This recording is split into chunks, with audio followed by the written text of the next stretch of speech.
to this second sitting of the National Assembly this afternoon.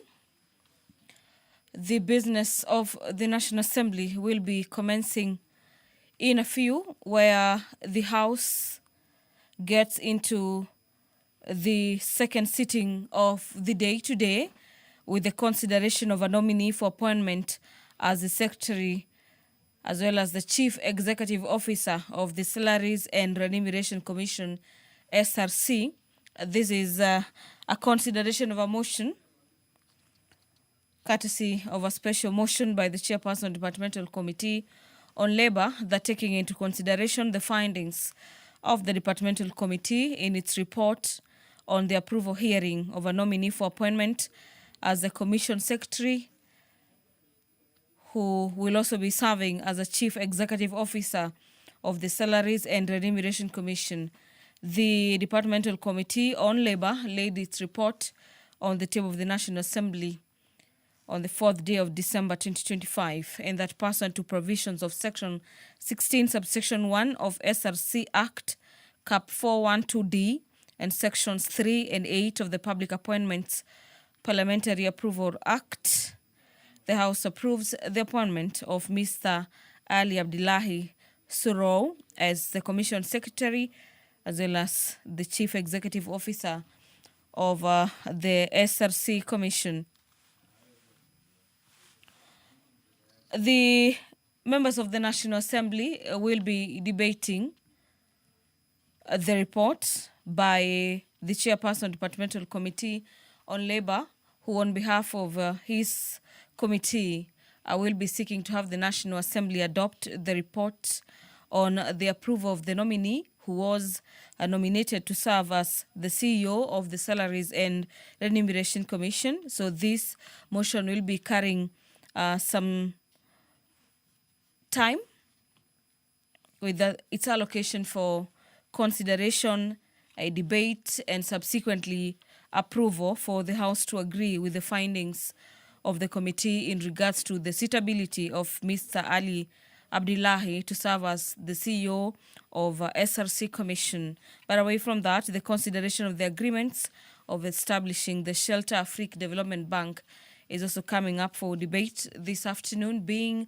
a resumption of debate on this motion by the chairperson on the Committee of Finance and the National Planning. The Speaker of the National Assembly, Honorable Dr. Moses Wetangula, is in the chambers this afternoon, ready to preside over the business of the National Assembly.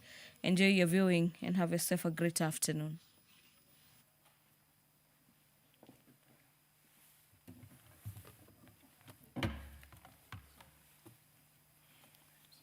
Waheshimiwa, tuombe. Ewe Mwenyezi Mungu ambaye kwa hekima na wema wako umeteua nyadhifa za viongozi na mabunge kwa ustawi wa jamii na utawala wa haki wa wanadamu, tukusihi utazame kwa neema nyingi sisi watumishi wako ambao wameridhika kutuita tutekeleze shughuli muhimu za jamhuri yetu. Tukuomba uteremshie baraka zako sisi tuliokutanika hapa, na utujalie tuyatende na kufikiria mambo yote yatakayofikishwa mbele yetu kwa njia ya haki na uaminifu, ili utukufu na sifa zako ziendelezwe, na ili kustawisha amani, ufanisi na heri ya nchi yetu na wale ambao haja zao umezikabidhi mikononi mwetu. Amen.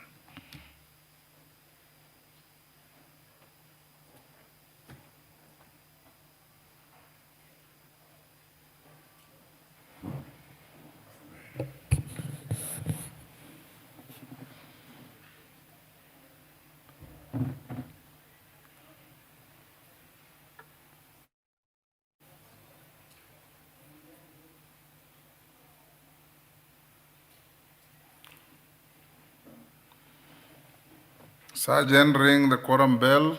Murugara, can you be the constructive whip?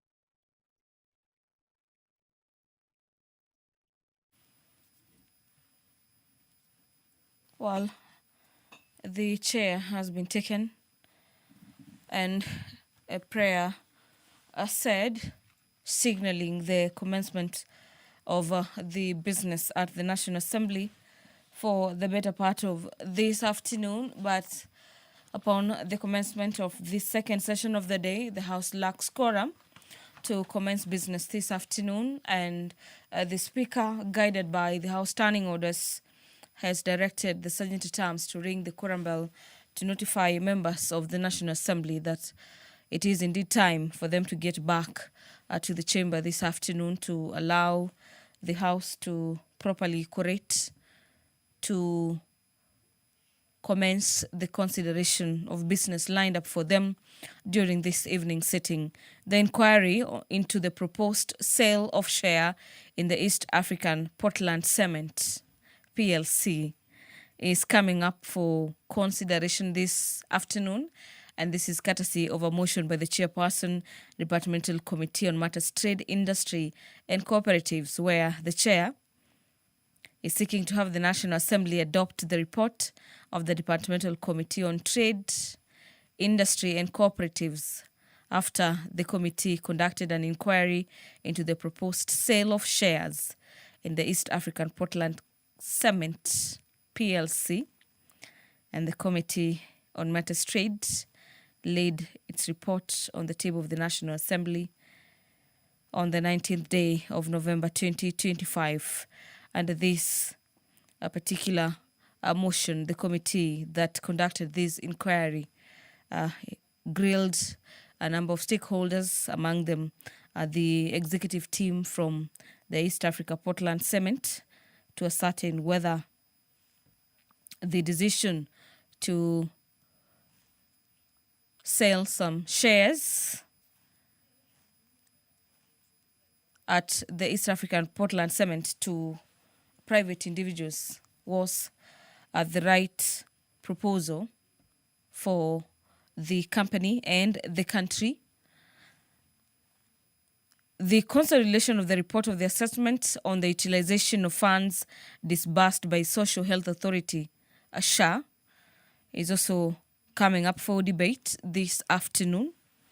But away from the many motions lined up for debate this afternoon, remember the National Assembly has approved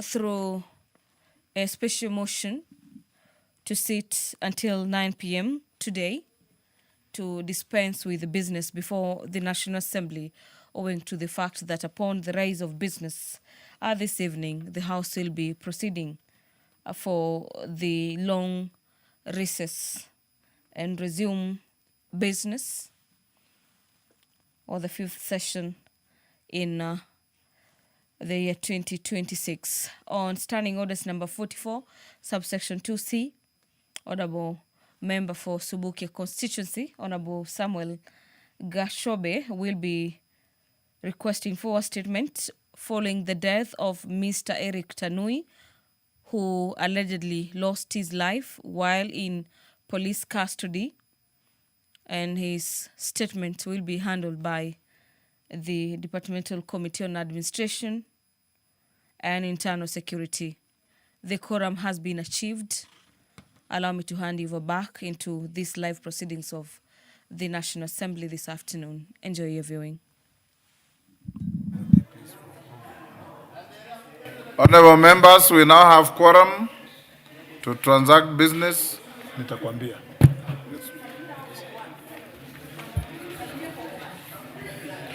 Order number 1, administration of oath. Order number 2, communication from the chair. Members on their feet, take your seats.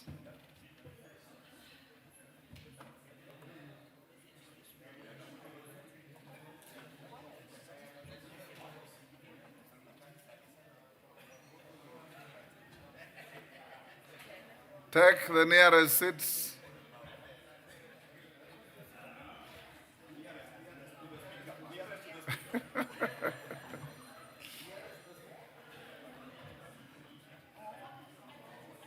Mama Kilifi, take the nearest seat.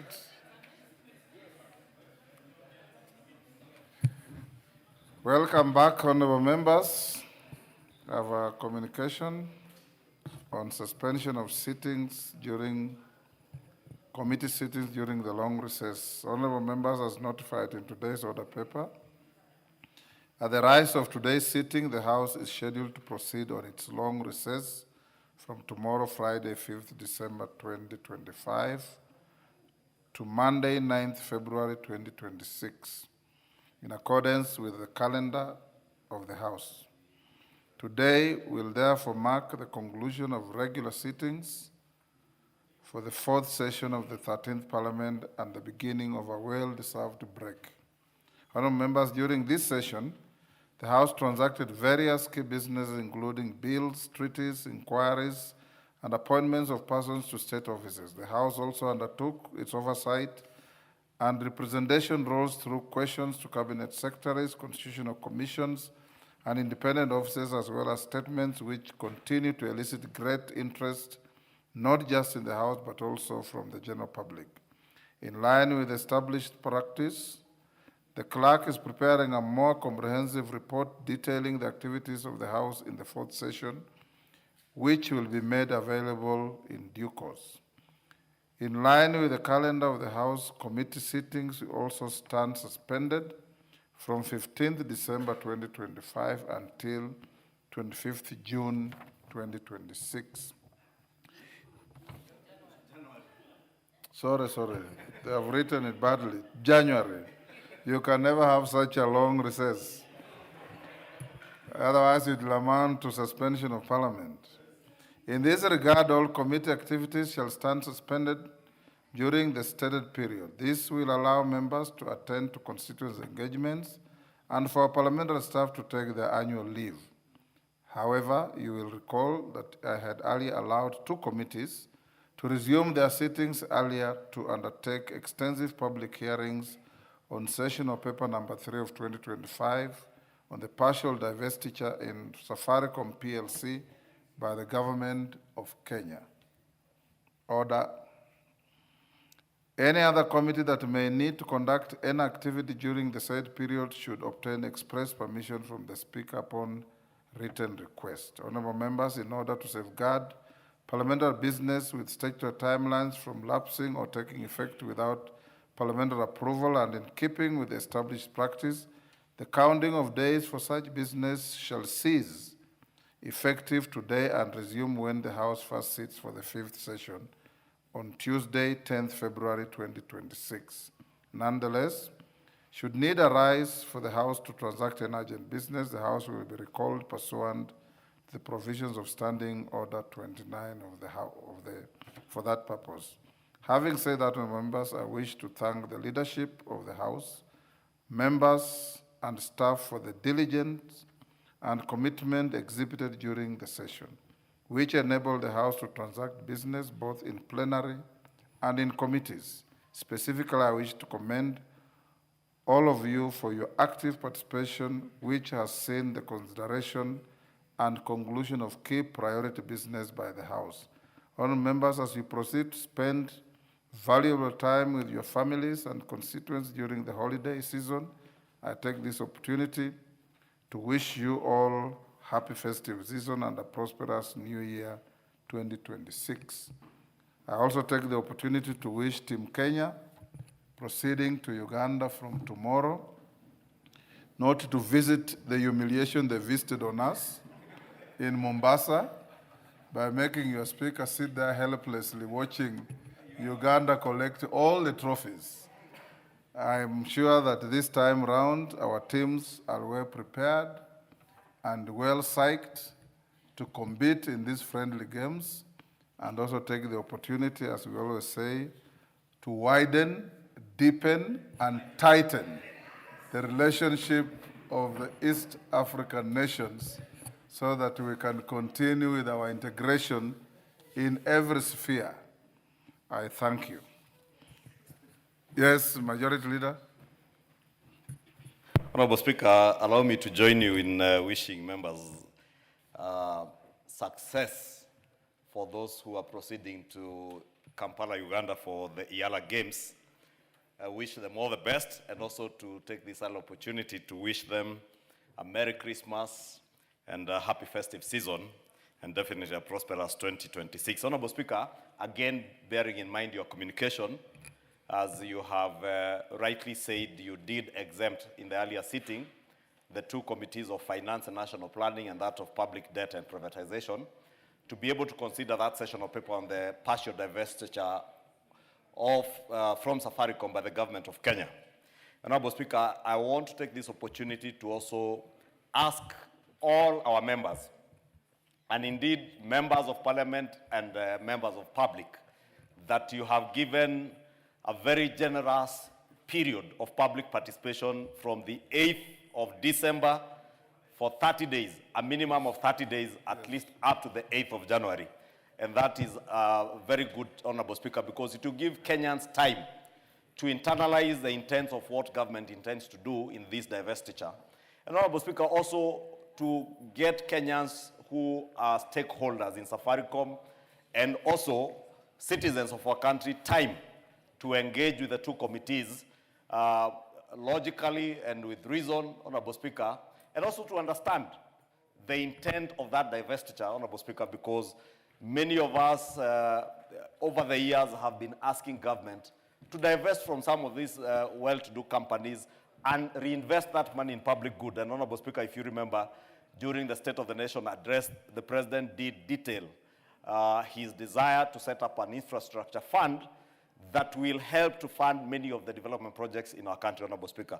Honorable Speaker, I'm saying this to invite members to actively participate in committee, whether it is a joint sittings or whether it is individual sittings of the Public Debt and Privatization Committee or that of the Finance Committee, Honorable Speaker.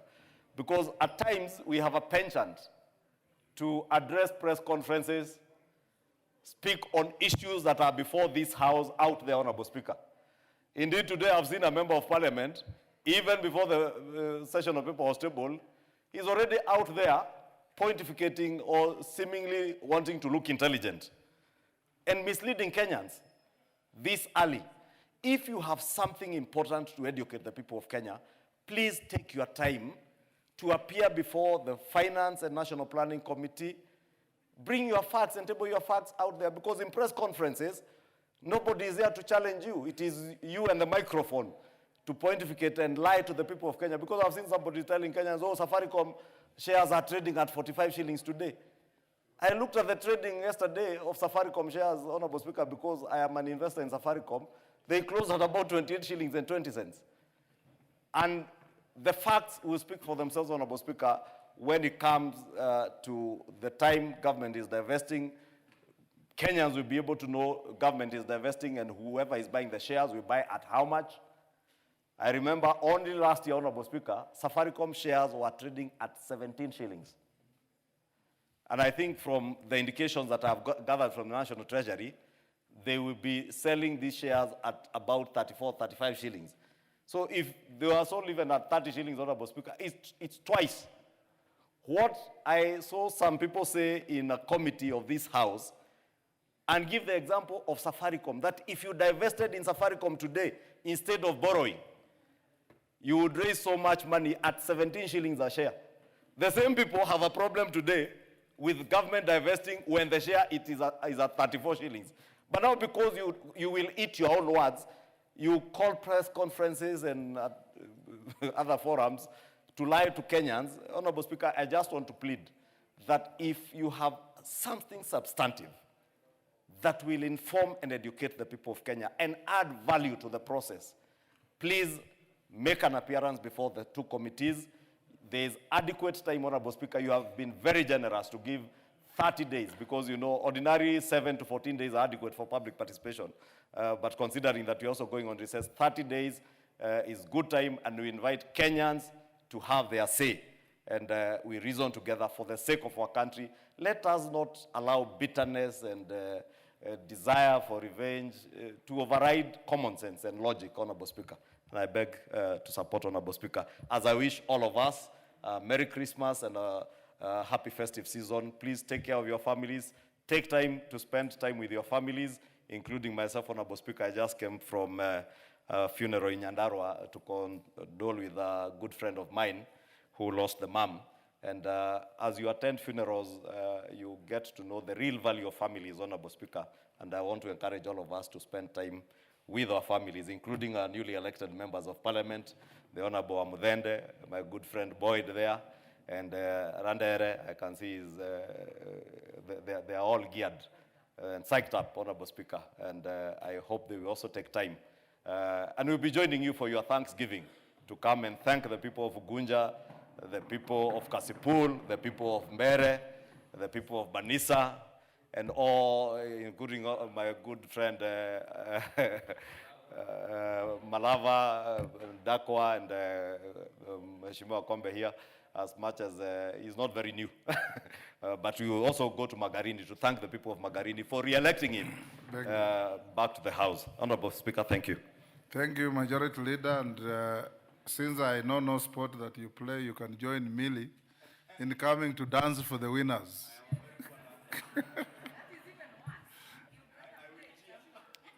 Honorable members, I want to encourage you, like I've always done. You have an open platform on the floor of this House with live coverage. I salute the young MP from Kajiado North. Ngokoyo is from Kajiado North.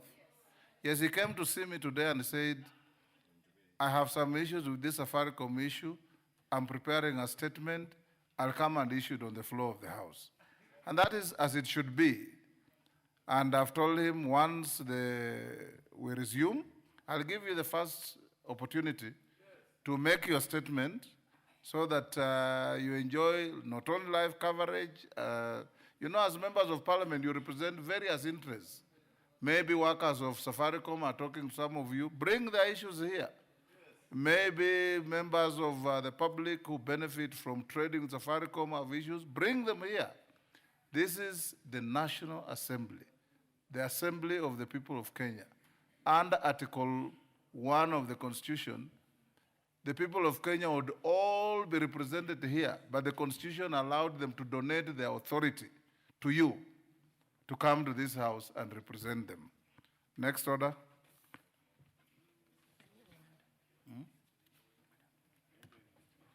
We're coming to that. Order number 3, messages. Order number 4, petitions. Order number 5, papers. We'll lay the papers, Majority Leader. When Majority Leader finishes, members, I'll give the new members 5 minutes each. Millie, can you bring me their names in the order we saw them in so that I give them? Kombe is not going to be treated as a new member. He has no maiden speech to make. In fact, he was in one of the parliaments with me in the 90s. Yes.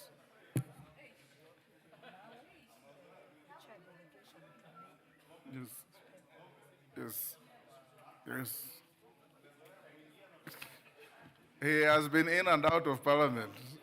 Yes. Majority Leader, can you lay your papers?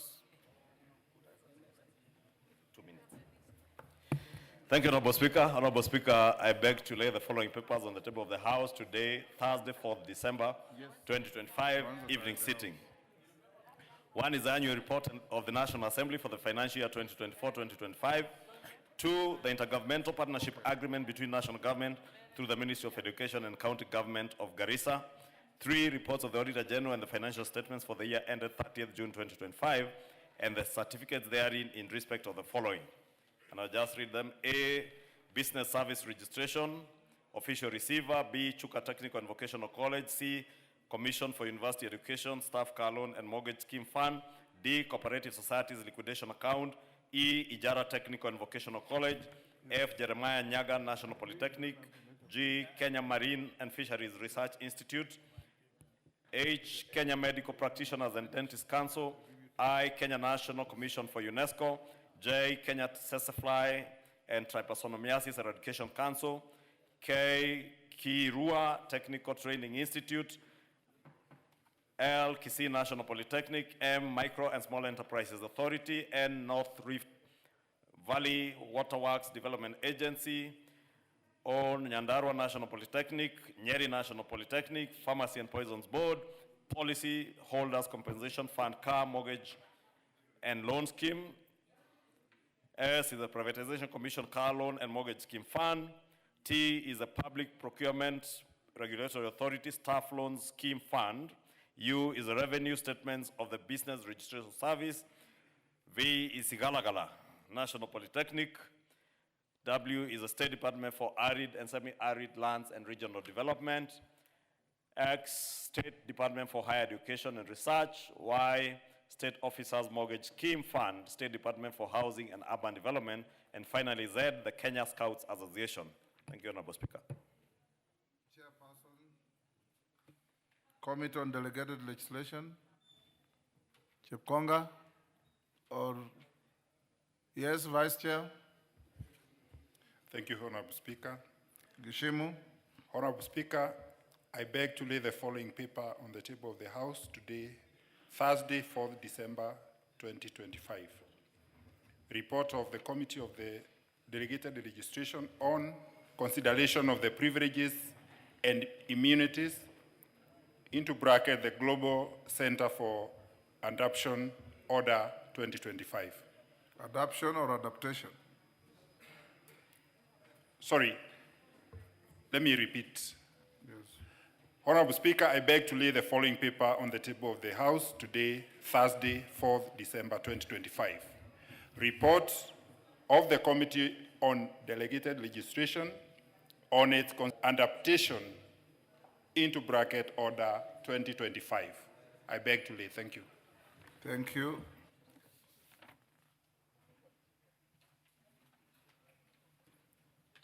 Transport Committee Chair, you said you'll take 3 minutes?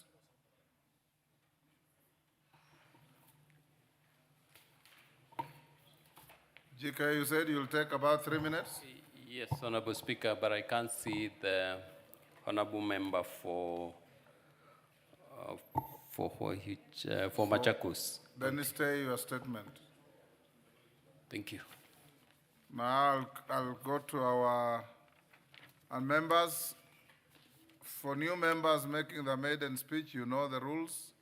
No interruption. Even if there's something you don't like, you just listen until a member finishes what they're saying. Yes, Gikari, what is it? Thank you, Honorable Speaker. I beg to indulge you on a statement that I was supposed to deliver as you are directed on Tuesday. We'll come to statements later. Oh, sorry. Yes, Sorry, Honorable Speaker. we'll come to statements later.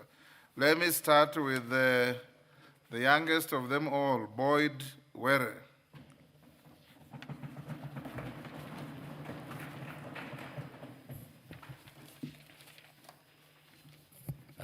You have 5 minutes.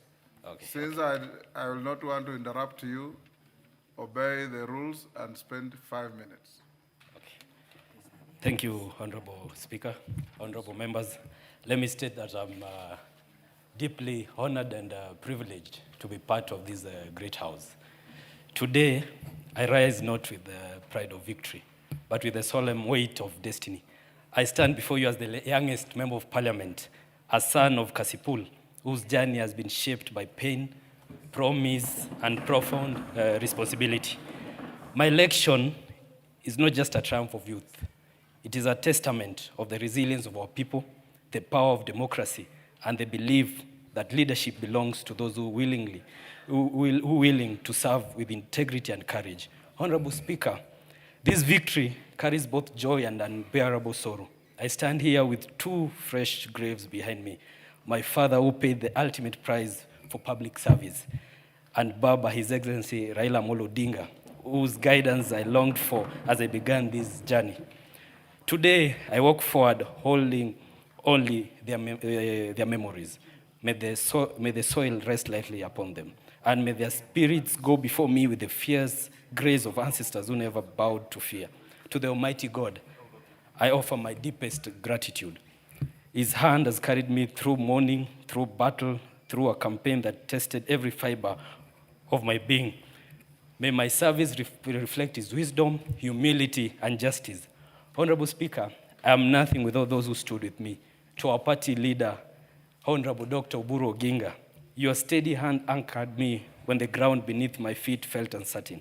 To the loyal friends of Ogai Mamilambo, led by our ODM chair, Her Excellency Gladys Wanga, you believed in a young, grieving orphan when many had written me off.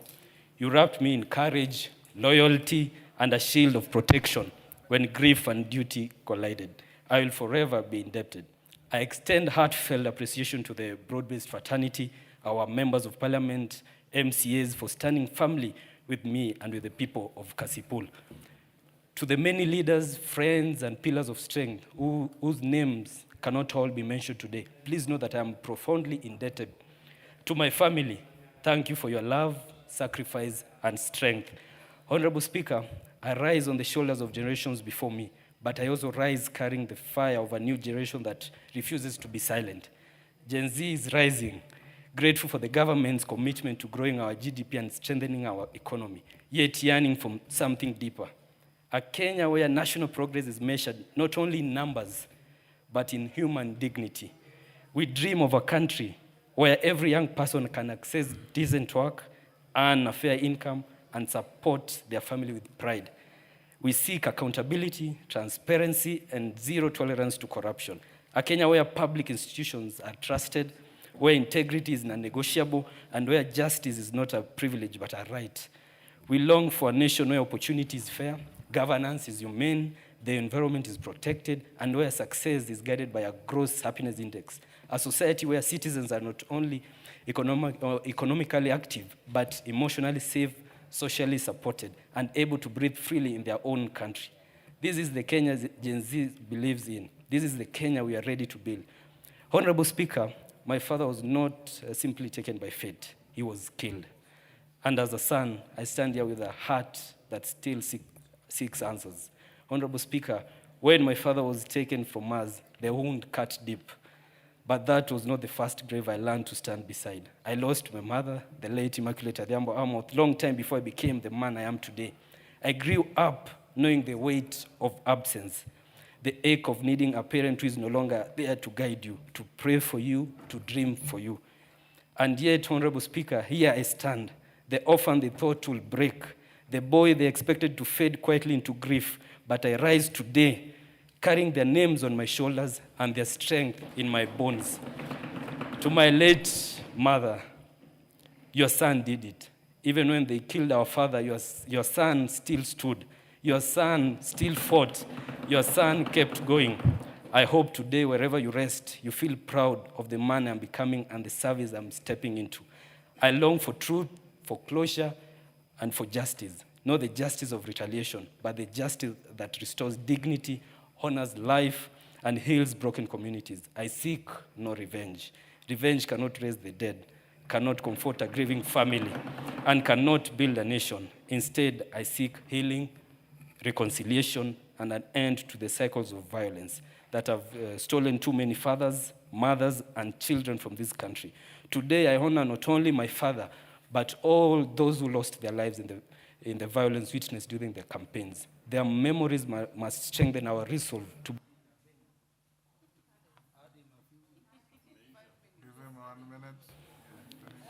build a Kenya where no family loses a loved one because of politics, and where elections never again leave empty chairs at dinner tables. May their memories become seeds of peace, not bitterness.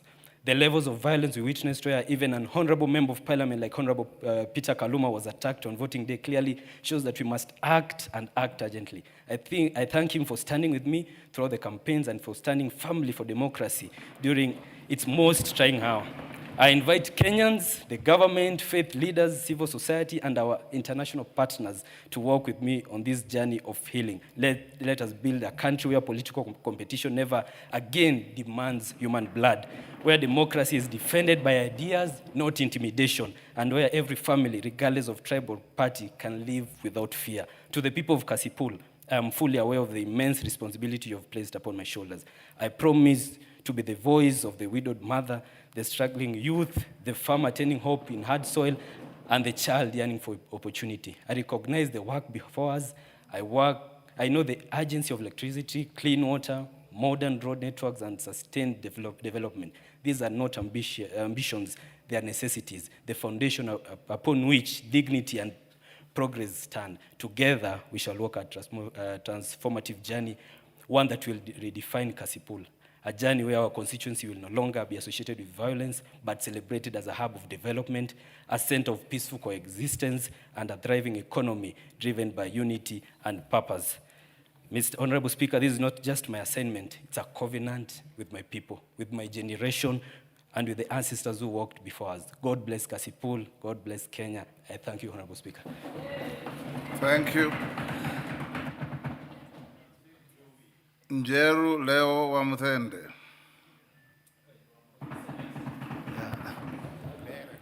Thank you, Honorable Speaker. I stand here humbled, deeply honored to have been elected as a Member of Parliament for Mbeere North. It was not easy, and I thank God for the opportunity to serve the people of Mbeere North. He stood with me and actually defended my win and therefore the will of the people of Mbeere North. I thank my family, starting with my wife, who stood with me and by my side throughout the campaigns. She stood before women and told them they can have me, and I'm so happy that I came back to her in one piece and unscathed. I thank the President of the Republic of Kenya for his exemplary leadership, and that inspires people like me to get out of our comfort zones to join him in leadership. I thank the Deputy President who came and brought fire to Mbeere North. And by the time he was done, Bwekse was actually a greeting in Mbeere North, and it still is today. I thank Cecily Mbarire, Her Excellency, the Governor of Embu County, who worked with me throughout the journey and even led the opposition to call me a medicine she's carrying around in Mbeere. And I accepted to be that medicine, but not, and for the problems of Mbeere North. I want to, who was a member in this house, who you know served well with distinction. He actually made it very easy for me to sail through because of the good things he had done for Mbeere people and the way he performed in this parliament. To the people of Mbeere North, I thank you. I'm deeply honored. And I say, I made pledges, I made promises. I will stay focused in leading you to achieving the goals we set together, one being the bursaries, which are, as we agreed, will be equitably distributed, the free day secondary school, fighting for our roads, as I did this morning when I visited the Director General for KERA, and legislation. As you can see, I'm here today, ready to serve you, and oversight even the national government CDF. I will be a good steward and ensure that every shilling is spent well to your benefit. I want to appreciate the people of Mbeere North again for sustaining a good campaign period, despite provocation by opponents who came and left a trail of insults and injuries. But I say we stood firm, and I stand here today as a testament of a peaceful people who are ready to be served and who are ready to stay within government. To my colleagues in this honorable house, I promise to work with you. I promise to be a good member, to contribute to debates. And as we break, I want to wish you all good holidays with your families, even as we take a rest and come back ready to serve our people. Honorable Speaker, I want to say that my campaigns were not easy. In fact, if you noticed, a man who served in your seat was filmed while almost decapitating a young man. I want to say, in as much as we have opposition and we differ, I want to say it's good to apply restraint, especially for members of this House. We are called honorable members, and I want to say, as a man who witnessed that before elections and post-election, post my election, I will stand firm to ensure that that doesn't happen, that does not happen to my people.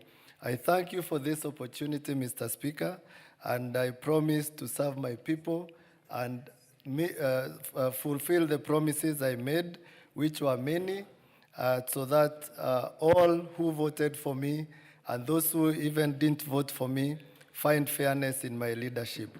Thank you, Mr. Speaker. Thank you, Amudende. That man you are referring to was not only my classmate, but also roommate. And I have absolutely nothing with what he did. Omondi Moses Okoth.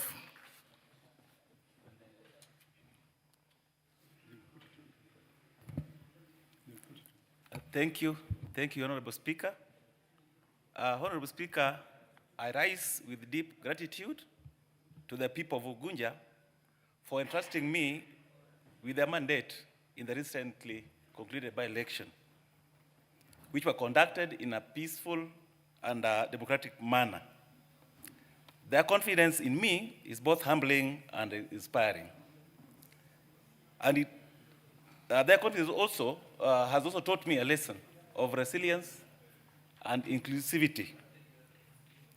Mr. Speaker, I also want to extend my appreciation to my opponents, who are 9 in total. Their participation enriched the democratic process and ensured that the campaigns were vibrant, competitive, and reflective of the will of the people. Mr. Speaker, our Constitution envisaged dialogue, collaboration, coalitions as instruments of unity. The broad-based coalition that brought together my party, ODM, and our president exemplifies this vision. It steered our republic away from the moments of uncertainty and reset the path toward peace and stability, paving way for the transformative development across the country. Mr. Speaker, in Ugunja, we are already witnessing tangible progress. I must mention to this House that the President recently, a few months ago, was in Ugunja and launched a mega water project that is serving the 2 constituencies. The project is known as Ukwala Sega Water and Sanitation Project, which has really brought a lot of changes because, as you are aware, water is really a basic utility or commodity. Mr. Speaker, as I stand here today, there are quite a number of projects that have been earmarked by the national government for implementation. There is the currently ongoing construction of a modern market in Sidindi Market. We also have a road known as Sidindi, Sigomre, Masiro, which has equally been earmarked for tarmacking, Mr. Speaker. And therefore, as the member of Parliament for Ugunja, I have no reservation whatsoever to support this government, known as the broad-based government. Mr. Speaker, these initiatives, I'm sure that they will spur economic growth, enhance accessibility, and uplift the livelihoods. Mr. Speaker, the broad-based government also elevated my former boss, the CS for Energy and Petroleum, Opiyo Wandayi, who was a dedicated, development-oriented leader to national responsibilities in clean and sustainable energy programs.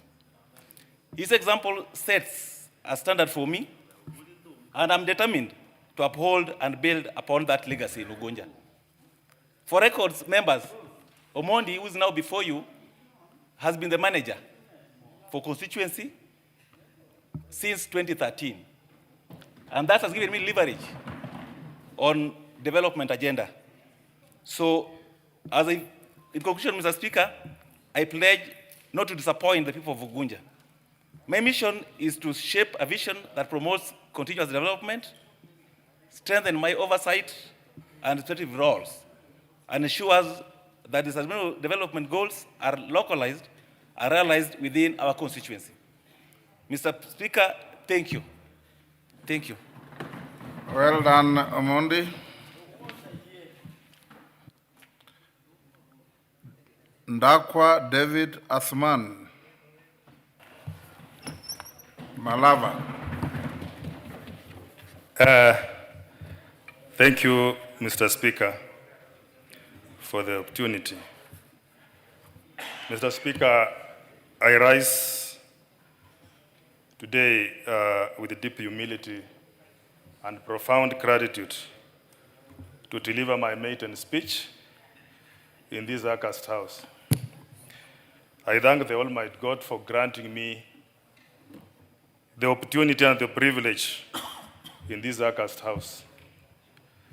Mr. Speaker, I also have to honor to be standing here as a representative of the Malava constituency. I extend my sincere appreciation to the voters of Malava constituency from all wards, mentioning West Kabras, East Kabras, South Kabras, Chimuche, Shiruku Mugai, Manda Shivanga, and Putali Chekulo. Mr. Speaker, I am deeply honored by their confidence, and I commit myself to serving with integrity, diligence, and unwavering dedication. Mr. Speaker, sir, I would like also to acknowledge the County Assembly of Kakamega led by Speaker Namazi James, where I have served as a member of the County Assembly for West Kabras and also as a leader of minority for 8 years. Mr. Speaker, I also acknowledge my family who has given me their support, my party leader, His Excellency Dr. William Samoei Ruto, the Speaker of the National Assembly who is dedicated, Honorable Moses Masika Wetangula, Prime Cabinet Secretary, who has been a mentor to me all through, and the entire leadership of the party, UDA, my campaign team, and also the entire broad-based government whose sacrifices made this journey possible. Mr. Speaker, sir, I also want to acknowledge my predecessors, Werangai Masinde, Buruti Nabwera, Joshua Ngatia, Soida Shitanda, Malulu Injendi, may his God rest soul in eternal peace, who served this constituency before me, and I recognize their contribution, and I pledge to build upon their foundation that they laid. Honorable members, I stand here not merely as an individual, but as a voice for the aspiration and struggles that we go through and hopes of the people of Malava constituency who have elected me. My constituency faces challenges that require urgent and collective actions. Among them is poor facility in education, impassable roads, struggling agriculture, especially in the sugar sector, lack of electricity, and poor health facilities, lack of piped water, unemployment among the youth, an empowered, vulnerable group of women and people living with disabilities, among others. It is my firm commitment, Mr. Speaker, sir, to champion legislation, policies and development initiatives that uplift the living standards of our people and contribute to the prosperity of this nation. My vision, Mr. Speaker, is anchored in transparency, accountability, and service delivery. I affirm my commitment to be a servant leader to the people of Malava, and I promise to remain accessible to my constituency, to uphold the dignity of this house, and work tirelessly for the unity and progress of our beloved nation. I pledge to approach my duties with humility, to listen more, to learn from those who walked this path before me in performing these duties of legislation, oversight, and representation. I thank you, Honorable Speaker. I thank you, honorable members. I thank the people of Malava for having elected me, and may God bless Kenya. Thank you, Mr. Speaker.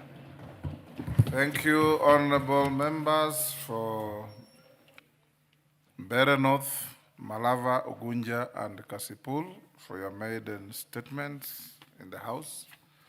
Next, when we resume, you'll now be at liberty to participate in any and every debate in the House, subject to your relevance. And at that time, you are also open to points of order and any other interruptions that your members, colleagues may wish, if and when they feel you have gone the wrong way. And I wish you a good journey in the politics of this House. I was at where you are in 1992 in this House.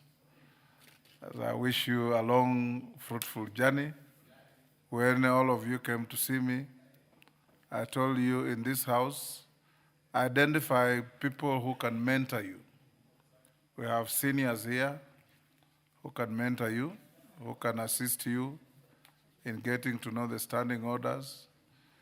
Don't pick negative activities of howling in the House, or sometimes resisting when the chair tells you point of order, you persist on remaining upstanding and gesturing menacingly at others. That is not how you grow in politics. I'm not pointing out at any member. I'm just saying that I expect nothing less. To whom more is given, much more is expected. Thank you. Next order. Order number 6, notices of motion.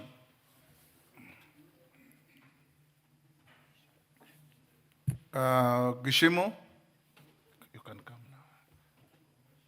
So after Gishimu's notice of motion, you go to number 8, then you come to statements.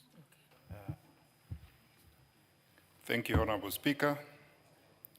Honorable Speaker, I beg to give notice of the following motion, that this House adopts the report of the Committee of the Delegated Registration on its consideration of the privileges and immunities, the Global Center for Adaptation Order, published as legal notice number 82 of 2025, laid on the table of the House on Thursday, 4th December 2025, and declares that the privileges and immunities, the Global Center for Adaptation Order, legal notice number 82 of 2025, a nullity for failing to comply with Section 17 of the Privileges and Immunities Act, Cap 179, that requires the regulatory making authority to submit the draft order of the approval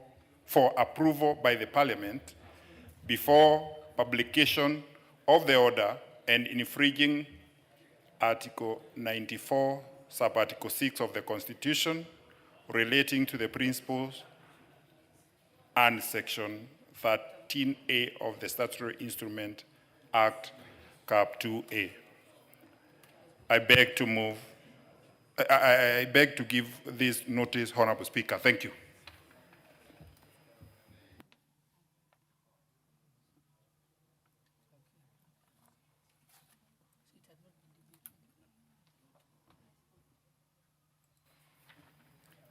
Honorable members, I now propose the question.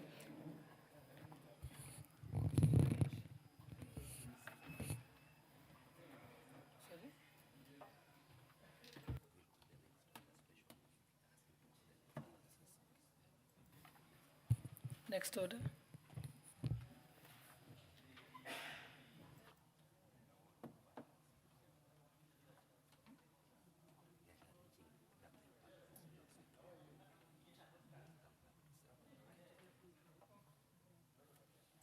Honorable members, I shall reorder the order paper, so we'll skip number 7 for now, go to 8 and 9, and then come back to questions and statements, because those ones are rather brief.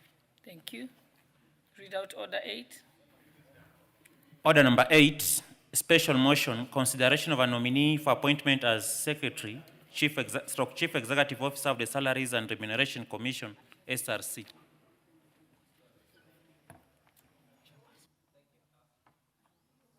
Chairperson, Labour Committee. Chairperson, Labour Committee. Yeah? Okay, proceed. Give him the mic.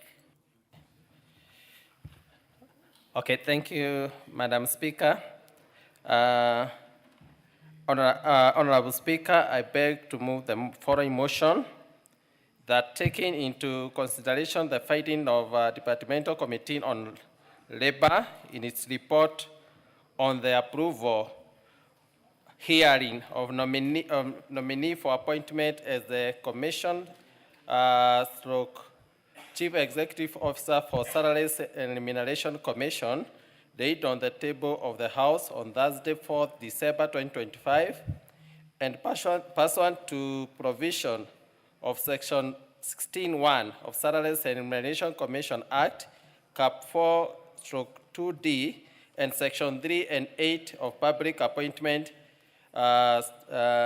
Parliamentary Approval Act, CP 7F, this House approves the appointment of Mr. Ali Abdullahi Sulo as the Commission Secretary, Chief Executive Officer for Salary and Remuneration Commission. Honorable Speaker, on Thursday, 27, 2025, the Speaker of the National Assembly relayed the message from the Chairperson SRC to the members and referred the nominee's name together with the curriculum vitae to the Departmental Committee on Labor for approval. Approval hearing, vetting, and reporting to the House. Noting that the House would be proceeding on a long recess on 5th December 2025, the committee was expected to conduct the approval hearing and report to the House before the commencement of the recess. Honorable Speaker, in fulfillment of the previous Article 118(1)(b) of the Constitution, Section 6(4) of Public Appointment and Parliamentary Approval Act, Cap 7F, and National Assembly Standing Order 45.3, the Clerk of the National Assembly on 28 November 2025 facilitated placement of an advert in the print media notifying the public on the date, time, and place of the approval hearing of the nominee.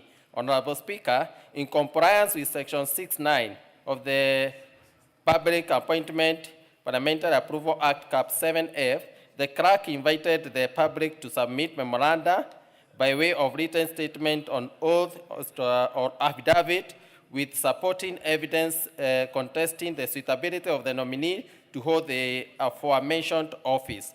The memoranda were to be received on Wednesday, 3rd December 2025 at 5 p.m.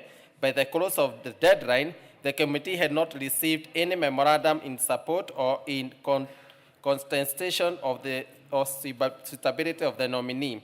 Honorable Speaker, further on 27th November 2025, the clerk wrote to the nominee notifying him of the date, time, and place of the approval hearing, which was scheduled to be conducted on Thursday, 4th December 2025, in the mini chamber, first floor, County Hall, Parliament Building at 10 a.m. Honorable Speaker, the nominee appeared before the committee on Thursday, 4th December 2025, and was orally interviewed under oath pursuant to Article 250(12) of the Constitution, Public Appointment Parliamentary Approval Act, Cap 7F, the Salaries and Remuneration Act, Cap 412D, and National Assembly Standing Order.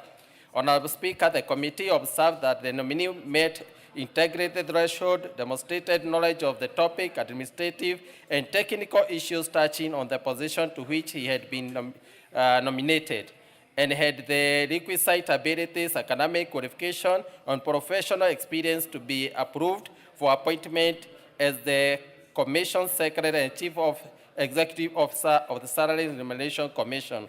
Honorable Speaker, further noting the recruitment process and the subsequent recommendation for appointment as detailed in the report of the selection panel, the nomination of Mr. Ali Abdullahi Swallow as the Commission Secretary stroke Executive Officer of the Salaries and Remuneration Commission was in compliance with the Constitution and Salaries and Remuneration Commission Act Cap 412D and Public Appointment Parliamentary Approval Act Cap 7F.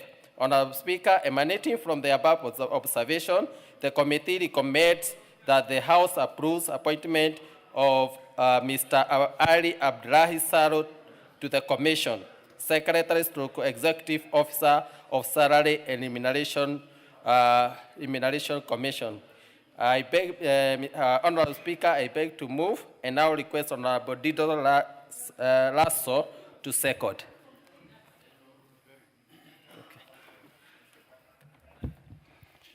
Thank you very much, Madam Speaker.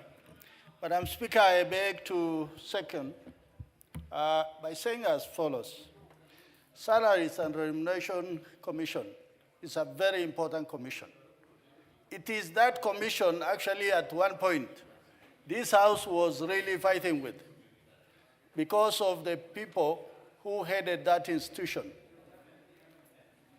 They were trying to stonewall when they should be negotiating, conversing, communicating, and being able to come forward to say, we are sorry to increase these salaries or these allowances by reason. In this particular instance, Mr. Ali, a man I know from Mandera, he is actually very qualified for this particular position. He is well educated and he studied in the area of public administration. He is also a certified human resource professional.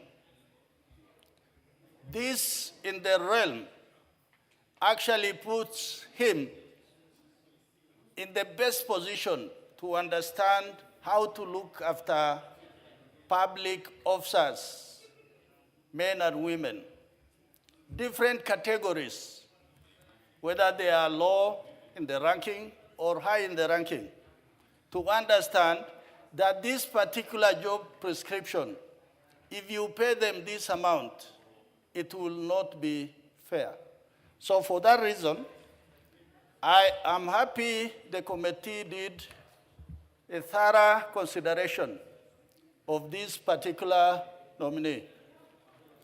Madam Speaker, this individual, in his last job, he was the deputy CEO of the political parties.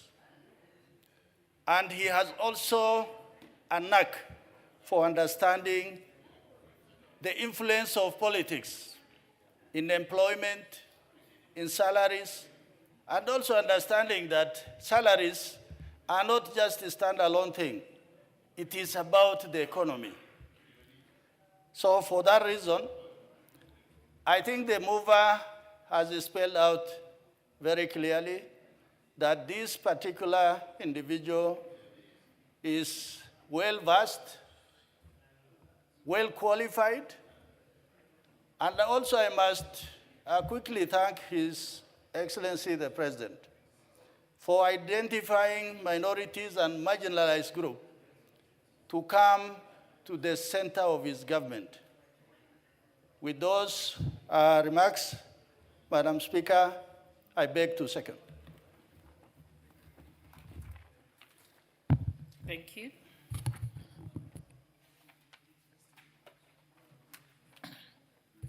Honorable members, I now propose the question that taking into consideration the findings of the Departmental Committee on Labor in its report on the approval hearing of the nominee for appointment as Commission Secretary / Chief Executive Officer of the Salaries and Remuneration Commission, laid on the table of this House on Thursday, 4th December 2025, and pursuant to the provisions of Section 16(1) of the Salaries and Remuneration Commission Act Cap 412D and Sections 3 and 8 of the Public Appointments Parliamentary Approval Act Cap 7F, this House approves the appointment of Mr. Ali Abdullahi Sura as the Commission Secretary / Chief Executive Officer of the Salaries and Remuneration Commission.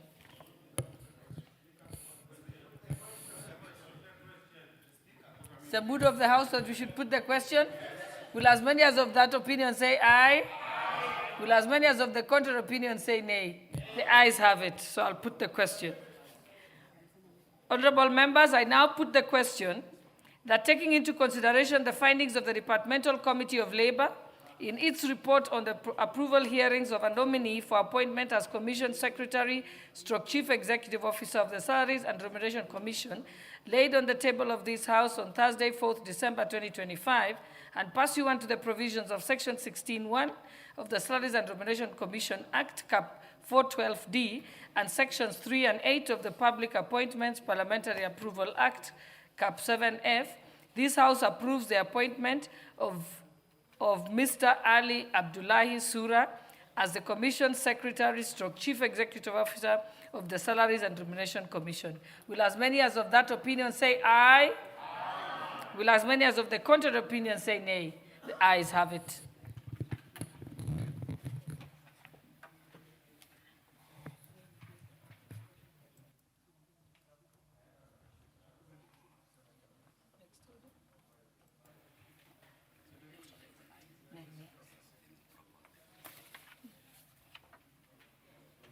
Yes, next order is 9. Call out the order. Order number 9, motion. Consideration of the agreement establishing the Shelter Afrique Development Bank. Resumption of debate.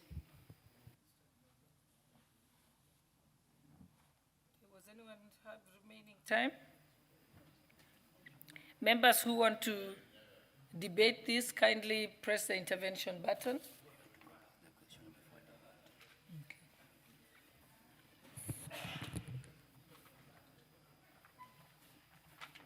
Members who will want to contribute to this, before I propose the question, please press the intervention button so that I know you're interested in this.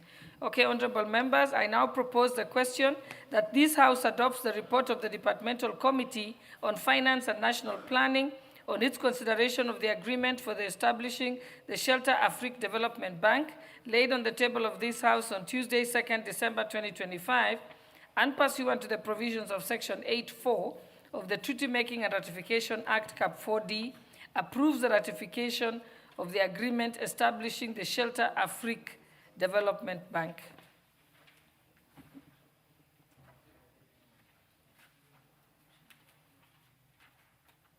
Honorable Beatrice Elachi. Okay, she's not interested. Honorable Sylvain Sosoro. Honorable Dindi Nyoro. I think those are the only people.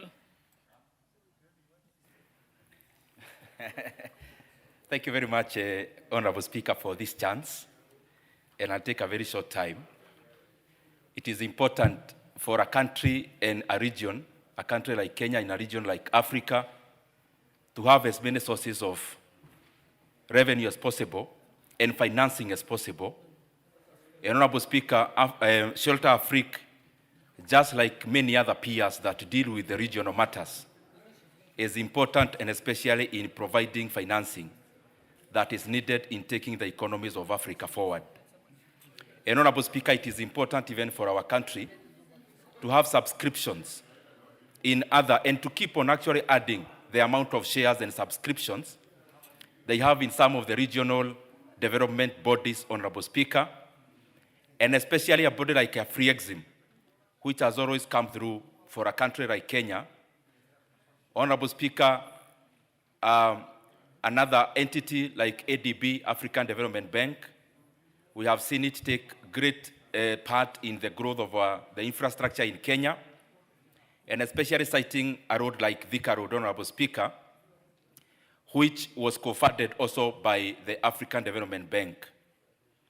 And Honorable Speaker, it goes to calling, and especially the leadership of the African countries, when we talk about the bodies like this, that actually addresses the same issues that we are grappling with as the economies in the global south, and especially in the African continent, that we keep on just not giving the lip service, but the necessary support needed to grow the capitalization of these companies, to grow the core capital, to grow the shareholders' funds, so that these resources again can come back to the African continent in terms of funding critical infrastructure. Honorable Speaker, it is also important for these kind of bodies to also place merit when, and especially they are having the people who lead them, so that there is versatility also in terms of growth. Because many times we see the leadership of these bodies and these institutions, we focus more on the region in terms of where they are coming from in the African continent. And, Honorable Speaker, we don't give enough emphasis on the competencies of the people, and especially who come at the helm of leading these organizations. Honorable Speaker, as I come to the close, we have seen in many countries and in many continents. Honorable Speaker, it's not a coincidence when we talk about the growth in the Asian tigers, and especially also across Asia. It is not a coincidence that one economy grows and the other neighboring economies also follow suit. It is not a coincidence that you find countries that are geographically located around one another, that when one of them leaps forward, the others also follow suit. It is deliberate, and some of them is actually catapulted, Honorable Speaker, by the regional banks which provide resources, both to the sovereign and also to the private sector, and especially in big-ticket private sector financing requirements. When you look at a country like China, for example, also, Honorable Speaker, beyond the normal commercial banks, we also have development banks owned by the government of China. This is almost similar bodies as the one we are discussing today, which mandate of these development banks, Honorable Speaker, comes into providing finances that most of the time the commercial banks will necessarily not afford, because they are able, out of their abundance of the core capital, they are able to fund huge ticket projects, both in the public sector and the private sector, and that goes a long way into growing economies. Honorable Speaker, I also want to call upon all of us, even as Kenya, to also look at models of economic growth. For example, for a country like Nigeria. Honorable Speaker, in the entire of Africa, Nigeria could be having the highest per capita concentration of black billionaires. Billionaires who are African and who are black.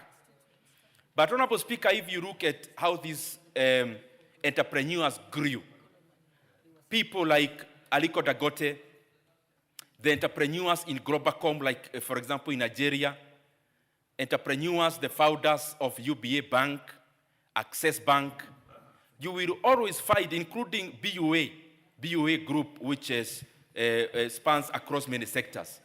You find that there is a lot of involvement of regional financing bodies, and especially precisely Afrexim. Afrexim has come a long way into actually shaping entrepreneurship in Nigeria, where we see big ticket private sector projects being financed even by these kind of financial institutions. And that is why it is important for Kenya to have subscriptions, but also for us to look inwards, that the private people, the private entrepreneurs, and especially those who are launching huge projects, they find avenues of also getting not so exorbitantly priced financing from these kind of bodies. Because we have seen it work, as I have said, in areas and regions like Asia. We have seen it work in countries as robustly entrepreneurial as China. And we have also seen how the economy of a country like Nigeria has gotten transformed out of the financing from bodies like Afrexim, ADB, Honorable Speaker, African Finance Corporation, Honorable Speaker, and many of such. And that is why even subscription and also additional capital for Kenya into bodies like Shelter Afrique is important, because they go into bridging infrastructure gaps that exist.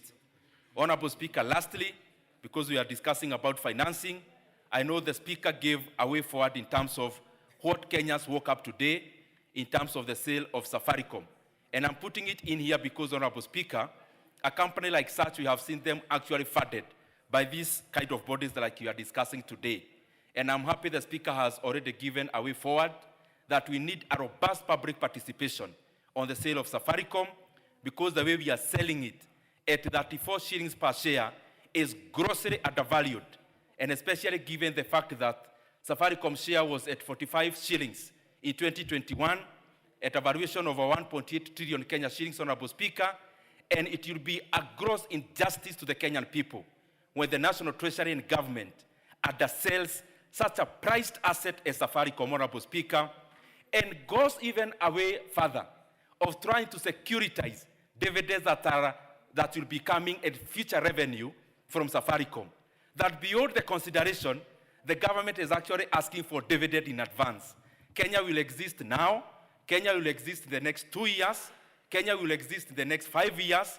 We must stop this issue of wanting political clubs today by securitizing future revenue, because Kenya is a going concern. We will still need these revenues in the future, and therefore, Honorable Speaker, that is why the entire deal of selling 15% stake in Safaricom that GeoKeng is trying to do must be looked into further, and especially valuation, because the current level is grossly undervaluing Safaricom, and this cannot be tolerated. Thank you, Honorable Speaker.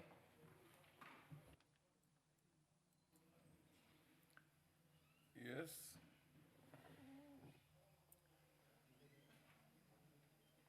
Mary Adan Kenan, are you on this one also? Because I can see your name on the screen. Who else is interested in this? The issue for Shelter Afrique. Okay, under the circumstances, I'll call on the mover to reply.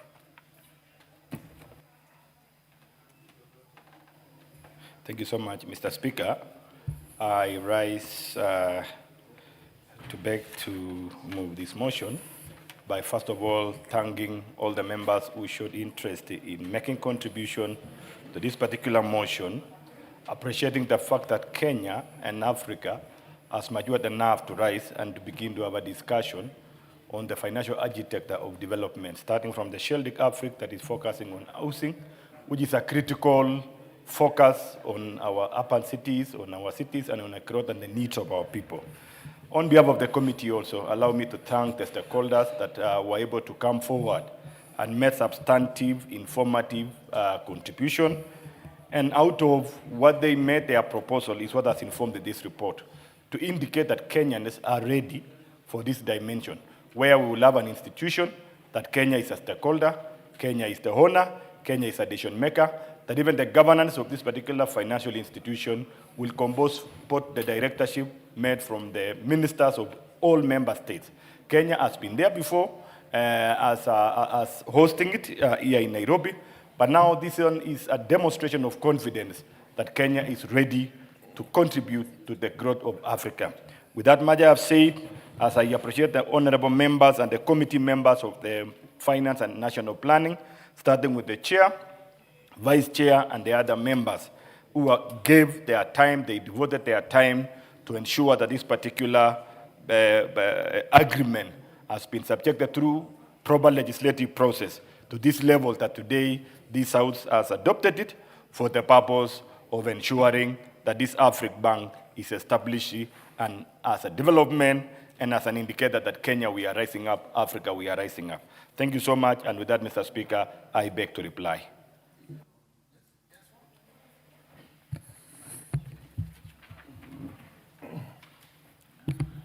Honorable members,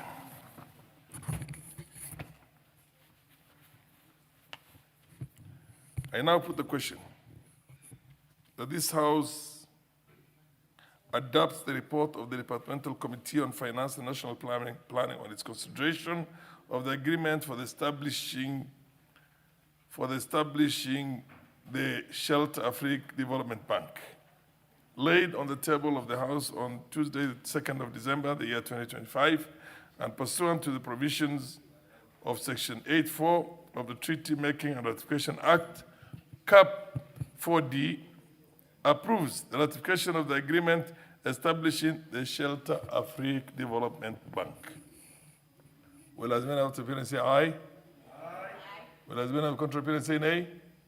The ayes have it. Honorable members, I'm going to rearrange because of a demand that has been considered and approved, I'll rearrange the business and we'll call upon the Chairperson, Departmental Committee on Defense, Intelligence and Foreign Relations to move order number 14. Order number 14, motion, report on the inquiry into the conduct of the British Army Training Unit in Kenya.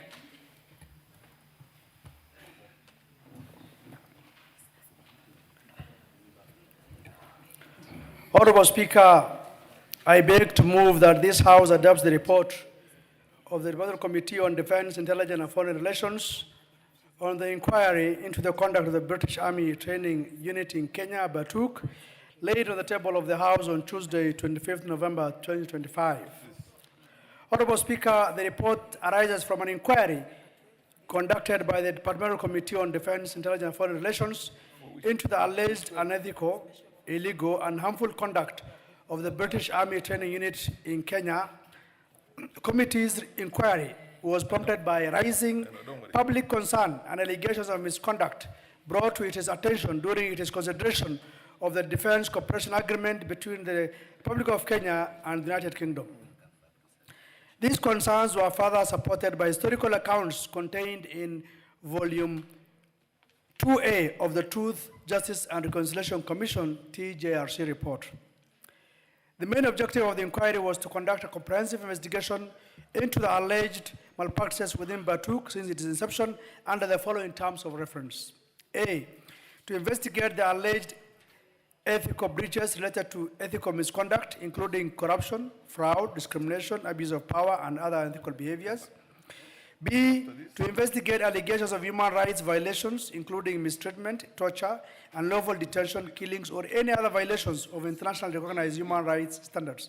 And C, to assess Batuk's operational integrity, especially recognized safety protocols, compliance with legal requirements, and adherence to established military standards.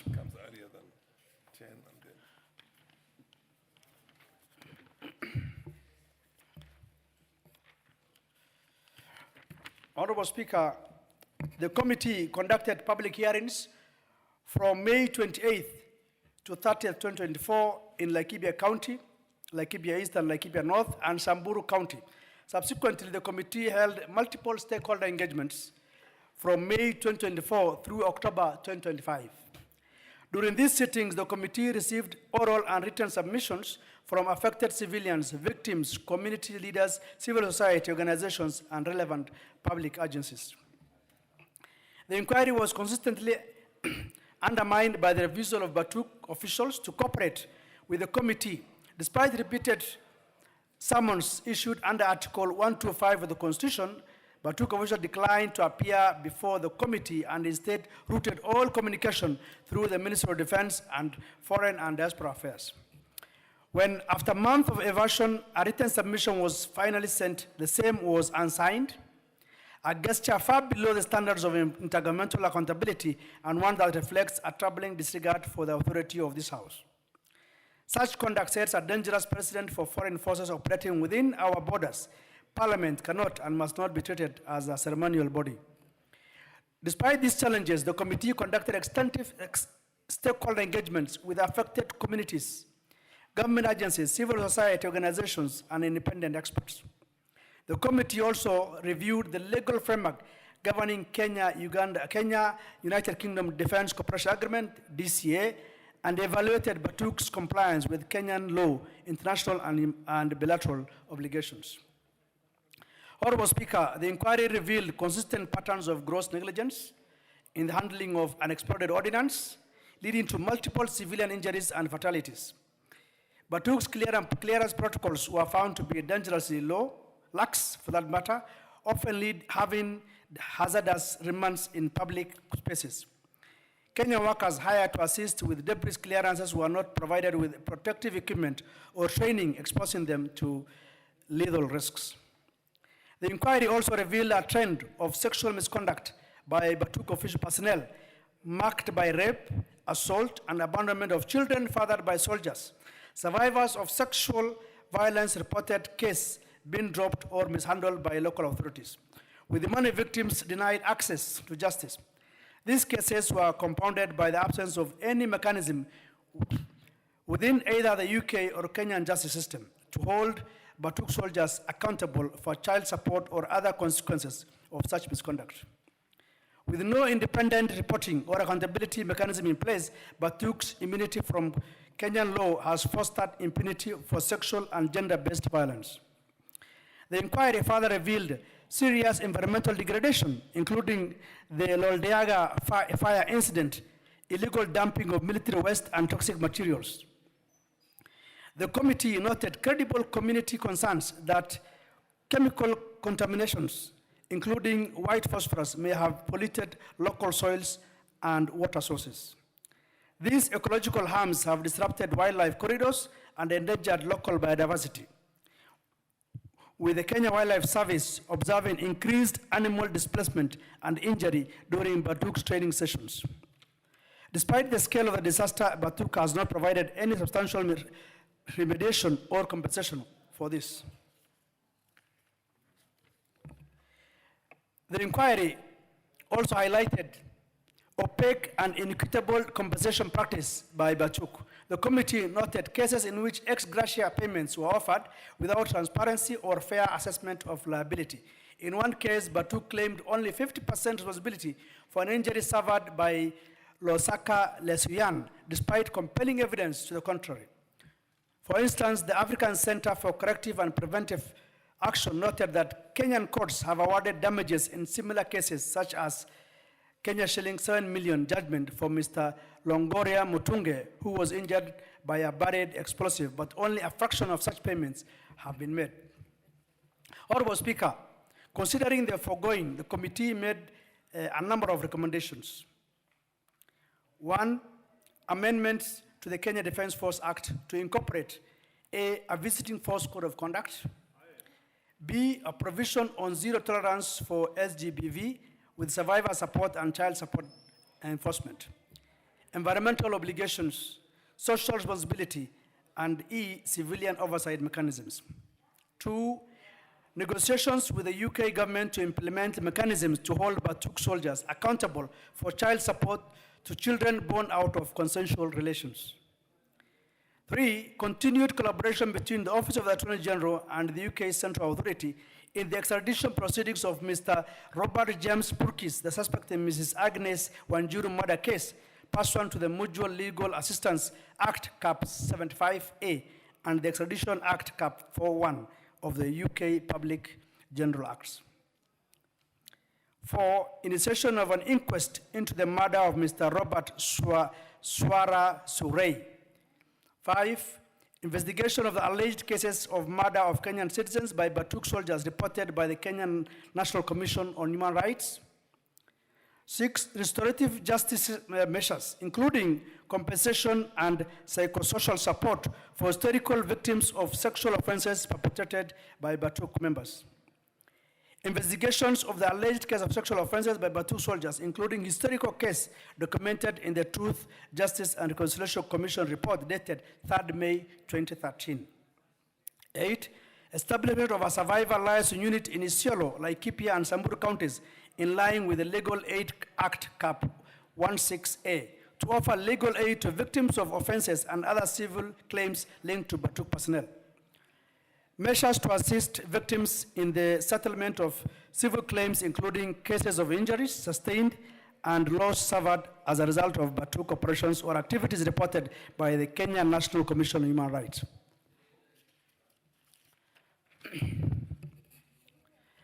10, establishment of a military-linked crimes task force to oversee evidence preservation, case tracking, and expedited investigations and prosecution of offenses committed by foreign military personnel. 11, development of a land use register of all parcels utilized by Batuk, indicating tenure, legal basis, duration, and community compensation arrangements, and an audit of historical and current Batuk land use agreements.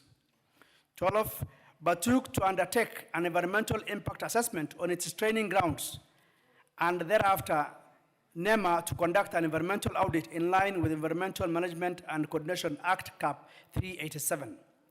13, development of a wildlife displacement and damage report for areas affected by Batuk training with the policy recommendations for mitigation and restitution.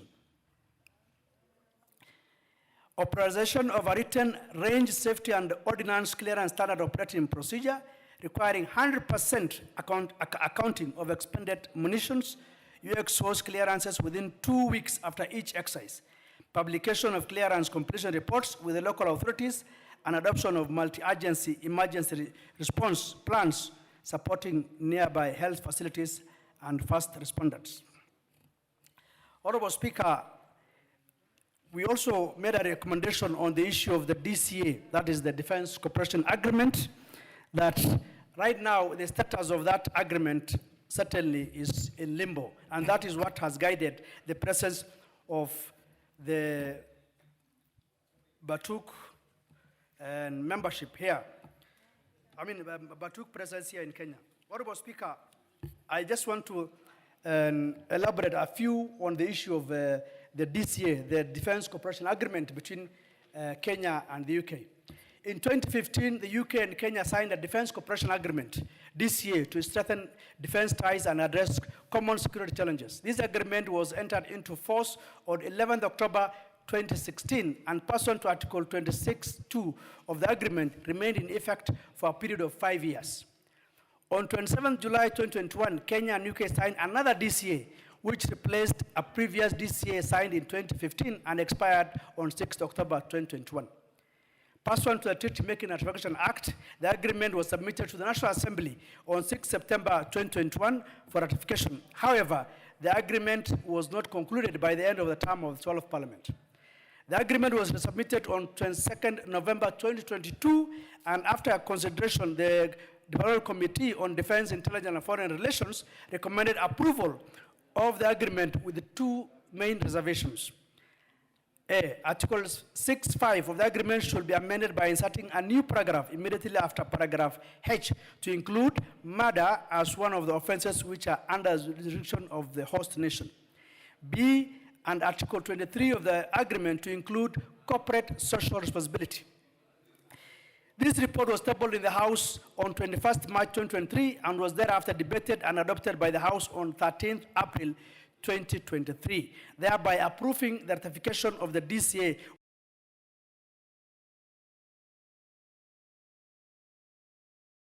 to unresolve issues that arise between the UK and Kenya after the National Assembly approved ratification with aforementioned reservations. Therefore, the 2015 DCA expired in 2021, while the 2021 DCA is yet to be ratified. This therefore raises a legal issue as to the legal framework under which Batuk is training and operating here in Kenya. An analysis of the 2015 DCA reveals that Article 26(5) provided for a savings provision for relating to jurisdiction, civil claims, and liabilities, the protection of information, and the financial arrangement between the parties for as long as necessary. However, the agreement is ambiguous as to whether these savings provisions provide a lifeline for the entire expired provisions. On matters now of DCA, it's therefore crucial that the legal status of the DCA between the UK and Kenya is swiftly resolved. Honorable Speaker, on the issues that, and I've seen it somehow on social media, we have something to do with Batuk's non-cooperation with the Development Committee on Defense, Intelligence and Foreign Relations. Throughout the inquiry, Honorable Speaker, the committee faced considerable obstacles in securing cooperation from Batuk. Despite multiple correspondences, Batuk reported a pattern of unresponsiveness and evasion, frustrating the committee's constitutional mandate to establish the facts surrounding serious allegations made by citizens. Batuk consistently invoked immunity, citing provisions of the DCA, and evading direct engagement with the committee. Instead, Batuk channeled its communication to the committee through the Ministry of Foreign and Diaspora Affairs and the Ministry of Defense, thereby undermining the inquiry. After months of non-responsiveness, Batuk ultimately responded via an undated written memorandum transmitted through the Ministry of Foreign and Diaspora Affairs. The response comprised unsigned submissions presented without an official letterhead, lacking any authentication or attribution to Batuk or any competent authority legally mandated to speak on his behalf. this response fell short of the standards of official government-to-government or institutional communication and demonstrates total disregard for the authority of this House. The manner in which Batuk engaged the committee reflects not only institutional content, but also a broader disregard for the sovereignty of the people of Kenya, whose will is expressed through Parliament. The dismissive attitude of Batuk sets a dangerous precedent that undermines Kenya's legislative authority, public accountability, and the rights of affected communities. Honorable Speaker, and the committee actually documented 94 pages of report with annexures that have been tabled in this House. While we recognize the fact that Batuk, in one way or the other, contributes both to the economy and the training of our soldiers and their soldiers as well, but the misconduct and the misbehavior also outweigh some of the advantages that they have brought to this country. Notwithstanding, and I know that now we have a DCA that is in limbo. So the legal status of that DCA also needs to be looked into so that we know where both countries stand at this point in time. It's important that the executive also resolves that matter of the DCA so that we are not having a situation whereby a foreign force is here in the country and without any legal backing. Honorable Speaker, and with those a few remarks, I beg to move and urge the House to adopt this report. I now call upon Honorable Martha Wangare to second this motion. I thank you.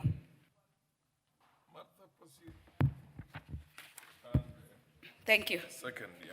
Thank you very much, Mr. Speaker. And I rise to second this motion ably moved by the Vice Chair of our committee. And Mr. Speaker, right from the start, I would like to say that this report is not an easy matter, Mr. Speaker. We have gone to the ground for the last 6 months. We have gone and conducted hearings. 94 pages have actually been presented to this House, Mr. Speaker. And let me also make it clear that it is not anti-cooperation. This report is pro-accountability, Mr. Speaker. We are not saying that the cooperation should be ended, but we are saying it must be accountable to the people of Kenya. Mr. Speaker, the issues that have been raised in this report are weighty, and I feel like the Minister of Foreign Affairs, and I will say this here because I've seen the PS comment on Twitter about this report, and actually Batuk has also, and the British Commission has also put something on Twitter, Mr. Speaker. It is very unfortunate and contemptuous to this House to actually comment on a report when we have not even moved it on the floor, Mr. Speaker. Mr. Speaker, that has demonstrated what you have seen, the opaqueness in which these matters have been dealt with, tiptoeing around it. And Mr. Speaker, we took a lot of time to listen to stakeholders, state and non-state actors, Mr. Speaker. We listened to everyone who was invited in that public notice, Mr. Speaker. We listened to victims, survivors of GBV, families of fallen victims, Mr. Speaker, including Agnes Wanjiru's. Mr. Speaker, we listened to ex-Mau Mau veterans, we listened to ODPP, we listened to the DCI, we listened to the National Police Service, we listened to FIDA, we listened to the Human Commission on Human Rights, National Commission on Human Rights, and many others, Mr. Speaker. Mr. Speaker, the issues that are raised here are weighty, and we have seen a lot of bias in terms of how they have been addressed. One, Mr. Speaker, Batuk has been clearly avoiding engaging with the committee. And Mr. Speaker, Article 1, read together with Article 125 of the Constitution, gives this House the powers to summon anyone of importance, Mr. Speaker. So to see them respond in the media that they were not given that chance is not only true, it is a misrepresentation of facts, Mr. Speaker. Mr. Speaker, some of these issues are touching on lives of Kenyans. I will pick just the death of Agnes Wanjiru, Mr. Speaker. Mr. Speaker, the DCA, or what we call the Defense Cooperation Act, exempts even issues of murder from being dealt in this country, Mr. Speaker. Because how can you be accused of killing a 21-year-old woman and you're shipped out to the UK with no responsibility? It's only recently you have been told it will be done, Mr. Speaker. But even today, that suspect, one Mr. Robert James Pakis, has still not been prosecuted, Mr. Speaker. We have explored how the Batuk deals with other jurisdictions, Mr. Speaker. One case is how one Canadian was killed in Canada by a British soldier. It has also happened in Japan. They were prosecuted in those countries, Mr. Speaker. If you kill someone in Kenya, you are under the law of this country, Mr. Speaker. You cannot use the issue of immunity to escape justice and to escape a criminal responsibility. That is why, Mr. Speaker, we have recommended, first of all, the DCA must be amended, Mr. Speaker. The issues that have been exempted, Article one paragraph that we said in the reservations as we considered in the committee, Mr. Speaker, we said that the agreement must include murder as one of the offenses which are under the jurisdiction of the host nation. Mr. Speaker, that is not optional. And the fact that we continue to operate like like this House spoke in vanity and in futility, Mr. Speaker, it is actually stepping on the sovereignty of our country and of our people, Mr. Speaker. I know there have been arguments, and we listened even on the ground, and some leaders were able to join us in Laikipia and Samburu, that actually say that they are doing so much in the community. We do not disagree, Mr. Speaker. But this tokenism cannot be able to cover responsibility, transparency, and accountability of the actions of the Batuk soldiers. Mr. Speaker, the issue of the children born out of these relations they have with the Samburu, Maasai women, and the local women, Mr. Speaker, whether consensual or otherwise, it is not optional to take care of those children, Mr. Speaker. Because, Mr. Speaker, any time the issue of DNA was raised, they actually rejected and resisted any DNA testing, Mr. Speaker, because then it would make us now lift the veil on rape accusations, and even if it is consensual, Mr. Speaker, the rights of a child under the Constitution cannot be ignored, Mr. Speaker. Mr. Speaker, these soldiers in their country do not run away from their parental responsibility, but because there is no clear channels here, they get away with so much. And Mr. Speaker, it has been demonstrated, if a committee of this House, which has the mandate of the people, has struggled to get communication from the Batuk, then tell me how a hapless woman out there will be able to lodge a complaint, or the family of Agnes Wanjiru will be able to get a clear channel of communication from the Batuk. So, Mr. Speaker, this is only just a few of the issues that have been brought to fore. Mr. Speaker, the death of Tilam Leresh, still not investigated, Mr. Speaker. There was a formal inquest on this death, number 2 of 2014, and a soldier, Sergeant Madison, was actually directed to be charged for the death of this herder, Mr. Speaker. Mr. Speaker, the issue of environmental degradation, even NEMA getting a chance to engage with Batuk is a problem. NEMA is an institution that represents this country, Mr. Speaker. They are not able to get into it. And Mr. Speaker, this inquiry did not spring from nowhere.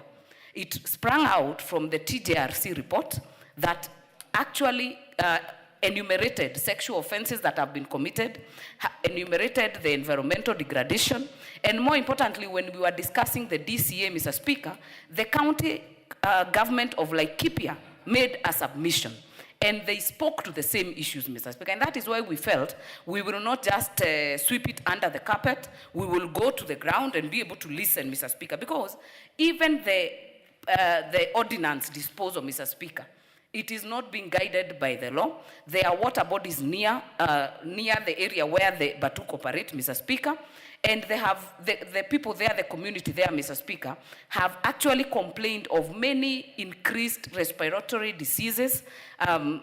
Women there have complained of miscarriages, Mr. Speaker, because of the water they are drinking, the disposal, waste disposal in the rivers, Mr. Speaker, and that is an issue that must be considered, and we must be able to get to the end of it. Mr. Speaker, these ethical breaches, these human rights violations, this environmental degradation, these labor concerns, because, Mr. Speaker, we have workers there, even if they say they have employed locals, which is not a favor, Mr. Speaker, who have been acting there as casuals for 17 years.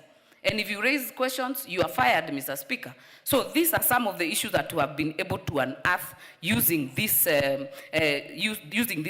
Mr. Speaker. Mr. Speaker, therefore, the submissions and the recommendations that we have been able to make including the changes in the law, Mr. Speaker. It's something that this House must consider, and we are saying again, it is pro-accountability, not anti-cooperation. Mr. Speaker, one of the issues that I would speak to is the issue of the DCI, because we said the DCI should investigate the alleged case of sexual offenses by Batuk soldiers, including historical documented cases, because they are there, Mr. Speaker. If you read the TJRC report, you'll be able to see over 2,000 documented, and those are the ones that have been reported. Mr. Speaker, we have the issue of the Ministry of Foreign Affairs, and when I see the PS make careless comments, Mr. Speaker, I wish they could actually focus on what we would need to do for this country, Mr. Speaker. The MFA should initiate negotiation with the UK government, and within 3 months after the adoption of this report by the House, do restorative justice measures, including compensation. And Mr. Speaker, we have had courts pronounce themselves in terms of people who have suffered injury, Mr. Speaker. They award 7 million, Batuk pays 100,000. But who are they answerable to? They have actually acted like they are above the law. And Mr. Speaker, it is time this House puts its foot down, because we have sovereign power donated to us by the people to actually protect our people. And that is where we should focus, Mr. Speaker, as we review this operation, Mr. Speaker. Because my time is up, Mr. Speaker, allow me to end it there, and I second.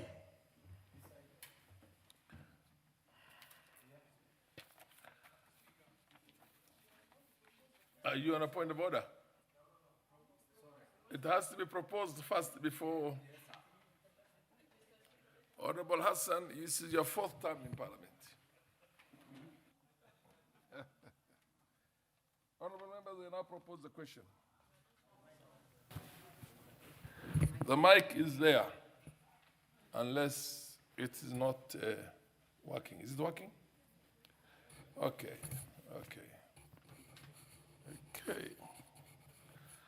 Honorable members, we now propose a question.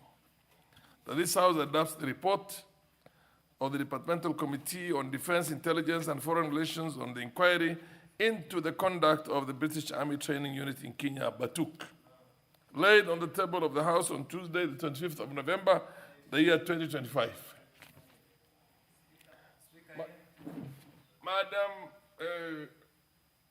Madam Millie Odhiambo, and followed by Honorable Kenan. Thank you, Mr. Speaker, for giving me this opportunity. Mr. Speaker, I'm a member of that committee.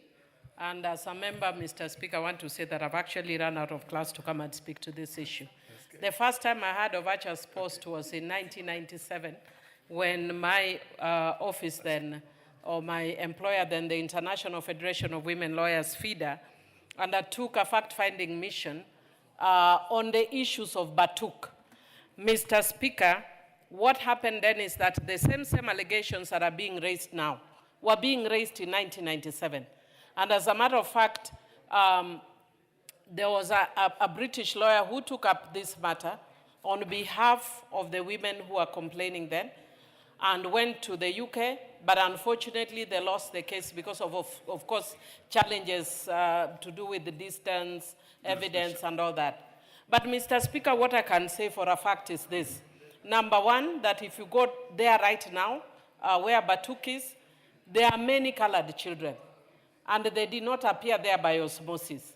When you have colored children, it means a black person and a white person had a child. And they are not, it's not occasional. There are very many, and they are now adults. And Mr. Speaker, they were either born of rape or consensual sex. If they were born of rape, the people who raped their mothers should be held accountable. If it was consensual sex, then the fathers must take responsibility according to Article 53 of the Constitution of Kenya, that recognizes even children born out of wedlock. Even in the UK itself, you actually have fathers taking care of their own children.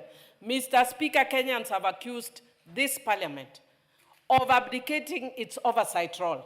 And I'd want to challenge Kenyans to listen that this is one case where we are actually following and dealing with the oversight role properly. Mr. Speaker, if you listen to what the PS for Foreign Affairs has spoken about today, it is more sympathetic to the Batuk. As Parliament, we will not be sympathetic to Batuk. we will look at the human rights of our own people. And Mr. Speaker, that does not mean that we do not like the British. The British themselves are protective of their own citizens. And it is embarrassing for us as Kenyans that would allow people on a friendly basis to come to our soil and then violate the human rights of our women, of our children, of our environment, Mr. Speaker. Mr. Speaker, I'm telling you, I first heard of this is 1997. This now, we are in the year 2024. I don't know how many years those are. And Mr. Speaker, it is for this House to deal with those issues conclusively, so that we don't have not only the British, but any other foreign agency that comes into this country must respect the laws of the country. You can see what America has actually said very recently in regard to Somalis in the US, which is a very unfortunate comment. And I saw the representative there responding fairly well, because America has been known for their democratic ideals. So actually, when you actually single out a community for discrimination, it is wrong. But you can see that what they are trying to do is to protect their citizens at home. But in the same vein, Kenya must protect its own citizens at home. We can't be saying that because we are being given XYZ, that then we put a blind eye to what is going on in our own country. Mr. Speaker, I'm very happy and proud that I sponsored the Treaty Making and Ratification Act for reasons such as this, so that when there are treaties that are being done or made in this country or being ratified, Parliament must have a say. So I would want to urge that let them bring that treaty, that agreement, and let us make sure that issues of human rights protection, issues of protection of our environment, issues of injury from the trainings that are going on are very well taken care of, and that Kenyans are not taken advantage of. Mr. Speaker, I can see that my time is up, but I want to say that I'm fully in support. This committee did undertake over 1 year of research work, of consultative work, and I want to confirm that we didn't receive anything from the Batuk. Even though now I am seeing in the media that they are saying that the committee didn't give them a chance. The committee gave them a chance. They did not talk. So let them be honest and let them protect Kenya. They are our friends, but they are our friends only to the extent that they protect our rights. Thank you, Mr. Speaker. I support. Actually, for the benefit of you and the rest, this matter of the unexploded ordinances was there at the Parliament before you. You're talking about the 8th Parliament, 7th Parliament, the issue was still there. And of course, there was the one in which a Kenyan lady was killed by a Marine way back around those times. Anyway, the Honorable Kainan, have you considered the possibility of taking the DNA of those crossbreed children and giving it to a lawyer in the UK, because all British citizens do have their DNA bank, and that responsibility is there. Yes. Respond to that. Yes. Mr. Speaker, when the matter that came up in FIDA in 1997 was taken, there was limited access to DNA. Now but indeed, it's something that we need to consider right now, because they can't get away making young. One of the cases we dealt with was a 14-year-old girl. There is no consent for sex with a 14-year-old girl. Yeah, but if you take now the DNA from all these children, and then you take this, what do you call the DNA results you have back to the UK, and engage the UK DNA banks, you will be able to get everybody who was responsible. Proceed, Honorable Kainan. Thank you, Mr. Speaker. Mr. Speaker, I had the opportunity, being the chairman emeritus of this committee, I had the opportunity to go through this 98-page report. Mr. Speaker, from the onset, let me say there were two issues. The issues highlighted by the committee on the violation of human rights, the issue of sexual abuse allegations, the issue of environmental destruction, the issue of employment and labor concerns, the issue of accountability deficit, the issue of communal and social impact projects, and Mr. Speaker, and all the other issues raised. But Mr. Speaker, let me say this. That is the gist of what the report has captured. But Mr. Speaker, allow me to say this, that Kenya,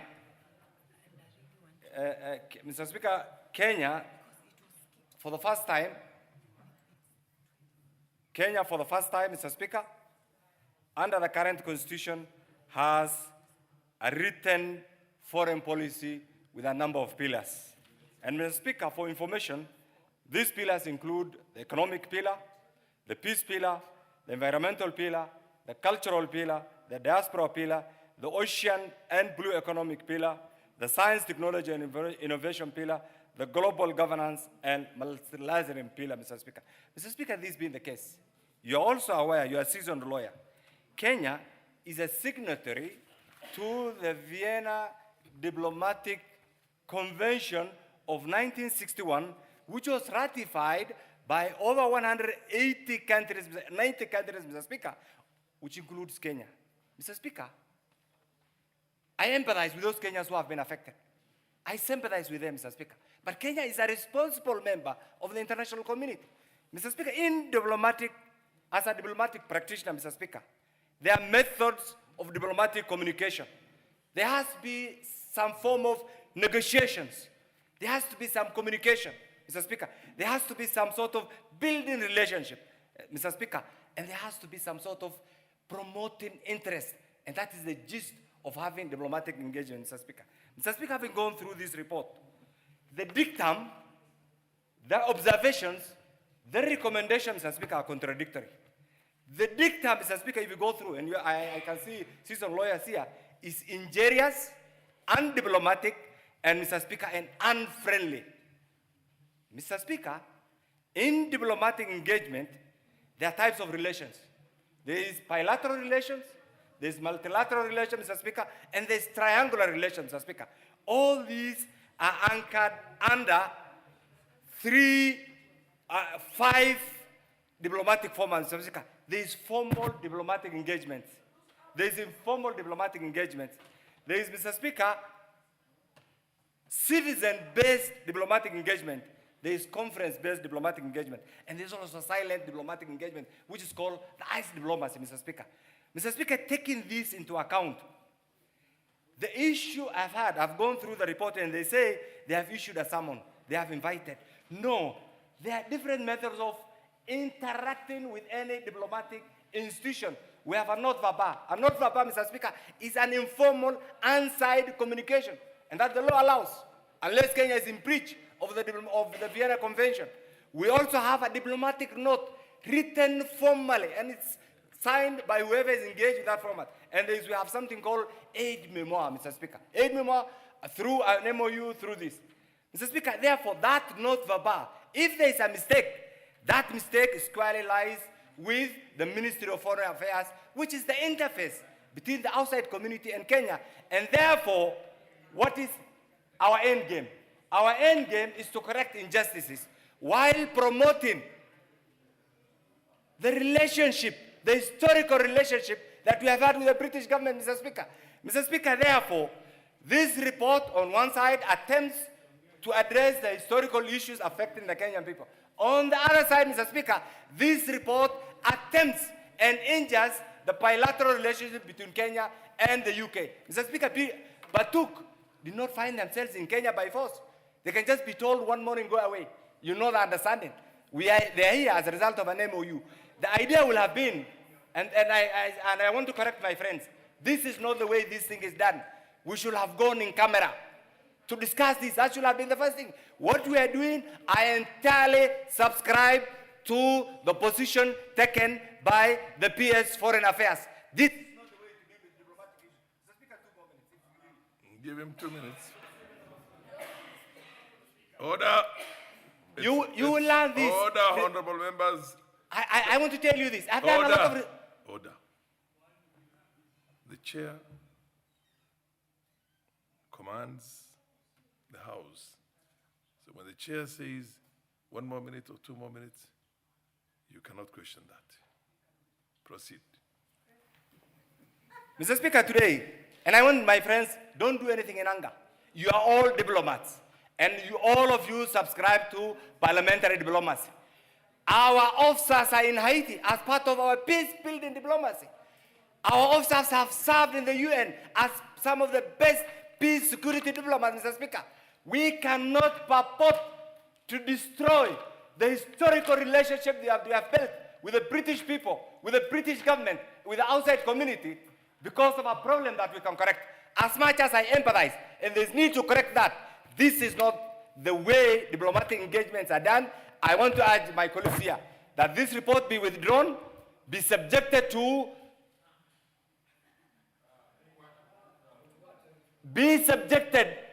the other forms of diplomatic engagement. And I can tell you this, write it somewhere. This is going to injure our diplomatic engagement, not only with the UK, but with the other community. Mr. Speaker, I hardly agree with Dr. Singo. If you say so what? Kenya is not a banana republic. We need foreign direct investment. We need diplomatic engagement. We need to protect that image of being a premier republic, Mr. Speaker. That image cannot be protected if we destroy everything that we have built because of our politics. I am aware this is very popular. I'm aware this is sentimental. I'm aware so many things touch on this. But equally, we have an image to protect. We have a country to protect. Mr. Speaker, I stand here as a person who has been the chair of this committee to totally oppose this report and have this report subjected to other methods of communication between... Order.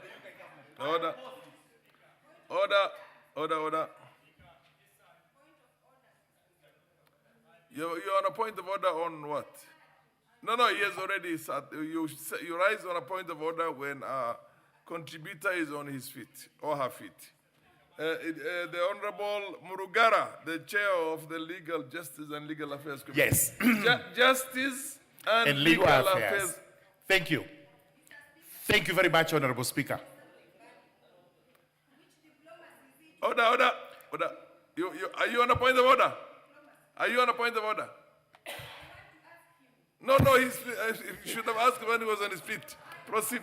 May I please, Mr. Speaker? Proceed. She's going to debate, actually. She's just differing with the other member. You will have your moment. And then she's going to debate and then she'll put across her points. Proceed. Honorable Speaker, this is a very emotive matter. The history of Batuk, the British Army Training Unit in Kenya, dates back to just after independence. In fact, those who have studied history know very well that in 1964... Honorable Madam Emase and Honorable Kainan, you will consult in very low tones. What's your point of order? Oh, sorry. That is... Omanyo, sorry. That is Honorable Catherine Omanyo. Mary Emase is seated over there. Yes. Mr. Speaker, the history dates back to just after independence. And how they came about to be granted leave in courts to practice here in Kenya was after the 1964 mutinies across East African countries. Those mutinies never succeeded anywhere apart from Zanzibar, where the mercenary, Okello, actually overthrew the Sultan. And that is how Tanzania eventually came into existence. Mr. Speaker, although this is a motive, we must be reminded what these soldiers have been doing in the country. And not just these soldiers. We can start with even the American Marines. And we go back to the case, my Lord, as Mr. Speaker, you've alluded to, in 1980, where some young naval officer from America, his name was Sandstrom, went to Mombasa, the ship docked, the naval ship, and he took a trip into town. And he came across a young Kikuyu girl called Jerry. And after everything and whatever happened, he eventually killed her using broken bottles. And he was taken to court that time in 1980. There wasn't much of any Africanization in 1980, for reasons best known to all of you. Hindrance from the then Attorney General, who said it's only whites who would have run courts. So he was taken before a white judge, by a white prosecutor, and he was represented by Judge Addis, a white advocate. At the end of it all, they advised him to plead guilty, and these were the remarks of the judge, that the young naval officer was sentenced to 6 months suspended sentence to be served out there and be of good conduct. because the life of a young naval officer from America, which was expansive before him, could not be destroyed by or in the hands of a mere prostitute. The prostitute was the African. The young naval officer who had his expanse of life was Sandstrom, a white naval officer. When you look at what this report says, in spite of everything Honorable Keinan is saying, the fact remains that the British Army has not been conducting itself very well.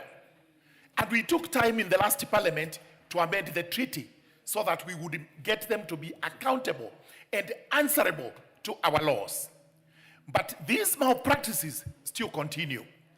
And it is the high time Kenya put down its foot to tell them, please obey the law, you are not above the law, you must be subject to our jurisdictions, and that at all times you will act within the law. And where compensation is ordered, them or the British government should actually make prompt compensation to Kenyans in respect of the atrocities they commit on our people. This report, for whatever reasons we may have against it, is a good report, especially for the sovereignty of the people of Kenya. I therefore support, Honorable Speaker. The Honorable Kombe, followed by the MP for Kamukunji. Asante Mheshimiwa Spika kwa kunipatia nafasi nikaweze kuchangia.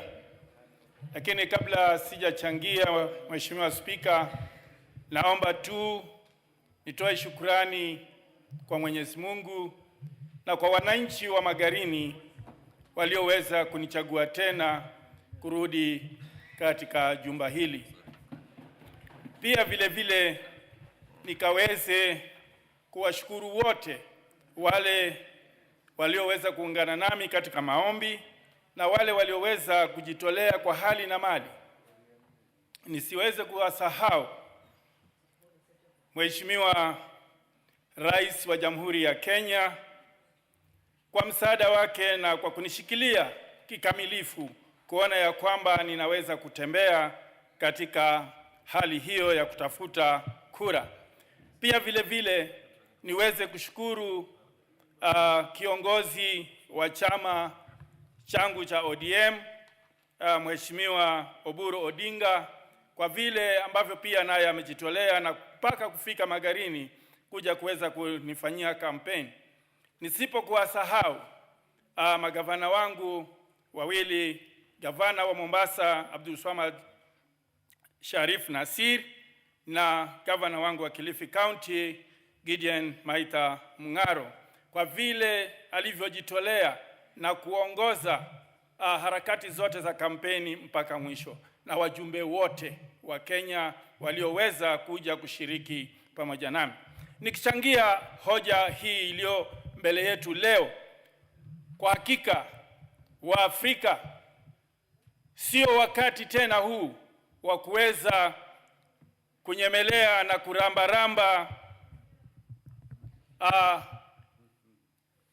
kama ilivyo nikinukuu, kama naweza kunukuu aliyekuwa rais wa Jamhuri ya Kenya hayati Mzee Jomo Kenyatta, sio wakati huu wa kurambaramba matako ya wazungu tena. Ni wakati ambao ni lazima tusimame kama Wakenya kuona ya kwamba tunatetea watu wetu. Hatuwezi kamwe kuona ya kwamba nidhamu Bwana Kombe, inaonekana kama Mheshimiwa Oundo ako kwa nidhamu.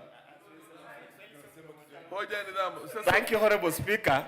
I don't want to compete with the owners of the language. So allow me to raise my point of order in the language I was taught at Starehe Boys Center School and Bujuanga Primary School. Now, Honorable Speaker, I understand a bit of Kiswahili. In a case in both KCP and KCSE, I pass Kiswahili very well. Now, he has used some words, in my view, Honorable Speaker, are unparliamentary. Kurambaramba matako. I do believe, Honorable Speaker, that is unparliamentary, and we should... Order, Honorable Oundo. Order, Honorable members. Mheshimiwa Kombe amesema nikinukuu. Unajua maana yake nikinukuu matamshi ya hayati Jomo Kenyatta ambaye amesema. Endelea Bwana Kombe. Asante Mheshimiwa Spika kwa kunisaidia kumfahamisha mjumbe mwenzangu ambaye namheshimu. Kwa hakika wakati umefika wa sisi wa Kenya kuwapa thamani wanayostahili wa Kenya wetu, na tutembee sawasawa na katiba vile inavyotuongoza. Lakini haya masuala ya kwamba tukaweze kuwaruhusu watu wengine watutendee mabaya na bado tuendelee kunyemelea na kubembelezana.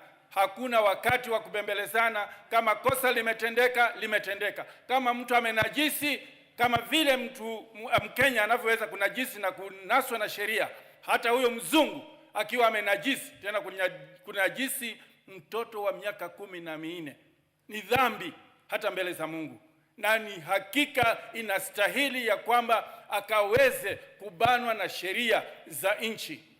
Kwa hali yoyote ile, hakuna haja ya sisi wa Kenya kubembelezana, na ningependekeza iwapo itawezekana, huo mkataba ambao unawapatia hao nafasi ya kuja kuweza kufanya mazoezi yao hapa nchini ukaweze kurekebishwa na ukaweze kujumuisha masuala ya kwamba kama hawataweza kuweka nidhamu ya kisawasawa ya kijeshi, basi wakaweze kukabidhiwa na sheria za nchi hii. Maana la sivyo, basi itakuwa sisi saa zote ni watu wa kubembelezana na wazungu. Na wakati huo tulipata uhuru wa nini? Tulipata uhuru wa nini kama mpaka sasa tutakuwa ni watu wa kubembelezana na wazungu? Hakuna haja ya kuendelea katika hali hiyo. Ni lazima tusimame miguu miwili na tukaweze kutetea wananchi wetu sawa sawa na vile katiba yetu inavyowalinda wananchi wa Kenya. Asante Mheshimiwa Spika kwa kunipa nafasi ya kuweza kuchangia. Kama ndugu amekwazika, awe pole. Asante. Kabla Mheshimiwa Kamkunji hakusema lake kuhusu hili hoja, nataka niwatambue wanafunzi wa kutoka kata ya ubunge ya Bura ambao walihitimu leo katika chuo kikuu hapa kutoka kaunti ya Tana River. Na kwa hiyo nataka nimwambie Mheshimiwa wa Bura azungumze, awakaribishe na yeye pia. Na azungumze Kiswahili sanifu. Asante Spika kwa kunipatia fursa hii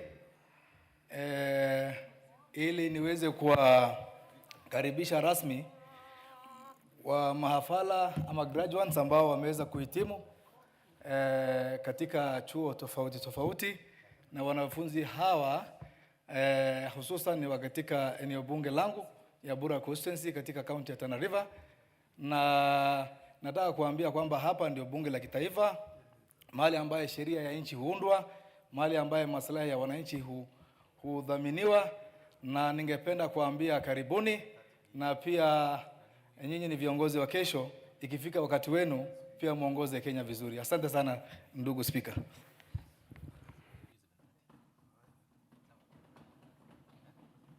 Basi wanafunzi mliohitimu pia nawapongeza. Now I'll call upon the MP for Kamkunji to weigh in on this motion. And followed by Rosa Buya. Thank you, Mr. Speaker, for the opportunity to contribute to the report on the conduct of BATU, the British military forces based in Kenya. And I also speak as a member of the committee. I want to first of all say some few words about some of the comments that have been made against the report and the situation. And I want to say that if there is really a Kenyan parliamentarian who is not going to be moved by the catalogue of murders, maiming, and rape of Kenyans, then really that person doesn't have any empathy for the Kenyan people. And it reminds me the words of the famous scholar Frantz Fanon on the question of colonialism. And he says that colonialism inflicts a deep psychological trauma on the colonized, leading to the colonization of the mind. And the same with our own philosopher, the late Ngugi wa Thiong'o, on the decolonization of the mind, is that in fact we're a very long way. We have this inferiority complex when it comes to outsiders, that we don't value the lives of our own citizens. Any senior MP or government officials who values abusive partnership above the lives of our own Kenyan citizens really needs to question himself. There is no convention or no agreement that can justify the abuse and the harm that is done to Kenyans by an outside force, even if that force was a friendly force. I participated in the inquiry, and this report contains really disturbing revelations about the conduct of the British soldiers here and the many horrific atrocities they have committed against innocent Kenyan civilians.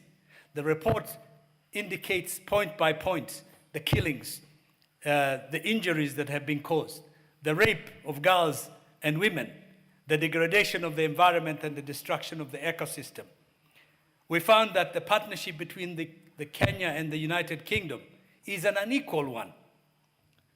Kenyans are in an abusive relationship in which the British troops have the monopoly of violence and can do whatever they want and they deem to Kenyan civilians.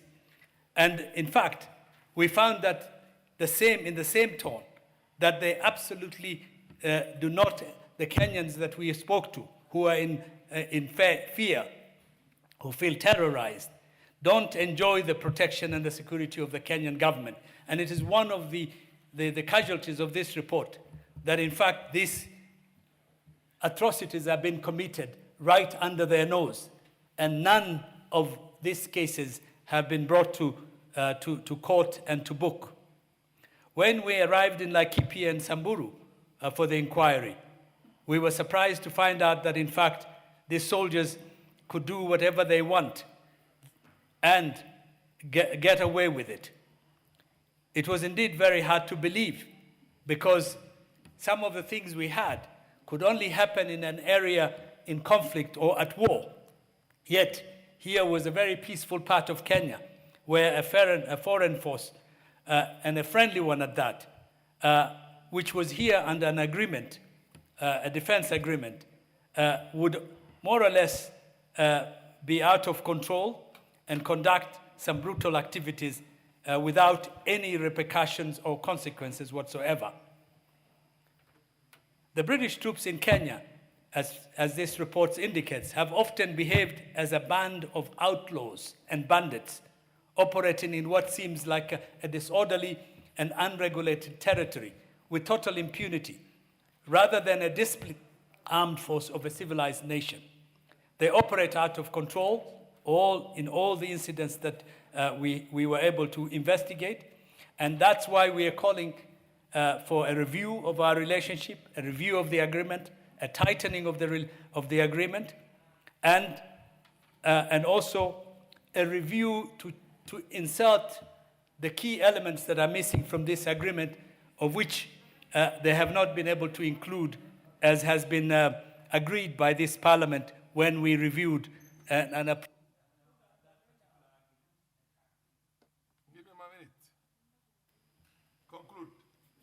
In conclusion, Mr. Speaker, we urgently seek justice for the lives lost, the environmental degradation and damage. We also need to have real accountability. But more importantly, we need to know the status of the agreement between Kenya and the United Kingdom, because the current agreement has lapsed. Since the UK had declined to accept the Kenyan Parliament's amendment of the defense agreement, the question is, under which arrangement does Batuk operate on Kenyan territory today without an agreement approved by the Kenyan Parliament as required by our Constitution? That is the big question this House needs to address and take action on. Thank you, Mr. Speaker. Rosa Buyu.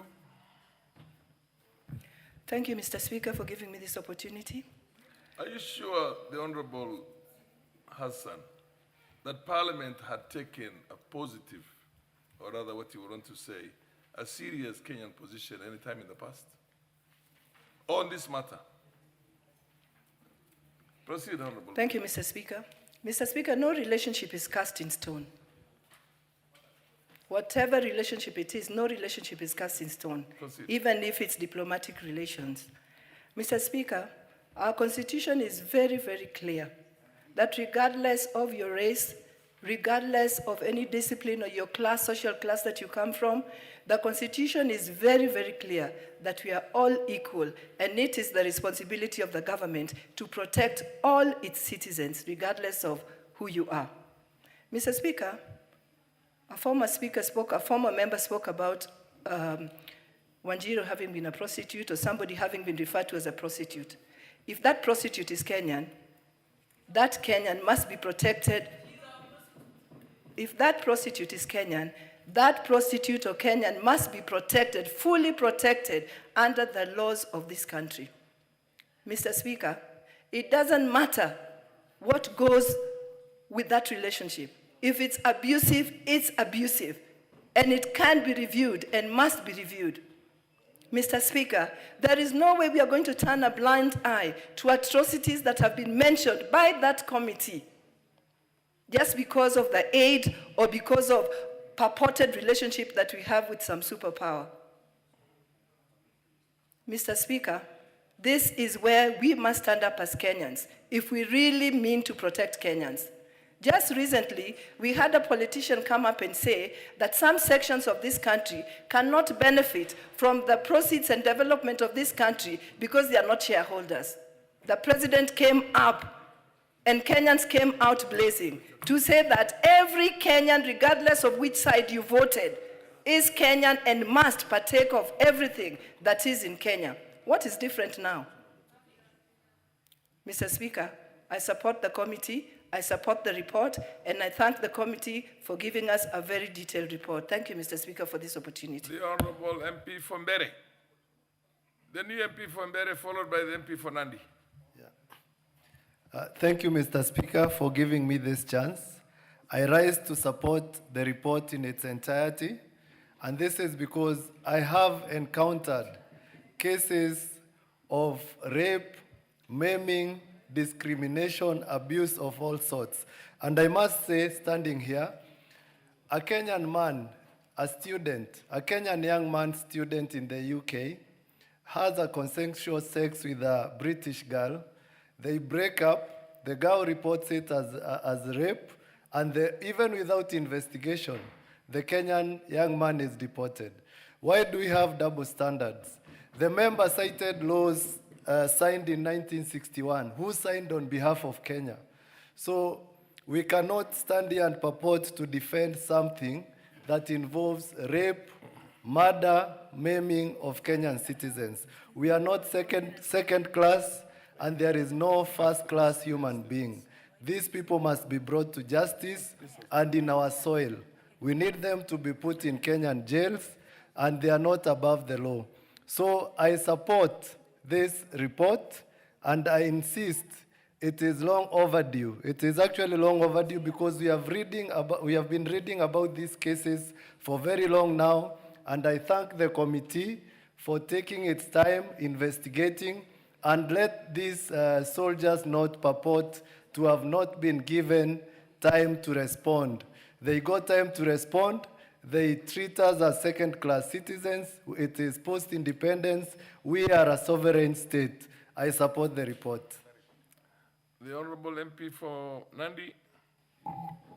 They don't treat you as second-class citizens because they're not citizens of this country, but as second-class human beings.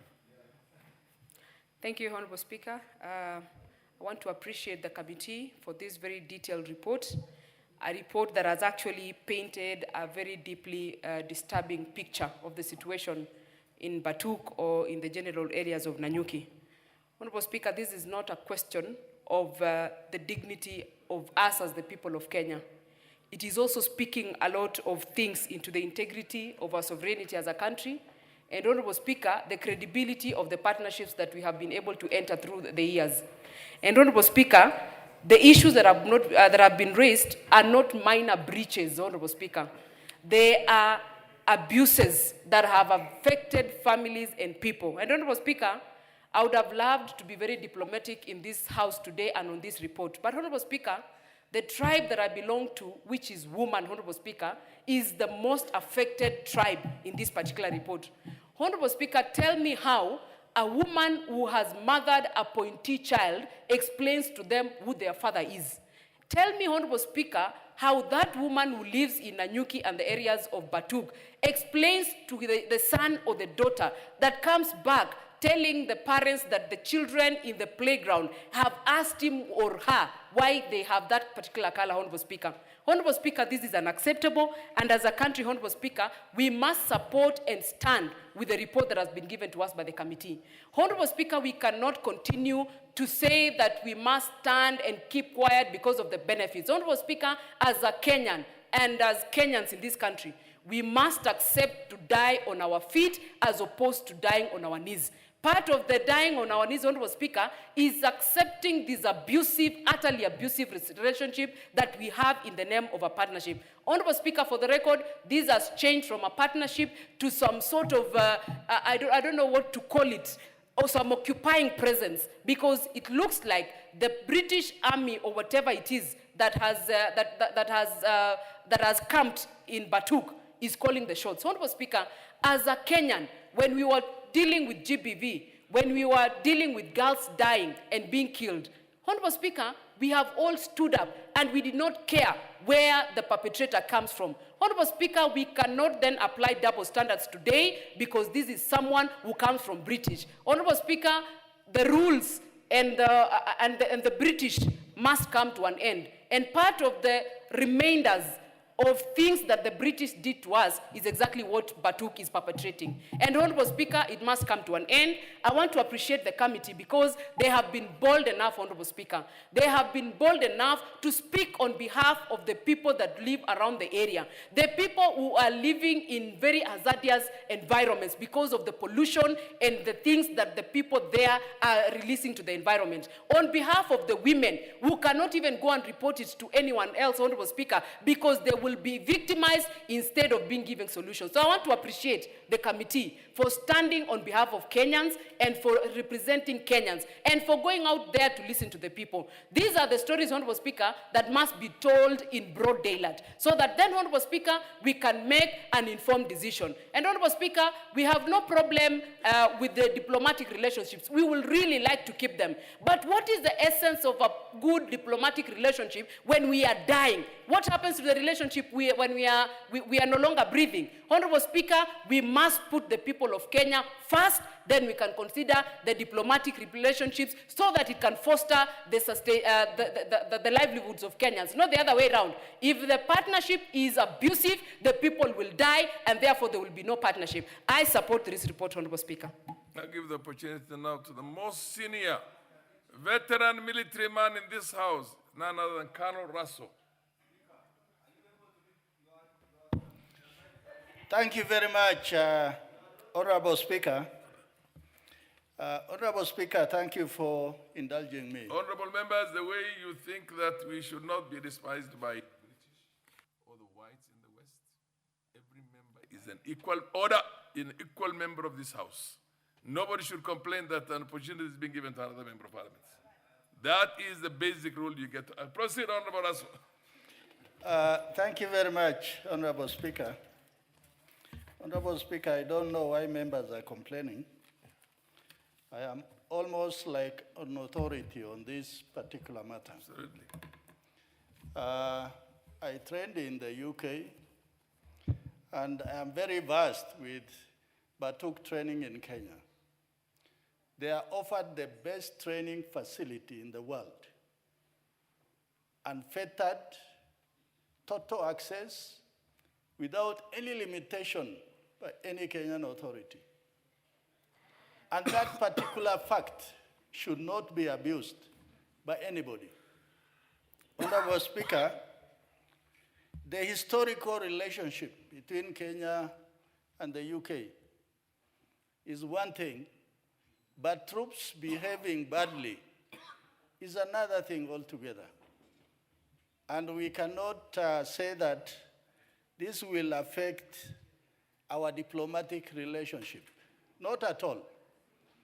The forces that train in Kenya, whether Americans, British, or others, are visiting forces which deploy liaison officers so that any visiting forces do not do anything wrong and towards the municipal laws of this country.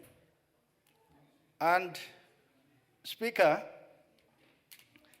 what I read about this report by committee of the Kenya National Assembly, it is the issue of responsibility, accountability, transparency, rule of law, respect for the municipal laws of this country. What the committee is asking is telling Batuk, do exactly what you do in your own country, and all kinds of lethal ammunition. If they don't explode, the basic tenets in military training and doctrine is go and look for those unexploded ammunition and dispose them off. On the Kenyan rangelands that they are less populated, there are very few people, but that does not give anybody the opportunity not to dispose of those lethal ammunition that are likely to injure the civilians who are likely to stray on those rangelands with their livestock. Honorable Speaker, Defense Cooperation Agreement between Kenya and the UK must serve both in equal measure. That when you are going for equity, then you must come with clean hands. Yes, people can talk, but there are two important articles that even new members who are joining this House must learn. Article 95, that a matter of concern to the people, and Article 94, sub-article 5, nothing will have a force of law unless it is passed by this House. Honorable Speaker, my worry, and greatest one for that matter, the British have one of the best armies in the world that are very well trained, very well disciplined, very well commanded and managed, but people should not come to Kenya and do things which they don't do in their own country. For that reason, I think it doesn't affect any diplomatic relations between our two countries. But the commanders who bring their forces for training.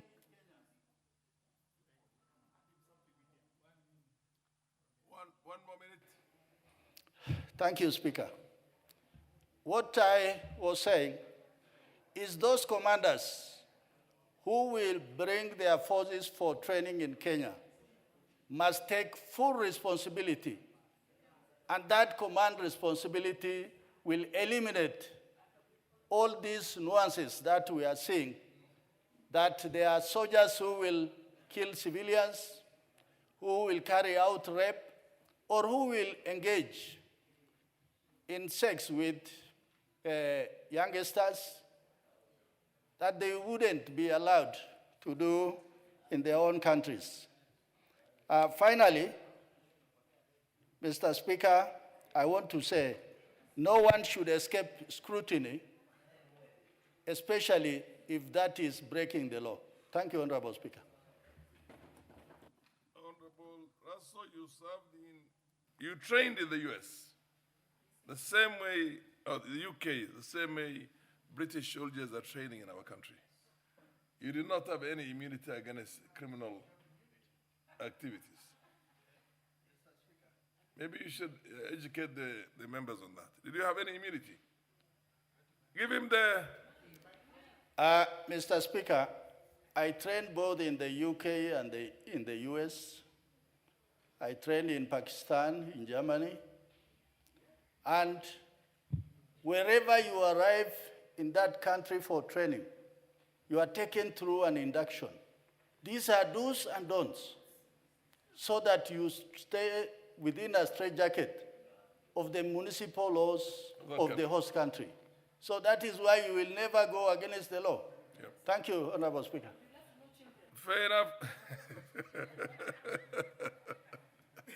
You never know, you never know. Maybe. And, Honorable Oundo, followed by Beatrice Elachi, and then followed by the MP from Turkana. Thank you, Honorable Speaker. I have keenly listened to the experts in this field, Honorable Raso, the military gentleman, the Honorable Bashir. I have also listened to a diplomat who has had diplomacy, probably a student diplomacy. But Honorable Speaker, let me get to the point. I associate myself with the recommendations largely of the committee. Honorable Speaker, there's a historical aspect why Batuk are here. And the military gentlemen who are here will tell you the presence of Batuk, the presence of American Marines, and the presence of other foreign military units in this country probably has been a good deterrent from any of our rogue neighbors, probably had harbored any intention or an idea of invading or coming to stabilize Kenya. Honorable Speaker, I want us to draw parallel. Stabilize or stabilize? To stabilize Kenya. Okay. I want also, Honorable Speaker, to draw parallel on the war in Ukraine versus Russia at the moment. It just started because Ukraine had no formidable military ally that could assist them in the event of any invasion. And that's why you find Russia is very uncomfortable with Ukraine joining NATO. So the presence of the Batuk, the presence of other military units in this country is an advantage to some extent. But also I want to agree with the report that where a criminal offense has been committed, military personnel who come to train here are not accredited diplomats, so they do not have diplomatic immunity. Whenever a crime has been committed, Honorable Speaker, I totally agree with the recommendation that the laws of the country, or unless there's any other agreement between Kenya and the UK, those who commit crimes within the soils of Kenya should be tried here in Kenya for purpose so that they face the law as required here in Kenya. Honorable Speaker, this matter has elicited a lot of attention and interest in the UK. BBC has reported about it, Sky News has reported about it, literally all the mainstream news outlets in the UK have reported about it. And they seem to agree that there should not be no immunity for those who commit crimes. So that's a settled matter. Honorable Speaker, I have listened to the numerous recommendations. There are just too many.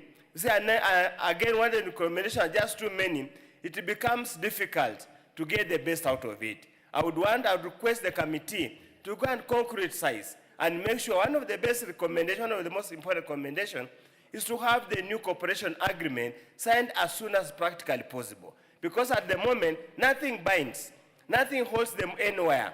Finally, Honorable Speaker, as I conclude, on the issue of civil matter, yes. I'm a man, and the Honorable Speaker allowed me now to talk as a man. On the matter of civil matter. Proceed. You have always talked as a man. I yes. See you talk as a woman. On a matter of civil matter, of child support, it's not a criminal matter. It's a personal matter between two consenting adults. Where there's a case of rape or defilement, that falls in the realm of the law. But the mere, just a second so that I drive this point. Just to conclude, the mere fact there's consensual agreement between a consenting adult and a consenting woman and a man, whatever comes was expected. So there must be an arrangement between the two of them to sort out their issues. You know, Honorable Speaker, even to go to court, to the child support department in this country, is a lengthy and laborious process and doesn't guarantee success. So I just want to ask the ladies who are here also to educate our ladies in that area that as you engage, you know, there are consequences. The man can die, can disappear. We must learn to carry the burden. We must learn to be careful. Normally, Honorable Speaker, the joke used to be said, Honorable Speaker, a joke used to be said that when they were building the thick highway, there were very many ladies who got children with the Chinese. And as typical, Chinese things don't last for long. The children used to die as soon as they were born because Chinese things don't last for long. With those very many remarks, Honorable Speaker, I support the report. Order, honorable members. The Honorable Millie is on a point of order. You don't shout point of order from behind the chair. What's your point of order? My apologies, Mr. Speaker. I'm multitasking.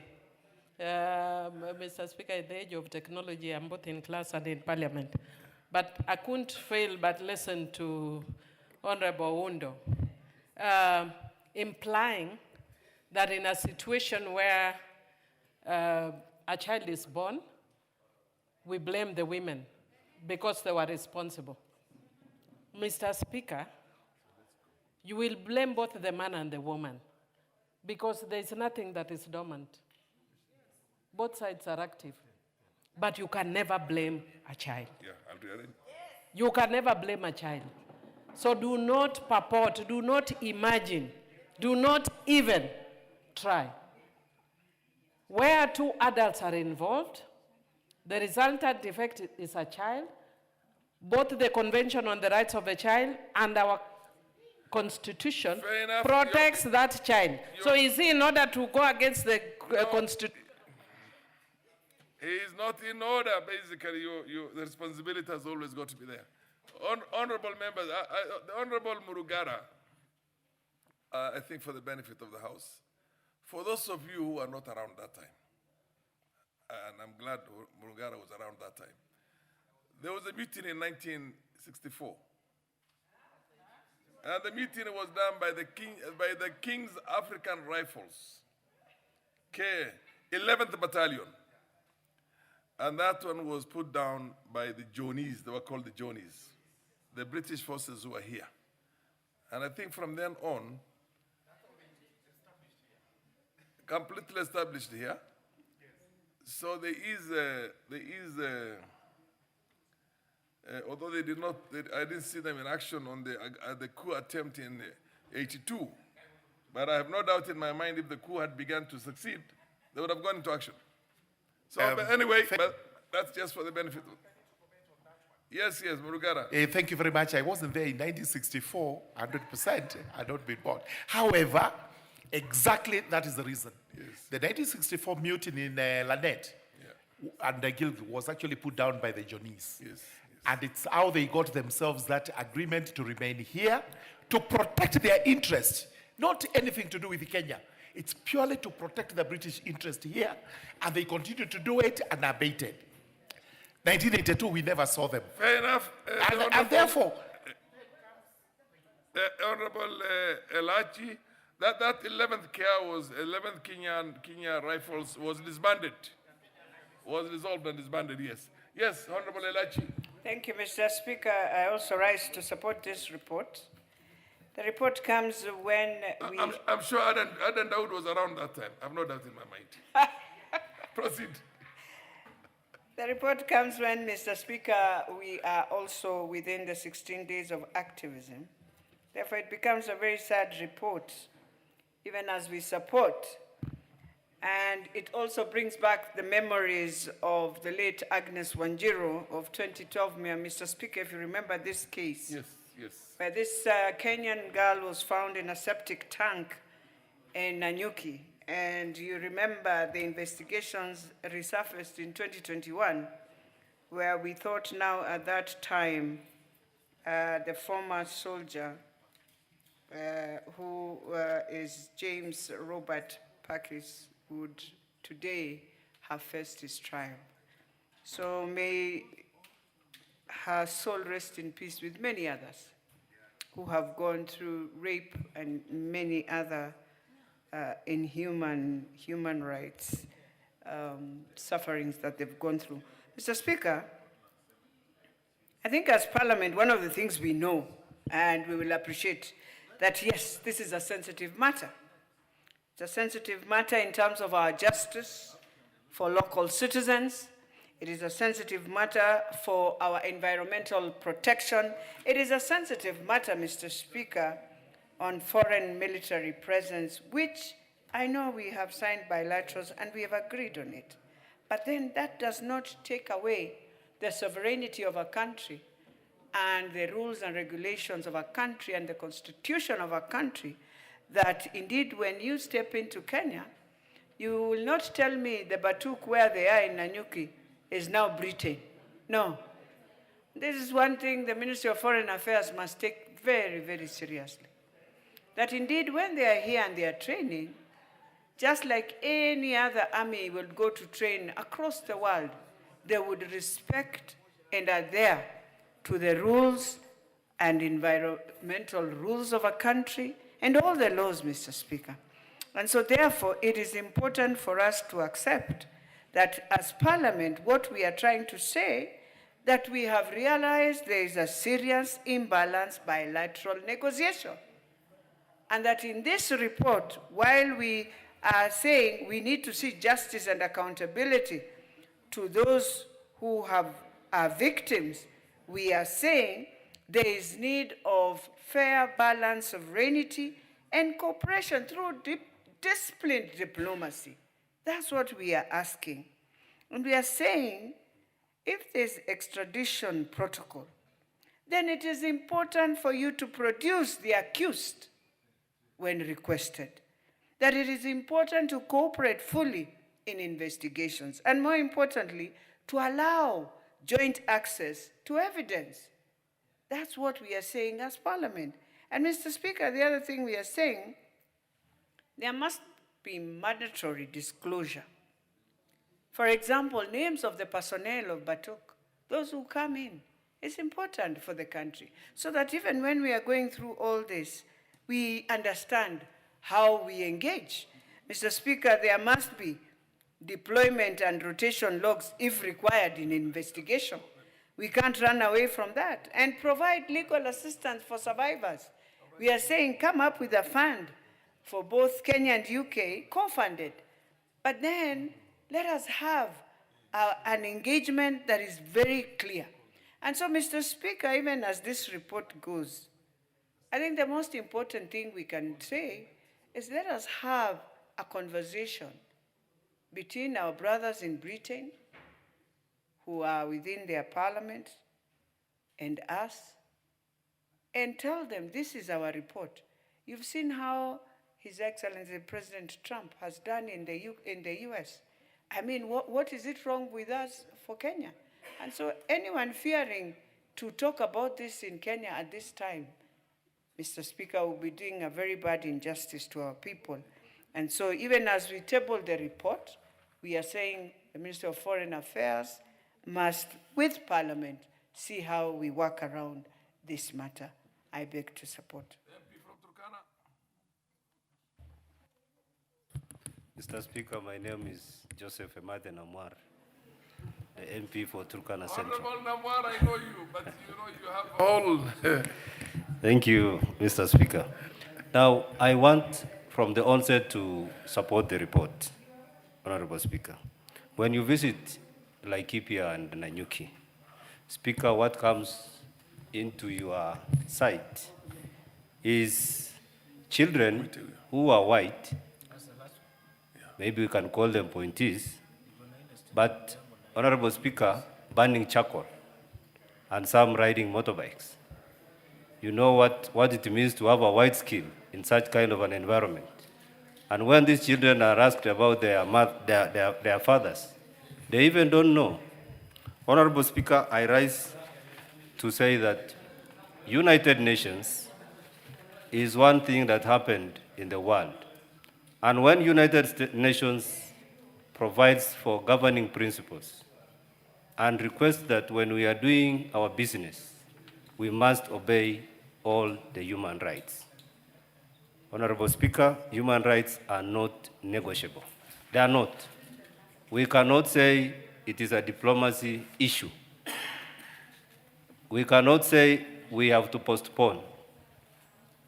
Honorable Speaker, my take from this report is if the committee, and I want to thank them for coming up with this report. Honorable Speaker, if they can be able to look at the DCA or the status of forces arrangements, either Kenya or UK, and be able to see if this can accommodate investigation or if this can be able to be prosecuted in any court of law in the world. Honorable Speaker, what is happening is damaging, very much damaging. When it talks about land, talks about the environment, talks about rape, lack of compensation of those who are, victims. Honorable Speaker, when we come back here as Parliament, we have something like a bilateral function with the armed forces or the defense forces, Honorable Speaker. This House approves an emergency, approves war. The National Security Council can recommend, but it must come here, including the President. And therefore, when we are talking about all this that is happening, Honorable Speaker, we must say that there is a time when a country becomes greater than an individual. Whichever the status, whether you are white, whether you are black, Honorable Speaker, country becomes more greater than an individual, Honorable Speaker. And so when we are putting this across, Honorable Speaker, we want to say that individuals must take responsibility of what they do, not as a country, UK or Kenya. Honorable Speaker, just here in Ethiopia, I happened to talk to a friend who worked there, and there's a time when, I don't know, he messed up in Ethiopia and got a lady and impregnated a lady. The government of Ethiopia waited until this man was boarding a plane back to Kenya. And then he was brought a bill to pay, and the bill contained the upkeep of the child and even the damage he had done to the mother. And Honorable Speaker, I want to say... What's your point of order, Honorable Moinje? Thank you, Honorable Speaker. Honorable Speaker, I rise under Standing Order 95. Yeah. Honorable Speaker, I believe we've contributed enough to this motion, and I think it's time that we invite the mover to reply after the Honorable Member completes his... Honorable Speaker, we must bring each and every UK Army officer into record as an individual, not as a country. And there is no person who is superior when it comes to human rights. Honorable Speaker, I beg to submit. I now put the question that the mover be called upon to reply. As many as can say aye. Aye. As many as can say nay. The ayes have it. Proceed. Thank you, Honorable Speaker, and I want to appreciate the many members who have actually debated robustly on this matter. And I just want to make just a clarification that this report in no way is undiplomatic, uncooperative on the part of Kenya and United Kingdom.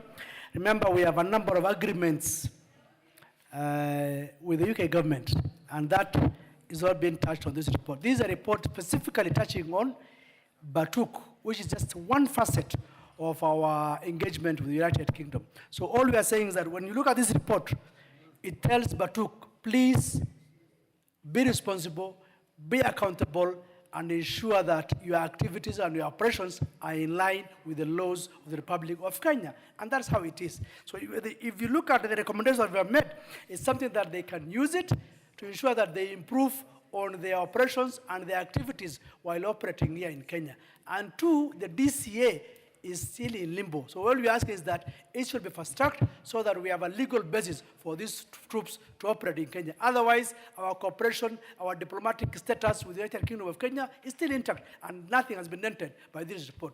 I beg to reply. Honorable members.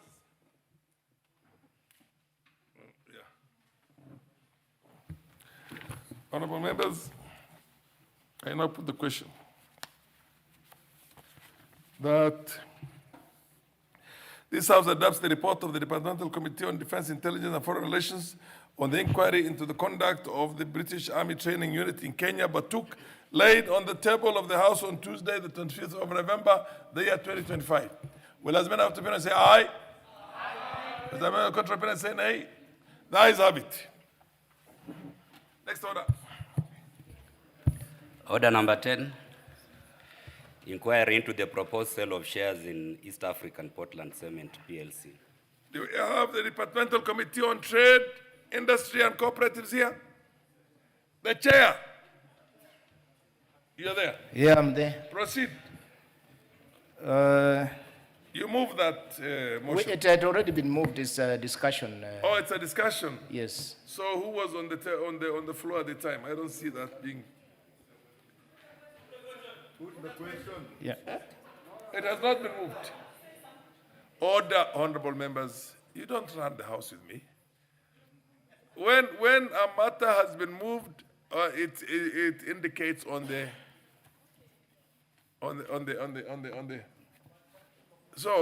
order paper. And now I'm informed that it has not been moved, so you move it. You move it, you get somebody to second you, and then we open it for discussion, and the rest goes on the way it's normally supposed to.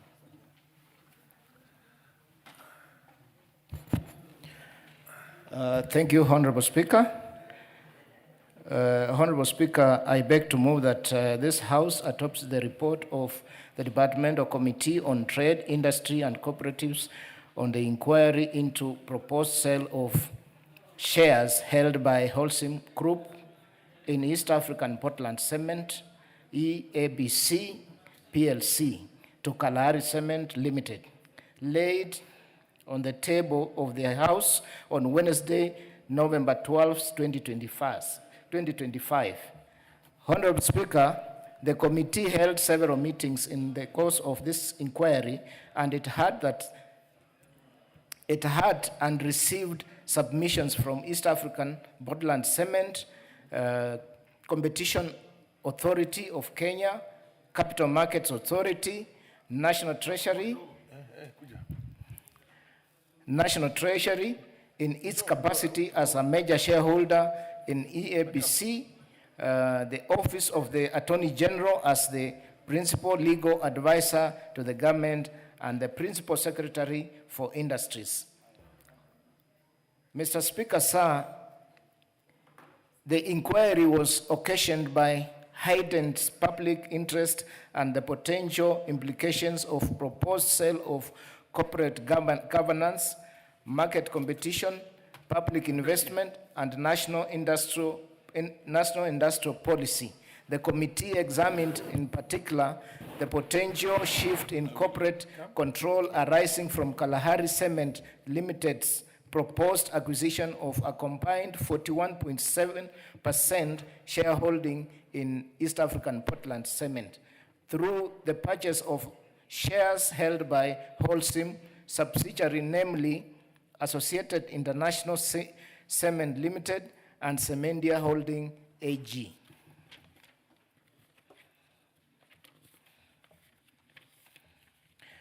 The committee also interrogated the proposed sale price of 27 shillings 30 cents per share, a valuation substantially below the prevailing market price, averaging at Kenya shillings 58 per share during the period under review. The report is structured as follows for the benefit of members perusing through. 1, terms of reference. Number 2, submissions from witnesses. Number 3, findings. Number 4, committee observations and recommendations. Mr. Speaker, sir, the committee made the following key findings. The committee finds that the proposed transaction and the approvals process was subjected to multi-layered regulations under the Capital Markets Act, Cap 485A, the Competition Act, Cap 504, the Companies Act, Cap 486, and the Mining Act, Cap 306, which seek to protect investors, ensure fair competition, and safeguard national mining resources. Number 2, the transaction therefore required approvals or exemptions from the Capital Markets Authority, CMA, including approvals under Section 31(1)(a) of the Capital Markets Act and the relevant subsidiary legislation. The Competition Authority of Kenya, CAK, and the Cabinet Secretary for Mining and sections under Section 51(6) and 7 of the Mining Act for the transfer of controlling interest in licenses. CAK did not conduct a merger review as provided for under Section 42 to 47 of the Competition Act, having concluded and the transaction was non-notifiable. Consequently, no public interest or competition assessment was undertaken. Kalahari Cement Limited, through its combined interest in Bamburi Cement, would command a substantial share of Kenya cement production and distribution capacity. This could lead to horizontal coordination and collective dominance where two or more undertakings acting in concert control the market, even if the neither individual holds over 50% plus market share. CAK has determined market concentration in cement sector or risk of dominance in production, distribution, and pricing. The transaction price of Kenya shillings 27.3 cents per share rests substantially below the prevailing NSC market price of approximately Kenya shillings 58.75 cents, suggesting possible undervaluation and erosion of shareholder value, including the government's own equity stake. No independent valuation report on fairness opinion has been furnished to justify the transaction price, raising questions about the methodology used to determine share value and rationale for the sale. Reliance on the principle of willing buyer, willing seller is inadequate where a listed company of strategic national importance is concerned, as public interest extends beyond the immediate parties to encompass capital market integrity, investor confidence, and protection of public assets. Number 7, the National Treasury and the NSSF, as major shareholders, have a fiduciary duty to safeguard public investment and pensioners' money by ensuring that any future capital restructuring or disposal or sale of asset, e.g. land, is properly disclosed and approved in accordance with Section 158 and 238 of the Companies Act. Whereas the entry of a long-term strategic investor may be beneficial to the company by injecting capital and providing technical support and operational efficiency, the absence of a publicly disclosed strategic plan from Kalahari Limited raises uncertainty over the employment stability, operational strategy, and alignment with the national industrial policy. The absence of public interest review by CAK and Section 42 to 47 of the Competition Act means that no safeguards or conditions have been imposed to protect public interest, consumer welfare, and leaving potential risks of market concentration. Dominance and pricing control in the cement sector, unmitigated.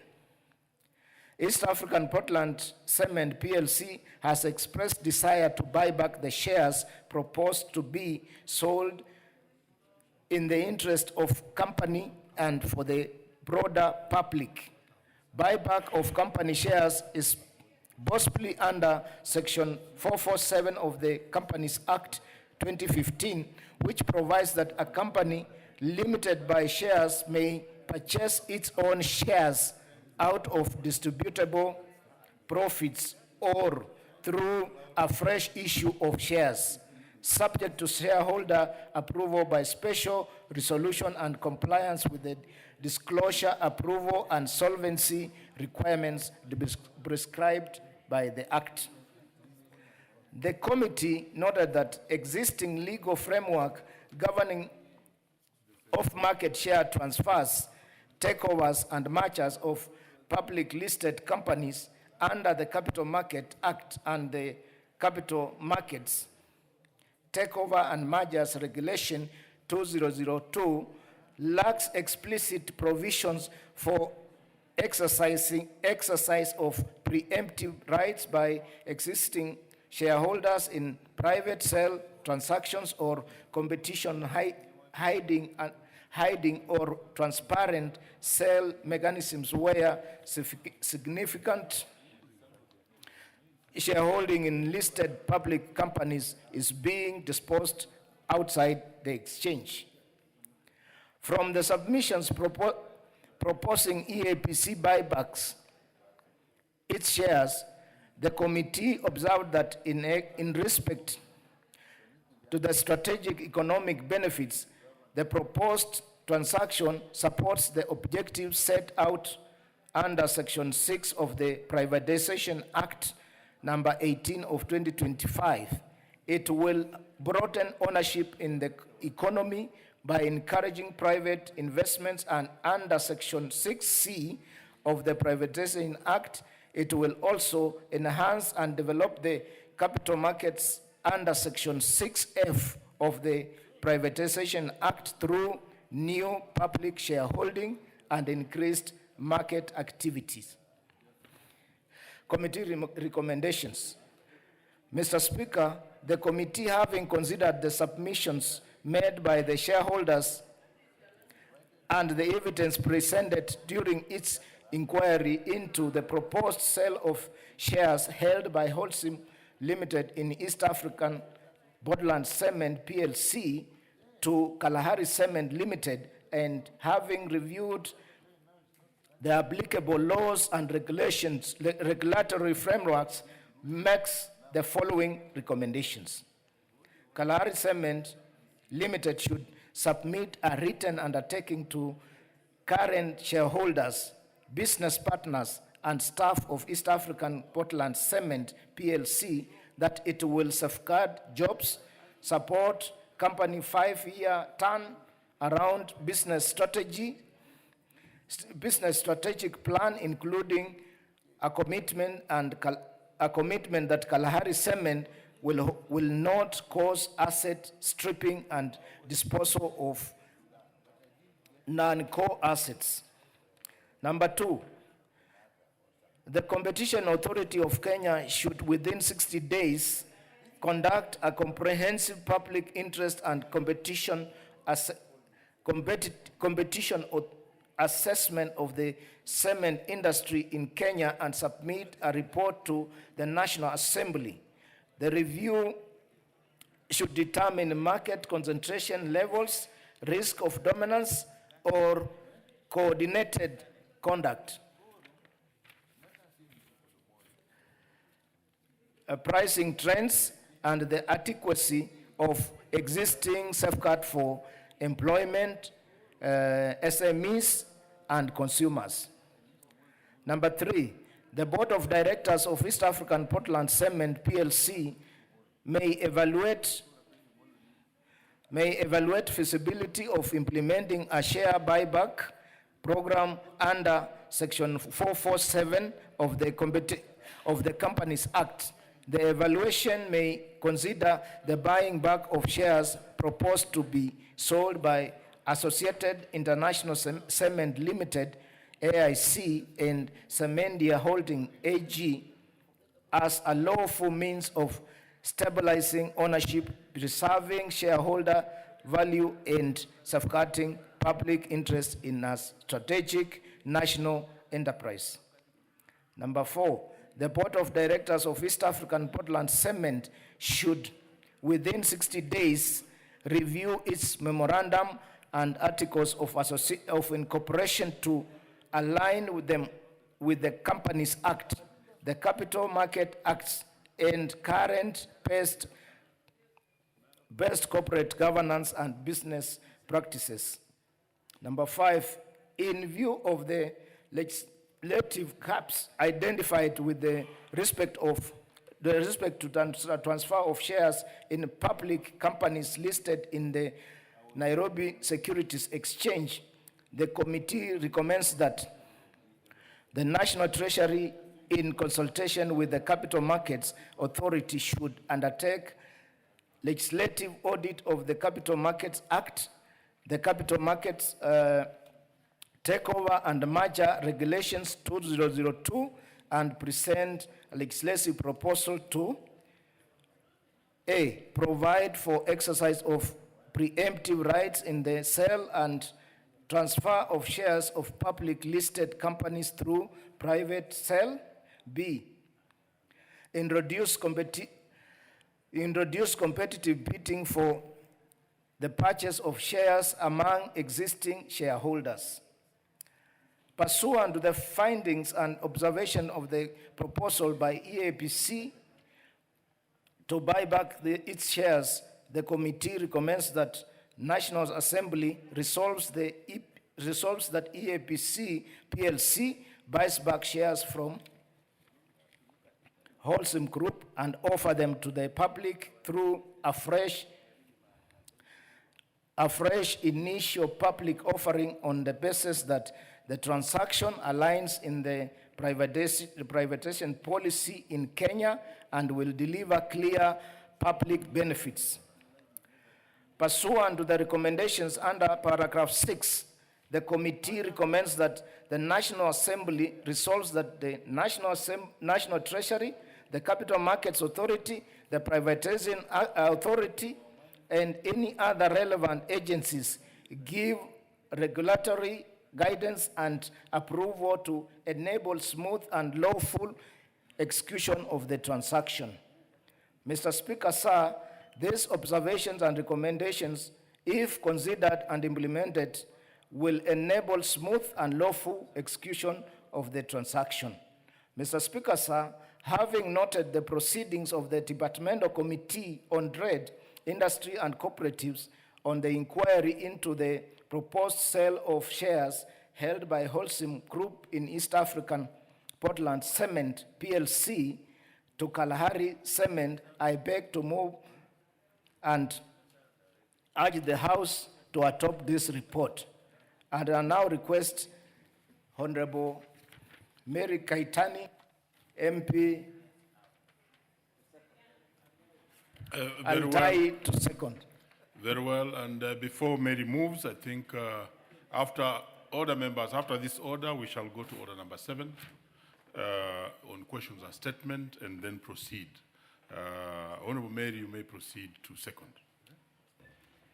It's Honorable Marianne, not Mary. Those are two different people. Great, Honorable Marianne. Thank you very much. I stand to second this motion, and as I second this motion, from the onset, I would wish to raise an issue on issues on mergers, and which were parts that were supposed to be considered by CMA and CAK during the consideration of the sale of, or the proposed sale of these shares.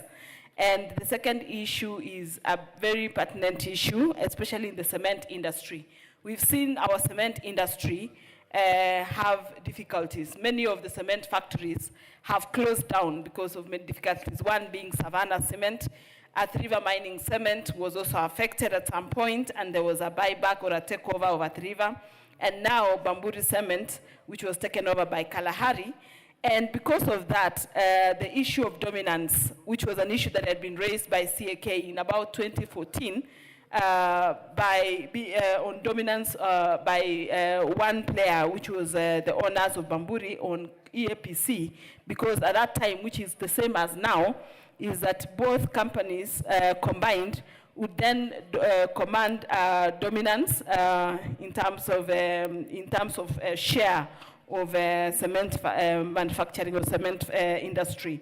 And if we don't take care of this, considering that we are doing so many markets, we are doing affordable housing, and a lot of cement consumption is happening in this country, we then need to consider and ensure that dominance is not abused by any of these industries. So we second this report. I stand to second this report, and also bring out the issues of a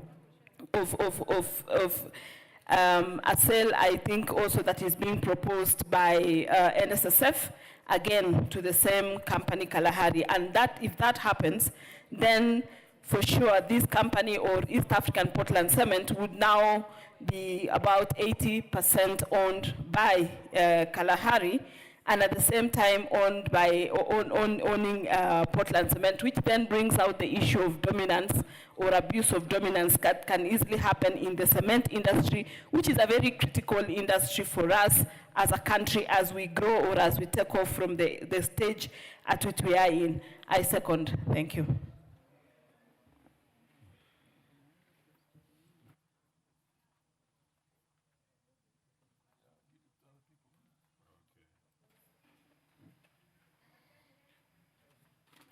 Very well, honorable members. I now propose the question that this House adopts the report of the Departmental Committee on Trade, Industry and Cooperatives on its inquiry into the proposed sale of shares in the East African Portland Cement PLC laid on the table of the House on Wednesday, 19th November 2025. I see quite a number of interests. The first one here is Martin Owino of Diwa. He's speaking on the next one, Adan Kainan. Okay, any member who is interested to speak on this? Yes, Honorable Dawood. Thank you, Chair. I rise to support the committee's report on this issue. Honorable Speaker, going through what is called market dominance, Bamburi Cement already has 33% of the share of the Kenyan market. If today, an East African Portland has 15% share of the market, that the total share of the market for these two big corporations is 48%. Honorable Speaker, in any sale of shares in a company, the first people to be offered are the shareholders. It's called preemptive rights. But here, we have one shareholder doing a share purchase agreement to buy 29% shares in a company. It is not being offered to any other shareholder, which means it is not a competitive bidding, but a boys' club or a girls' club way of buying something. It's a boardroom buying. According to the committee, Mr. Speaker, sir, the shares here are being bought at 27 shillings. Today, if you look at the market value of the shares of East African Portland, they are going to about 53 shillings. So one wonders, you are selling 29% at a low price of 27 shillings, while the market price, an ordinary Kenyan like me, if I were to buy a share, will buy at 53 plus. So this again raises eyebrows. Number 3, I heard the Vice Chair talk about NSSF NSSF selling shares to this Kalahari. Mr. Speaker, sir, if that happens, Kalahari will own 75% of East African Portland.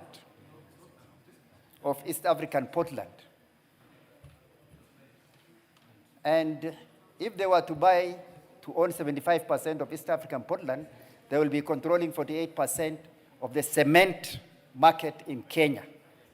I wonder why the Competition Authority, the CMA, the National Treasury, and the Ministry of Mining are not seeing these very stark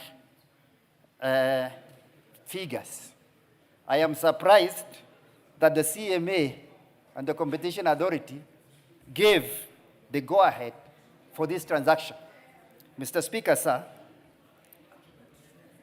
the committee has done a very in-depth. They have dived into the issues that needed to be addressed. And I'm glad that the board of Portland, East African Portland Cement, are willing to buy back. If that is so, Mr. Speaker, sir, I will agree with the report. Let them buy back. Let this company be owned by the public, by the Kenyan public. Mr. Speaker, sir, the report does not include what the Vice Chair talked about, that NSSF is selling. But if that is true, Mr. Speaker, sir, then this House, Mr. Speaker, sir, and I want my colleagues to be very mindful, this House should be very careful with approving such sales. The money belonging to the Kenyan workers cannot be sold through boardrooms. It has to be very open. It has to be valued. Actually, valuing East African Portland through the value of shares at the share market is, in my opinion, very wrong. What I am aware of, East African Portland sits on about 5,000 acres of land in Athi River and Kitengela area. 5,000 acres of land in that area is about 5 million each. The value of the company should at least be 25 billion. But at 27 shillings per share, this is a ripoff. And this ripoff, if we are today, the people who are in charge of policy making in this country, and we allow this ripoff to go on, then we will be advocating our duties as members of parliament. Mr. Speaker, sir, I support the findings of the committee. I agree with their recommendation, and I urge my colleagues also to support. Thank you.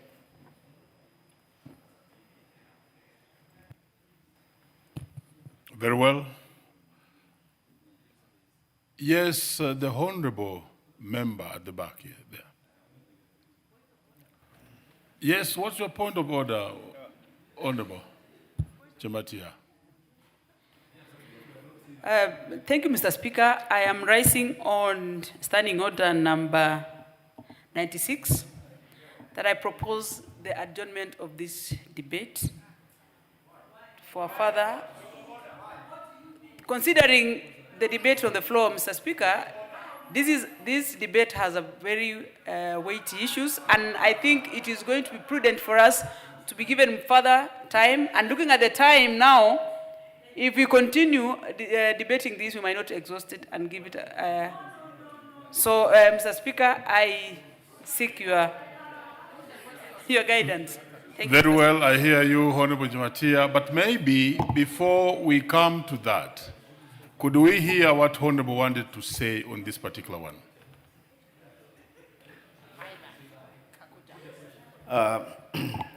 Thank you, Mr. Speaker. I hear Honorable Jematia, but I think although this issue is very weighty, I think it's also very important that we debate on it. And Honorable Speaker, I see that the sale of shares of East African Portland Cement to Kalahari Cement Limited is subject to questioning.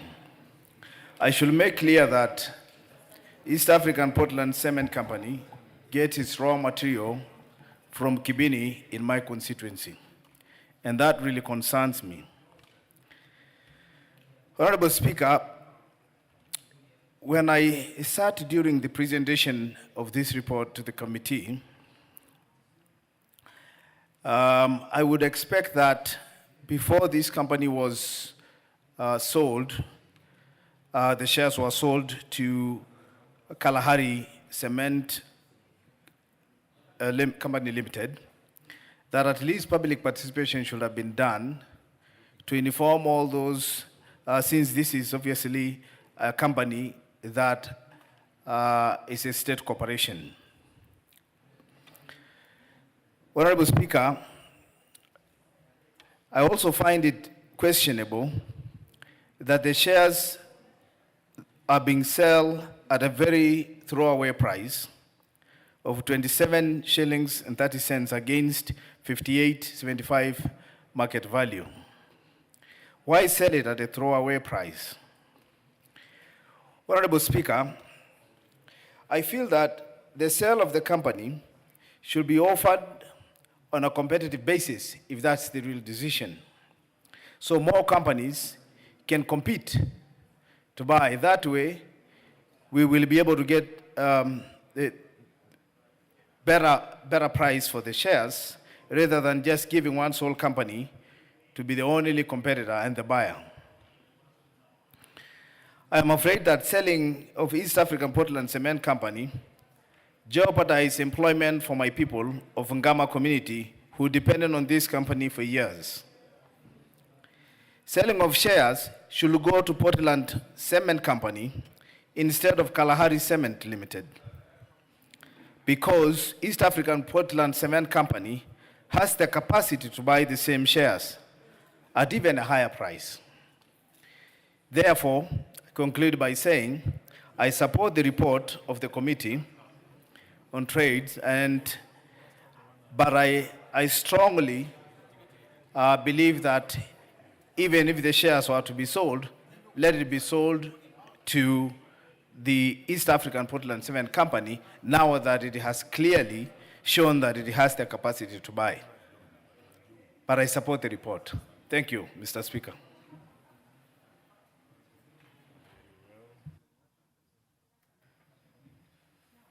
The Honorable, is that Engoko? Proceed.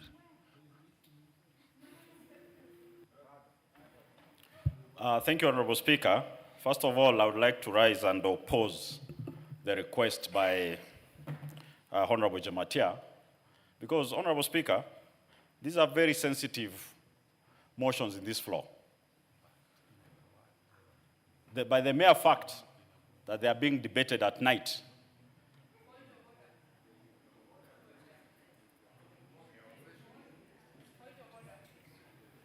What's your point of order? Honorable Ngoko, you may take your seat. This is a debating house. If there's a point of order, we just listen to it. Proceed.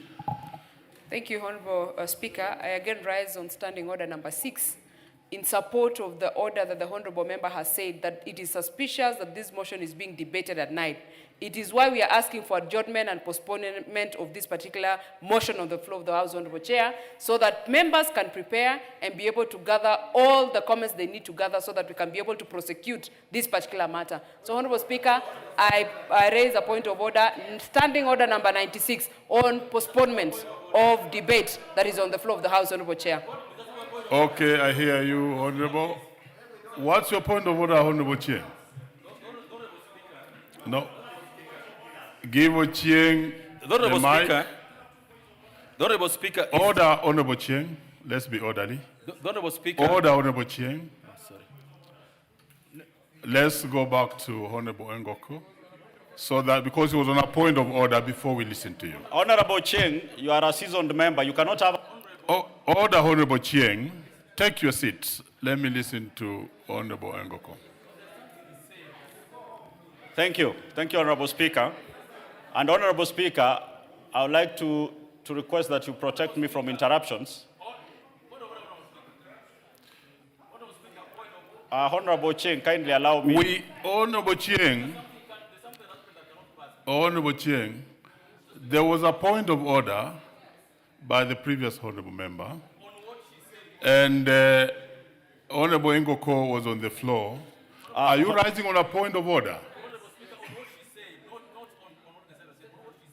No. Ngoko, you may proceed. Honorable Speaker, first of all, I believe the House has quorum, and therefore the House is properly constituted to debate this motion. Unless any member has a contrary opinion, we have quorum and the motion should be debated. And Honorable Speaker, the report raises serious concerns. The report is an eye-opener. This is a report by this House. By the mere fact that this report was brought here today, should be fully debated and a vote taken on it. We cannot allow deferment of things that should be handled expeditiously, like this report. East African Portlands was sold at a throwaway price. Honorable Ngoko, I've given you a chance to contribute on this motion. That is what I'm doing, Honorable Speaker. I don't know why you are belaboring on whether we should debate on. Proceed and make your contributions. Honorable Speaker, the report states clearly that there are shadowy figures in the whole transactions. Who is Kalahari? These are answers that could not be answered. And to protect the interest of this country, Honorable Speaker, I support that this report should be adopted by this House. Our work as legislators is to protect the interest of Kenya and Kenyans. We cannot abscond that duty. We cannot defer that duty. The assets of this nation must be protected and protected by this House. Honorable Speaker, there are shadowy figures that are buying Kenyan entities, and this House cannot turn a blind eye on that. We are not going to sell our assets at throwaway price. Because what are we going to leave behind for our children? A honorable member here said this will be loss of employment to the people in his constituency. Whose interests are we serving? Honorable Speaker, let this House adopt this report. And there is no deferment of this debate on any voting. We will do it today, Honorable Speaker. I support the report. Honorable Cheng. Honorable Speaker, my point of order wasn't about the merits of the motion on the floor, but Honorable Speaker, earlier today, this House passed the sitting at this time. So, Mr. Speaker, it is out of order for a member of Parliament to say that our sitting at this time is suspicious. They can never be suspicious sitting when Parliament decides that you are sitting until midnight. That is the time of Parliament, Mr. Speaker, and I would like you to request the member who used those words to withdraw those words, because this House decided to sit up to midnight today. Not on merits of the matter, but a member cannot stand and say that our sitting is suspicious when the sitting we passed was to go on until 9 p.m., Mr. Speaker. I beg your indulgence, Mr. Speaker. Very well, Honorable Cheng, you are absolutely right. This sitting is very much in order. And Honorable Member, this sitting is not suspicious. Make your contributions if you have contributions to make. Next to make contributions on this is the Honorable Phyllis Bartow. Is she in the House? Could we put our interventions if...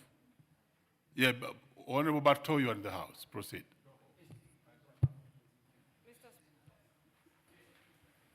Mr. Speaker, I was also in the mood of adjourning because I was not prepared for it. Yes, can I see the Honorable Timothy?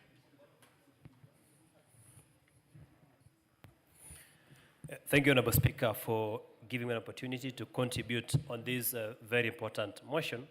Honorable Speaker, I take the cue of my colleagues that we have an obligation as a House to protect, to defend, and to respect our Constitution. And, Honorable Speaker, we also have an obligation as a House to also defend, respect, and uphold the laws that we pass in this House. Honorable Speaker, we have a very elaborate law in this country called the Privatization Act. That legislation must be followed to the letter. Whatever, Honorable Speaker, we must protect the assets of our country. If, for example, Kalahari company, PLC company,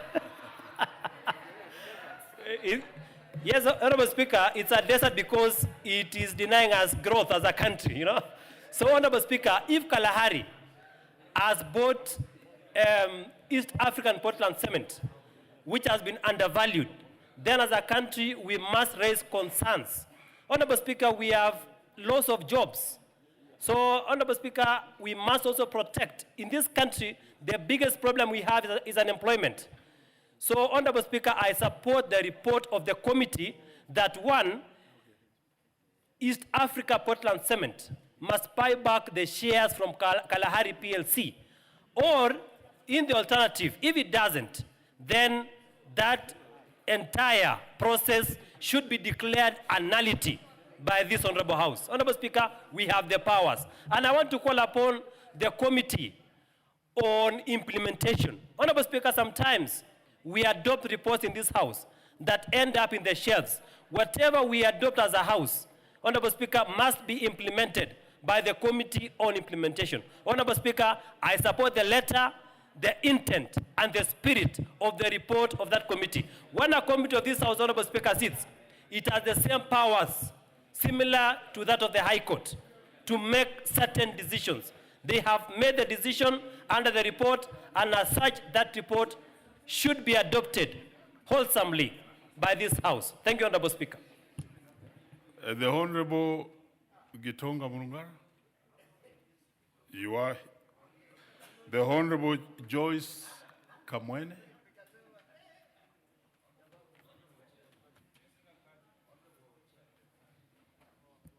Thank you, Mr. Speaker. Mr. Speaker, I would like to first thank the Trade Committee for the tremendous work that it has done, investigating and coming up with this report. I would really want to uphold. And Mr. Speaker, we are here to protect what is ours. It has come out clear that Kalahari Cement Limited is owned, the owners are from Tanzania. How do you give foreigners the first preference to buy shares which belong to a company in Kenya, and whereas Kenya Portland was ready to buy these shares? And to make matters worse, the shares were sold at half price. That is why there is every need to support this report and make sure that these shares that were sold have been revoked and they have been sold in our markets, and Kenya Portland be given the first priority to buy these shares. Thank you, Mr. Speaker.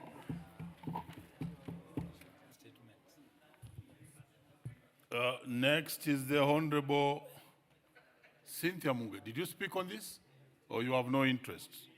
The Honorable Yusuf Mohammed. Yes, Yusuf Mohammed is in the House. Proceed. Thank you, Mr. Speaker, for giving me this opportunity. I want to also add my voice in support of the report. Without much ado, Mr. Speaker, I support the committee's recommendation. Thank you. The Honorable Elachi, you are on my screen on this. Thank you, Mr. Speaker. Mr. Speaker, after just reading a few of the pages of the report, I just want to first recommend that the committee has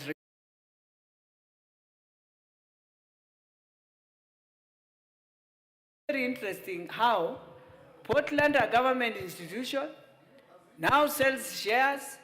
Now again, we are back here returning shares. I mean, the inquiry should be investigating how did it happen And where are the officers who did this? And how do we take it back to EACC? Because this is just a lot of corruption in it when you read this report. So it's not just about buying the shares and returning shares. It's about inquiry of investigating what really happened to a government institution, first of all, that decided one time people who had their own land were chased out of that land, and now you come and give foreigners? No. This covering of many things should not work this way. And so as much as I want to agree with the report, Mr. Speaker, I would say there's still more of investigations in the same Portland, how things changed hands, and I'm hoping the officers who did this will also face the law as it is, Mr. Speaker. I beg to support. The Honorable Njiku Muya, Shia. Thank you, Honorable Speaker. I want to support the speakers before me. And first, as a very good friend of Tanzania, who always consider Tanzania as a second home, I know Tanzania has enough companies for cement. And Honorable Speaker, it is scaring how we are selling companies in this country almost every other day. If this company gets dominance in terms of shares, our employees who are Kenyans, who are already suffering in Tanzania, will be sacked, and they will not have their daily bread as they have had. What is the due diligence, what is the research that was done to conclude as to this sale of shares and this whole process, Honorable Speaker? So I think Kalahari being a foreigner company, this is a Kenyan company, which should be fully owned by Kenyans unless they say themselves they do not have any capacity, yet they haven't. But since this regime took office, we have seen company after the other being put to foreigners. Honorable Speaker, we are not doing well. As Africans, as East Africans, as Kenyans, we should be building more companies, especially in this era of unemployment for our youths, and this is one way. Honorable Speaker, I support the committee and the speakers before me.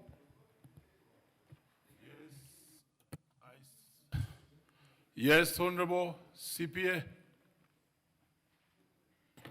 Thank you so much, Mr. Speaker. I'm rising pursuant to the invitation that it was made to you under your capacity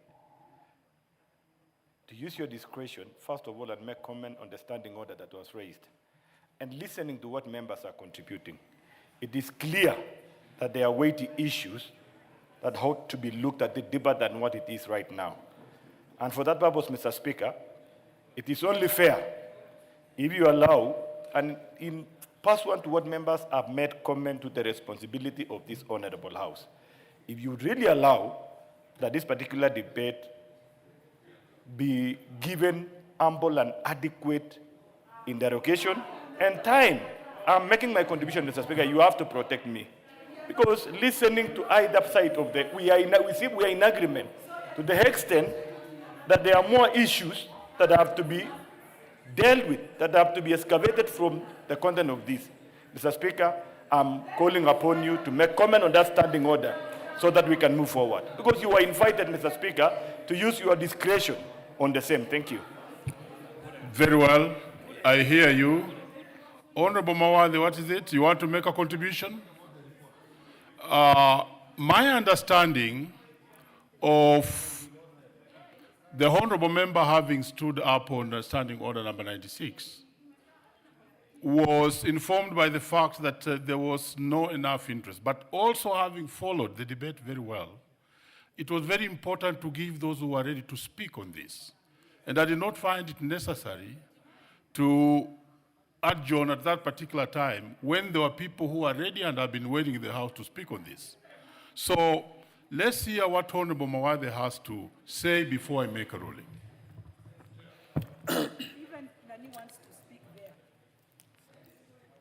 Thank you, Mr. Speaker. Mr. Speaker, I wish to support the report of the committee. The report of the committee that recommends that these shares should not be sold to Kalahari company. these shares should first of all be given the opportunity of Portland to buy the shares first as compared to selling it to a foreign organization. Lately, we've been selling our parastatals to foreign organizations. Eventually, we'll end up selling the entire country to foreigners. This country is already a lot of shares, a lot of properties and companies are already owned by foreigners. Here again, there is a Kenyan organization, there is a Kenyan company that's willing Leader, what's your point of order? Unable to allow me. Point of orders are just ordinary. Honorable Speaker, debating you know, we are in the National Assembly, Honorable Speaker, and I'm listening to Honorable Mawathe speaking about selling things to foreigners. Honorable Speaker, in investments, we talk about investors. And any country, anywhere in the world, is always looking for what we call FDIs, foreign direct investments. And therefore, we should not be seen, Honorable Speaker, in any way to be disparaging investors on the basis of where they come from. Whether you are from Turkey, whether you are from Nigeria, whether you are from Uganda, we should be encouraging, and I want to beg the Honorable Mawathe to withdraw that otherwise derogatory reference to foreigners when we are discussing serious matters to do with investments. Because I want to believe the people of Embakasi South are very keen to see more foreign direct investments into our country to be able to create employment for young men and women in Embakasi South who have no jobs. That's just by way of guidance that the Honorable Mawathe probably withdraw that direct reference to investors as foreigners. Let us be a bit more civil when we discuss matters to do with investments. Honorable Mawathe. Mr. Speaker, I hope I will not lose time on the time that has been consumed by the point of order. I will, if there is an opportunity for a Kenyan company, which is already there, Portland is ready and available to buy these shares, then let's give the first priority to the local company. We appreciate the direct foreign investment, but when there is a local investor, you should give them priority, and this should be given to the Portland. The other point that was I just heard one of my colleagues indicate that this, and I'm going to derive what he was saying, that since today the members that are present here are not supporting this or are supporting the report, and they are not supporting the company to be sold to an outside company, a foreign company, yet there's a company that can buy it in Kenya. Now there is suggestions and recommendations that this be set aside and probably brought back at a time that is favorable. That way we are able to just sell this organization at, as it was said previously, at 50%. So let's conclude this matter. The members that are here are sufficient. They are able to conclude this matter sufficiently and ably. Thank you. Honorable Kaluma.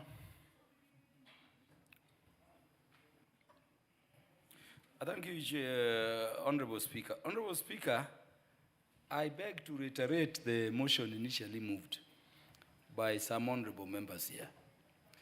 This matter is concerning a vital public asset. I'm worried about time. I'm worried about the substance of this matter.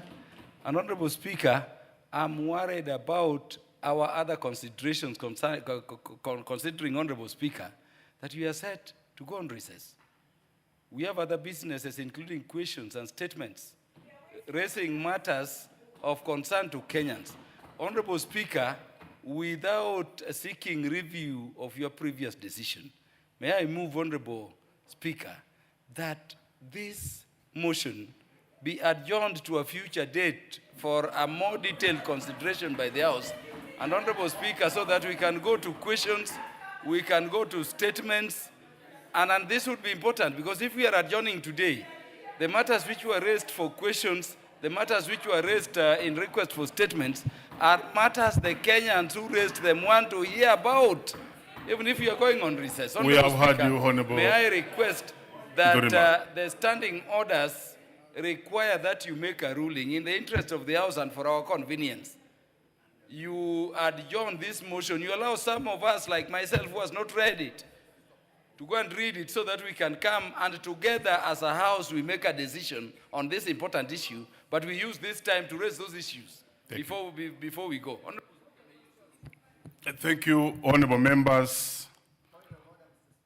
No, we have had enough of that. Honorable members, indeed, when a member rose on standing order number 96, like I put it earlier, I thought there were those members who were ready to debate this particular one.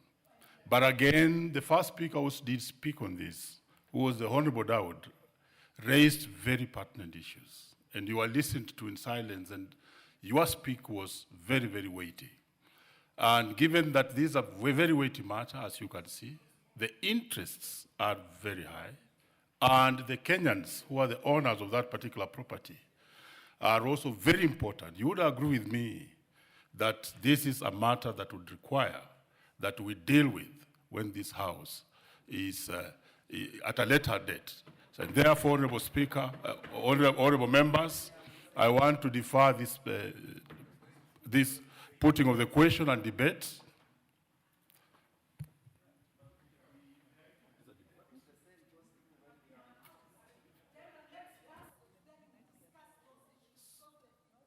So therefore, I will proceed to put the question to yourselves, that this particular debate be adjourned until a further sitting.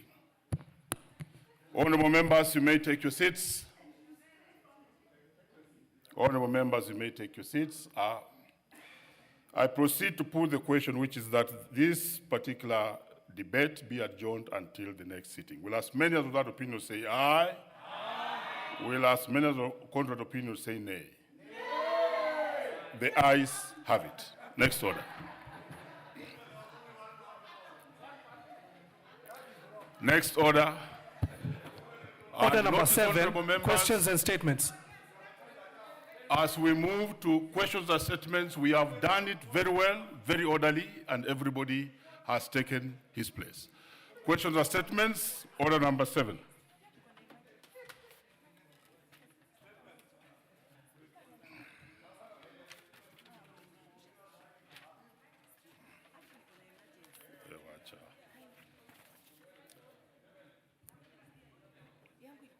A statement by the Honorable Samuel Gachobe, MP, Subukia. Is in the House? Proceed.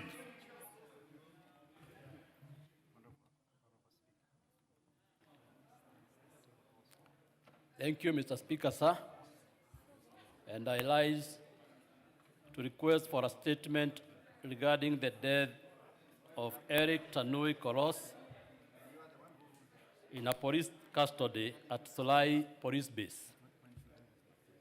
Honorable Speaker, pursuant to the provisions of Standing Order 44-2C, I wish to request for a statement from the chairperson of the Departmental Committee on Administration and Internal Security regarding the death of Mr. Eric Tanui Koros while in a police custody at Solai Police Station. Honorable Speaker, on 7th October 2025, Mr. Eric Tanui Koros of ID number 237-71292 was arrested on allegation of theft and detained at Solai Center Patrol Base, which falls under the jurisdiction of Solai Police Station, Kamukunji, Rongai Sub-County, Nakuru County. He was formally booked into the holding cell at 1540 hours under occurrence book OB number 08 on 7th October 2025. After approximately 1 hour being around 1640 hours. During a routine cell check, the duty officer reportedly discovered that Mr. Kolos has died while in custody. The officer promptly reported the matter to the Directorate of Criminal Investigation, DCI, and the deceased next of kin were also informed. Family members subsequently visited the scene and positively identified the body as that of Mr. Eric Tanui Koros. Honorable Speaker, the police at Solai Police Base claimed that Mr. Eric Tanui Koros died by suicide through hanging using a strip torn from a blanket issued in the holding cell. The explanation has caused public outrage, with the deceased family and the public seriously questioning the credibility of the claim, particularly given the short time frame between the detention and death of the victim. These circumstances have fueled suspicion of foul play and a cover-up. The death in the police custody, especially within 1 hour of arrest, raises fundamental concern about human rights, police accountability, and public trust in the rule of law. It demands an immediate, thorough, impartial, and fully transparent investigation by an independent body with no connection to the arresting or detaining officer. Additionally, the family of Mr. Eric Tanui Koros is entitled to the truth regarding the circumstances of their loved one's death. Honorable Speaker, it is against this background that I request for a statement from the chairperson of the Departmental Committee on Administration and Internal Security on the following.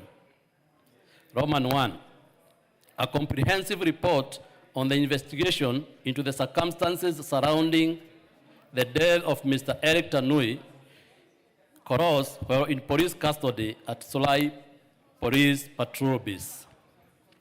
Roman 2, a detailed account of all actions by police officers in relation to Mr. Koros from the moment of his arrest, transportation to the police base, booking, detention, cell checks, and any medical attention provided up to the point of discovery of his lifeless body. Roman 3, any disciplinary action or criminal measures taken against the officers who were on duty at Solai Police Patrol Base at the time of the occurrence, including whether any officer has been interdicted, suspended, arraigned, or charged in connection with the death of Mr. Koros. Thank you, Honorable Speaker.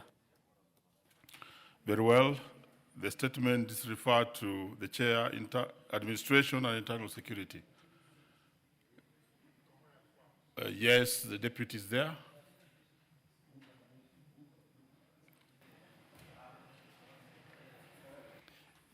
Mr. Speaker, we'll respond to this 2 weeks after we come back from recess.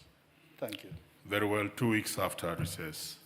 The next statement is by the Honorable Cynthia Muge, MP, Nandi County.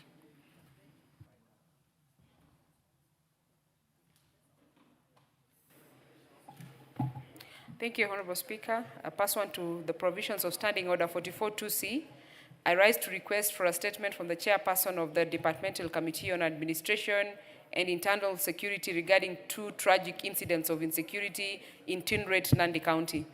Honorable Speaker, on the night of 30th November 2025, unknown armed assailants raided a Chebonet Cooperative Society, and during this heinous act, Mr. Kibitok Arab Chirchir, a security guard at the cooperative, was killed, and the attackers made away with significant quantities of coffee beans that had been stored in the cooperative. Similarly, Honorable Speaker, on the night of 2nd December 2025, the Kenland Cooperative Society was attacked, leading to the tragic killing of Mr. Jafet Kurgat. These shocking incidents have caused immense fear and distress among farmers and residents in the area. Of great concern, Honorable Speaker, is the pattern of the insecurity incidents within days of one another, highlighting an alarming rise in security targeting cooperative societies and the agricultural value chain in the region. Such incidents, as Honorable Speaker, severely undermine the effort of our farmers and cooperative societies, which are striving to build Nandi County's contribution to the national coffee production. Honorable Speaker, there are also growing concerns regarding cartels operating outside legally recognized cooperative channels and engaged in illegal hawking of coffee beans. These cartels, Honorable Speaker, exploit gaps in enforcement and create porous conditions that aid the coffee beans theft and the smuggling of the coffee beans and other forms of illicit coffee business. Their actions, Honorable Speaker, destabilize the sector, it distorts the prices, it sabotages the cooperative structures, and exposes farmers to exploitation. Calling for urgent intervention to safeguard the gains made by coffee farmers in Nandi County and other regions in this country is paramount. Honorable Speaker, it is against this background that I seek a statement from the chairperson of the Departmental Committee on Administration and Internal Security on the following matters. One, Honorable Speaker, a report on the steps that have been taken by the National Police Service to investigate the two attacks and bring the perpetrators to justice. Number two, the security measures being implemented to protect cooperative societies and coffee storage facilities in Nandi County from attacks and theft of coffee beans. Number three, the actions being taken to dismantle cartels involved in the illegal hawking of coffee beans and to seal loopholes that allow theft and illicit trade to flourish. Four, Honorable Speaker, the long-term strategies in place or being developed to safeguard high-value agricultural commodities and to protect farmers from organized criminal elements. And lastly, the support being provided to the families of the slain guards and the government initiatives to enhance better protection of individuals working in private security firms. I thank you, Honorable Speaker. Chair Dido Rasu. Thank you very much, Honorable Speaker. I think we could respond quickly to this, but because of recess, I think we can only say that immediately we come from recess, then we'll be able to respond to Honorable colleague. So 2 weeks after recess. 2 weeks. Very well. A statement by the Honorable Abdi Ali Abdi, MP Jara.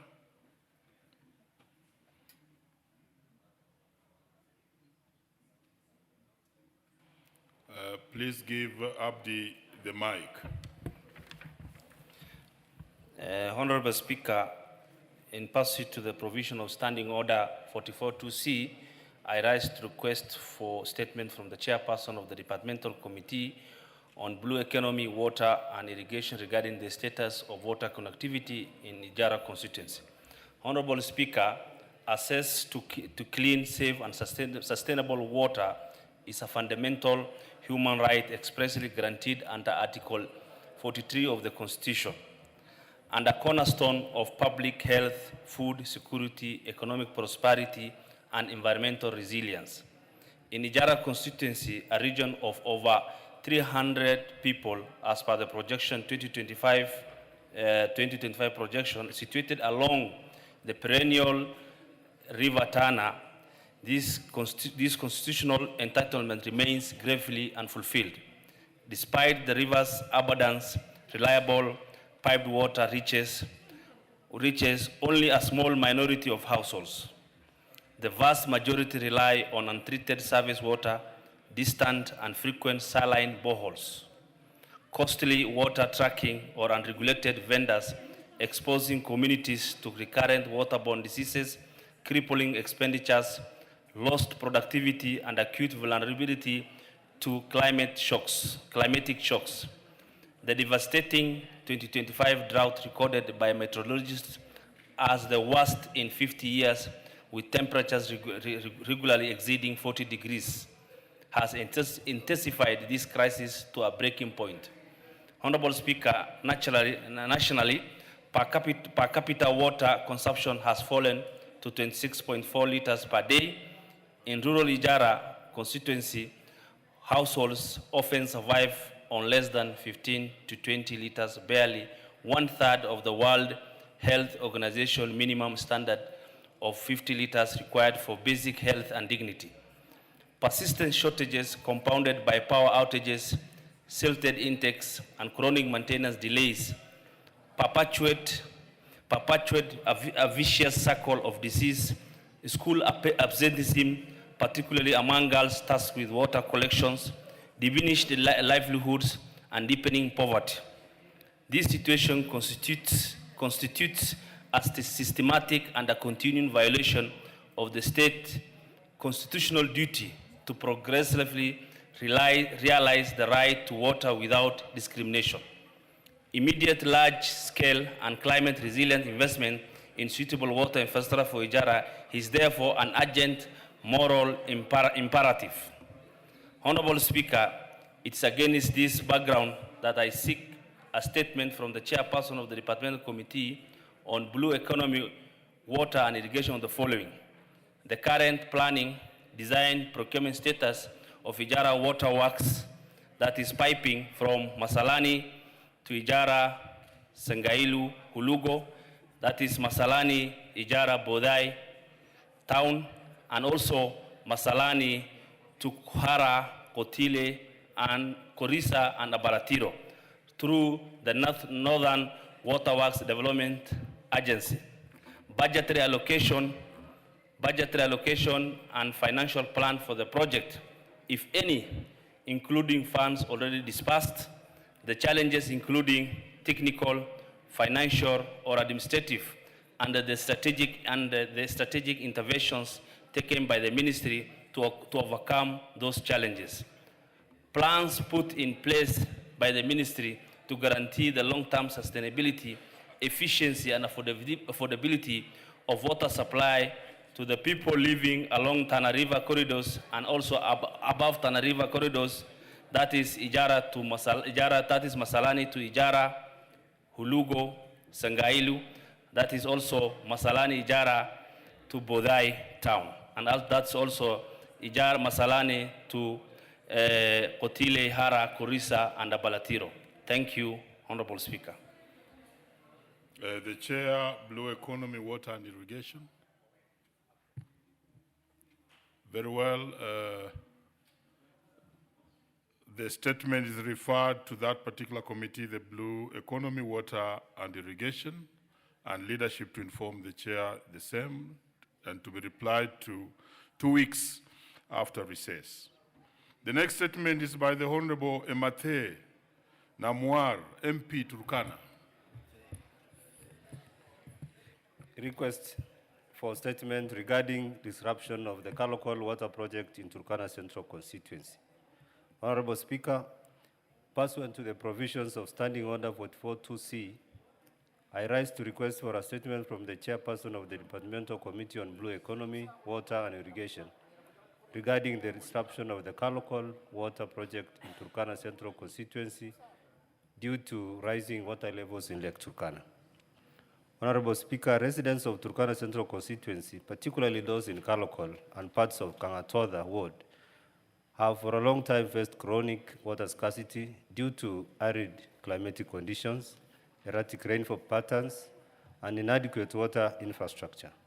According to the Kenya Demographic and Health Survey, KDHS 2022, only 42% of households in Turkana County have access to at least a basic safe drinking water service, compared to the national average of 68%.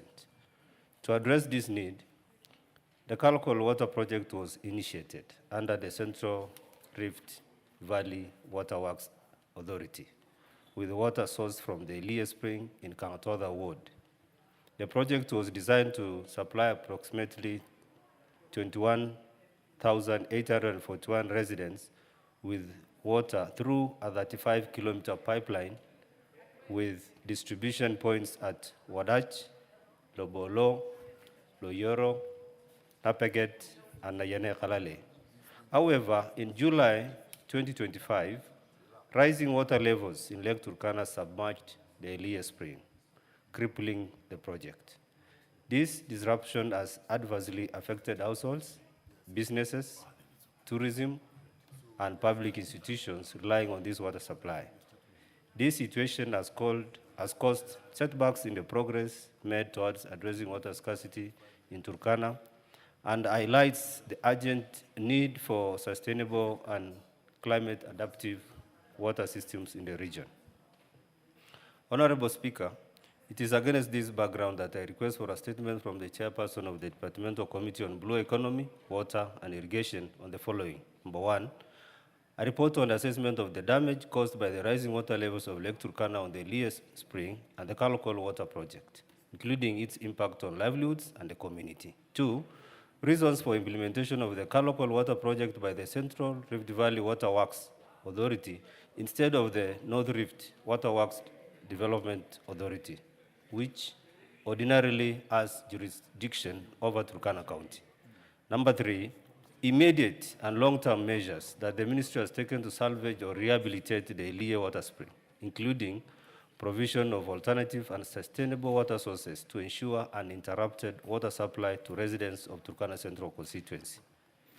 4, specific timelines for the revival and full restoration of the Kalokol Water Project. And number 5, plans put in place by the ministry to safeguard water infrastructure in low-lying and climate-vulnerable areas of Turkana County and other arid and semi-arid areas. I thank you, Honorable Speaker. Again, the statement is referred to the Committee of Blue Economy, Water and Irrigation, and to be replied to 2 weeks after recess.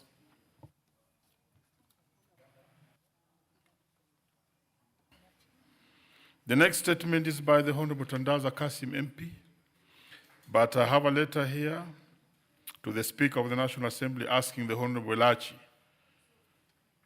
to actually read the statement on his behalf.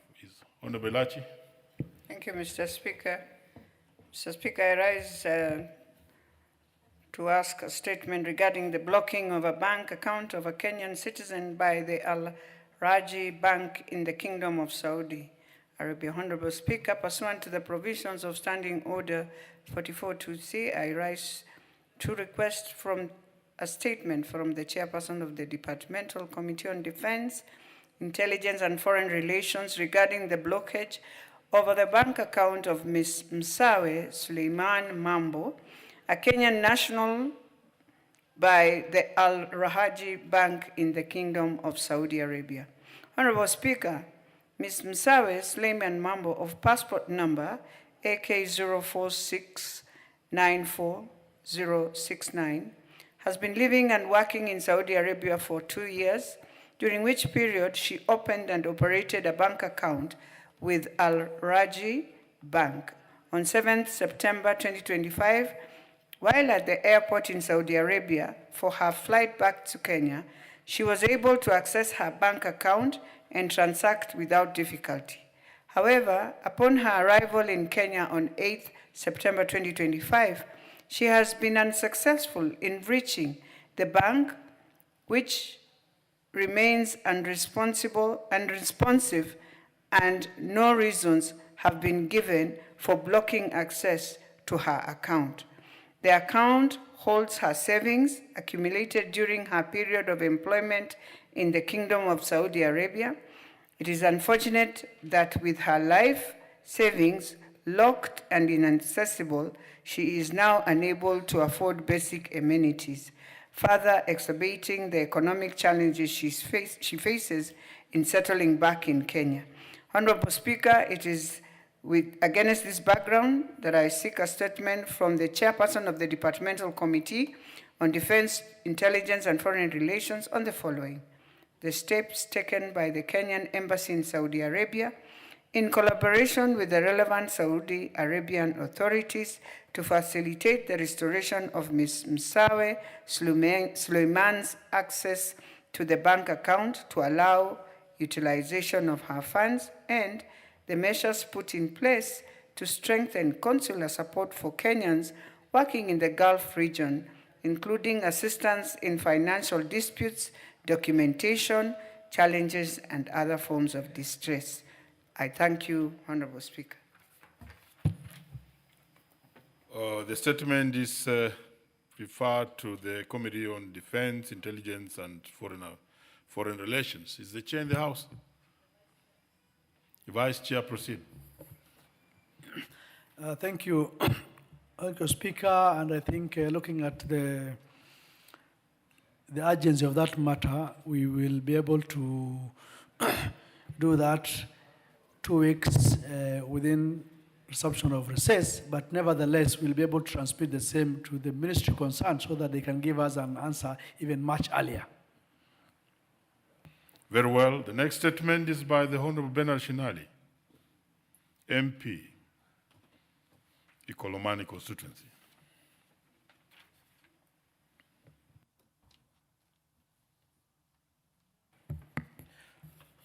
Thank you, Mr. Speaker. Honorable Speaker, I rise to request for a statement regarding the disruption of a public participation forum in Bushangala, Isolo Ikolomani constituency. Honorable Speaker, pursuant to the provision of Standing Order number 44-2C, I rise to request for a statement from the chairperson of the Departmental Committee on Administration and Internal Security regarding the violent disruption of a public participation forum convened by the National Environment Management Authority, NEMA, today, 4th December 2025, in Bushangala, Imusali, Isolo area, in Ikolomani constituency. Honorable Speaker, NEMA invited members of a public from Bushangala area, Ikolomani constituency, to a public participation forum to present their views on the environmental impact assessment, EIA, study report by Shanda Gold Kenya Limited for the proposed Isolo Bushangala underground gold mining project in Musoli and Isolo locations, Kakamega South Sub-County. However, anti-riot police were deployed to the venue where they reportedly lobbied tear gas at the members of the public and dispersed them from the meeting that was scheduled to commence at 10 a.m. It is regrettable that the meeting turned violent, with attendees indicating that there was use of excessive force on unarmed members of the public. 3 people have died. Honorable Speaker. People are feared dead. While so many people are feared dead, while several others have sustained injuries during what was intended to be a peaceful, participatory exercise as guaranteed by Article 10 of the Constitution. Honorable Speaker, this comes barely 3 weeks after NEMA cancelled another widely publicized public participation that was scheduled to take place at Bushangala Technical Training Institute, citing concerns about the security situation. The deployment of police not to ensure security, but to use disproportionate force not only undermines the principle of public participation activities, but also raises serious concerns on the conduct of law enforcement agencies in such an instance. Public participation must be safe, inclusive, respectful, and protected as guaranteed by the Constitution. It is, Honorable Speaker, it is under this background that I request a statement from the chairperson of the Departmental Committee on Administration and Internal Security on the following. A report on the events that happened in Bushangala today, 4th December 2025, including circumstances that led to the deployment of anti-riot police at a public participation forum and the reported use of excessive force. Number 2, status of investigations into the alleged death and injuries suffered by members of public. Number 3, steps that the Ministry of Interior and National Administration is taking to ensure the law enforcement agencies protect and not infringe on constitutional rights, particularly during this such a public participation.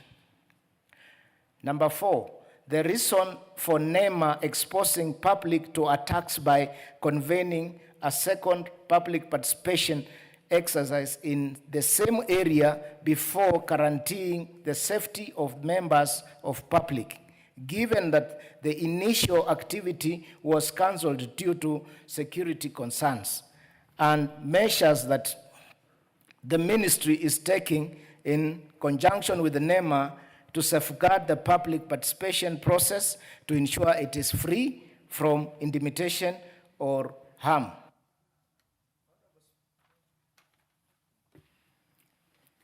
Once you have done the statement as it was, are you through? Honorable Speaker, allow me to mourn with my people who have died. They were exercising their right, constitutional right. Please, Honorable Shinali, the list of statements is, so take just 1 minute. Just 1 minute, Honorable Speaker. Thank you very much. Honorable Speaker, I wish to convey my condolence to the families, the people of Ikolomani, people of Kakamega, and the public for the instances which have happened in Ikolomani. They are uncalled for. Any investment that we require or is coming in an area must be in a civilized manner, must not be forced onto people. There's community, there are stakeholders, and we have, most importantly, the Adicino miners, which must be conducted, engaged, and agree on how to work together. This is a shame that is happening today in Kenya, that we believe such a things, such a instances, using of force, deploying police on unarmed citizens is barbaric. Very well. Thank you. The list of statements were overwhelming. This one is referred to the Committee on Administration and Internal Security. Chair.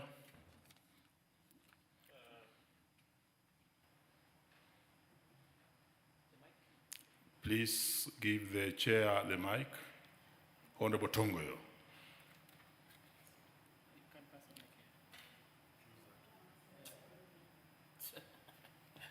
You can use that one. Thank you, Honorable Speaker. We can able to give the response the first Thursday on resumption from recess. But in between considering the seriousness of the issue, once we get the response from the minister, I can as well transmit the response to the concerned member of parliament, considering that we will be on a long recess. And I equally join the member of parliament to pass my condolences to the family of the lost ones. Very well. Yeah. The next statement is by the Honorable Joseph Gitari, MP Kirinyaga Central.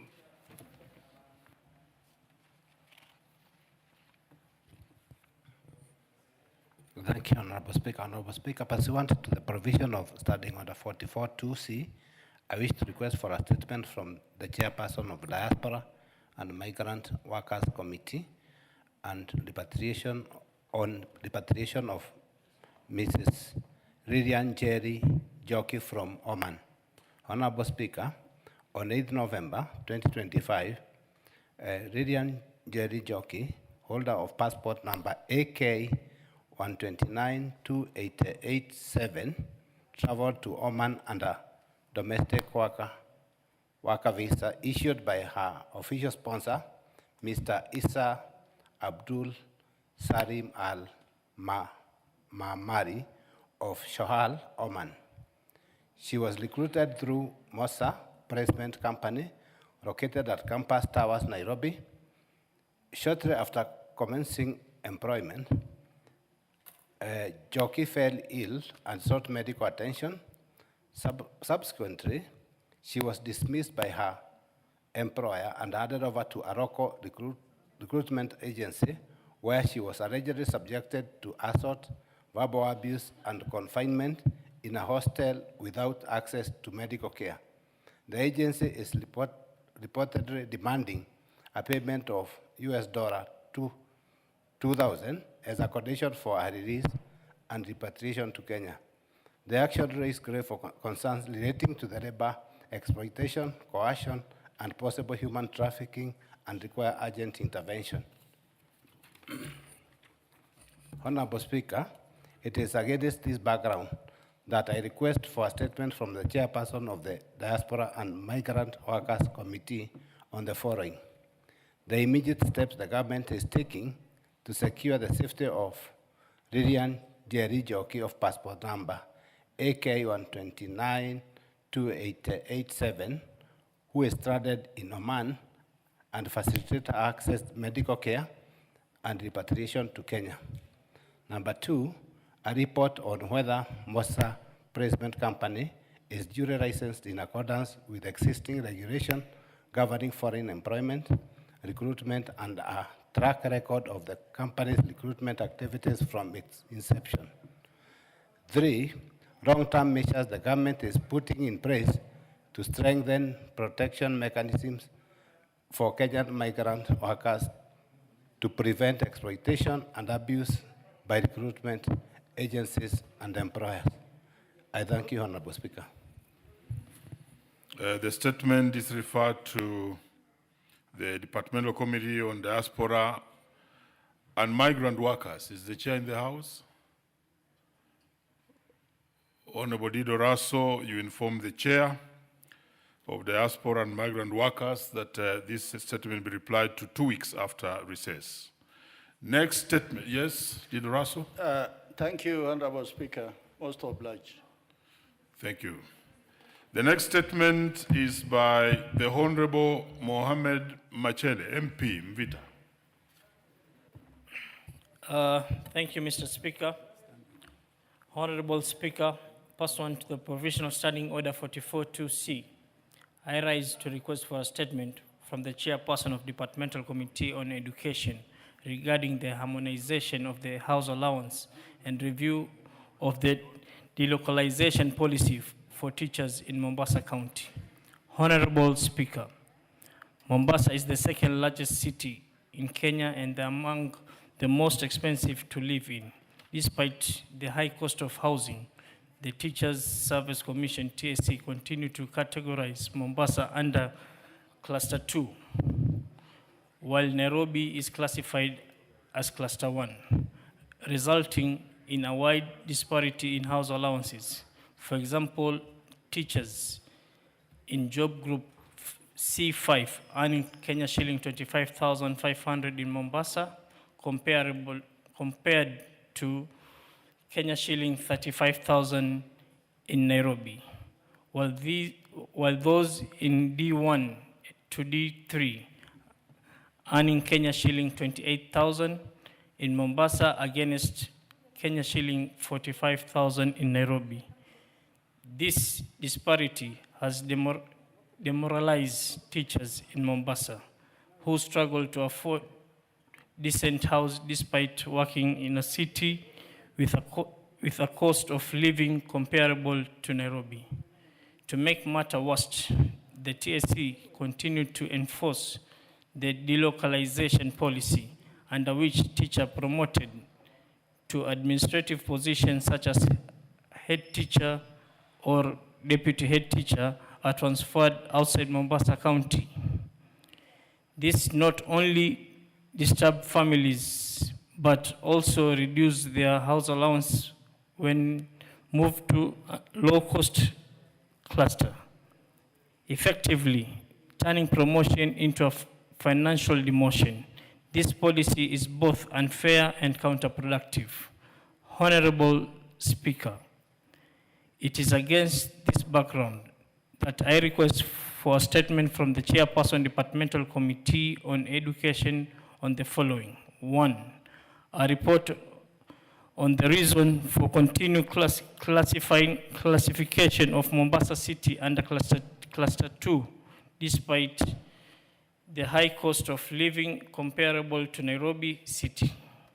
2, clarification on the criteria for clustering house allowances and whether TSC has conducted any recent cost of living assessment of urban areas and cities, especially Mombasa City, to inform the house allowances. 3, step been taken by the TSC intend to harmonize the house allowances for teachers in Mombasa with those in Nairobi, give the comparable cost of living. 4, mechanism in place to cushion teachers affected by the delocalization policy from reduction in house allowances upon promotion to the low-cost cluster regions. And 5, step been taken to repost delocalization teachers moved through promotion back to their previous station in line with government commitment to end punitive transfers. Thank you, Honorable Speaker. Very well, the statement is referred to the Departmental Committee on Education and to be replied to 2 weeks after recess. The next statement is by the Honorable Yusuf Farah, MP, Wajir West, who was in the House. Thank you, Mr. Speaker. Request for statement regarding frequent power blackouts in Wajir County. Honorable Speaker, pursuant to the provisions of Standing Order 44-2C, I rise to request for a statement from the chairperson of the Departmental Committee on Energy regarding frequent power blackouts in Wajir County. Honorable Speaker, for several months, residents of Wajir town had endured persistent and prolonged power outages, some lasting several days. These blackouts have caused immense inconvenience and disrupted essential services, including health services, thereby compromising cold chain systems for vaccines. Local businesses that rely on electricity have also suffered significant losses due to the power outages. Notably, Mr. Speaker, the Hadado mini-grid, which was constructed to supplement power supply in the area, has experienced operational difficulties since 2022 worsening situation. Honorable Speaker, it is against this backdrop that I request for a statement from the chairperson of the Departmental Committee on Energy on the following. 1, the reasons for the persistent power outages currently being experienced in Wajir County and the immediate and long-term measures that the government will put in place to resolve the matter.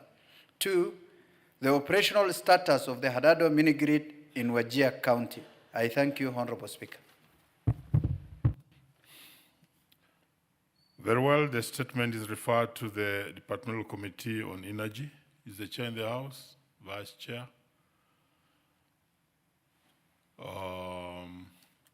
Honorable Raso again, you informed your colleague chair, and this statement to be replied to 2 weeks after recess. Most obliged, Honorable Speaker. Thank you. The next statement is by the Honorable Rael Kasiwai, MP, West Pokot.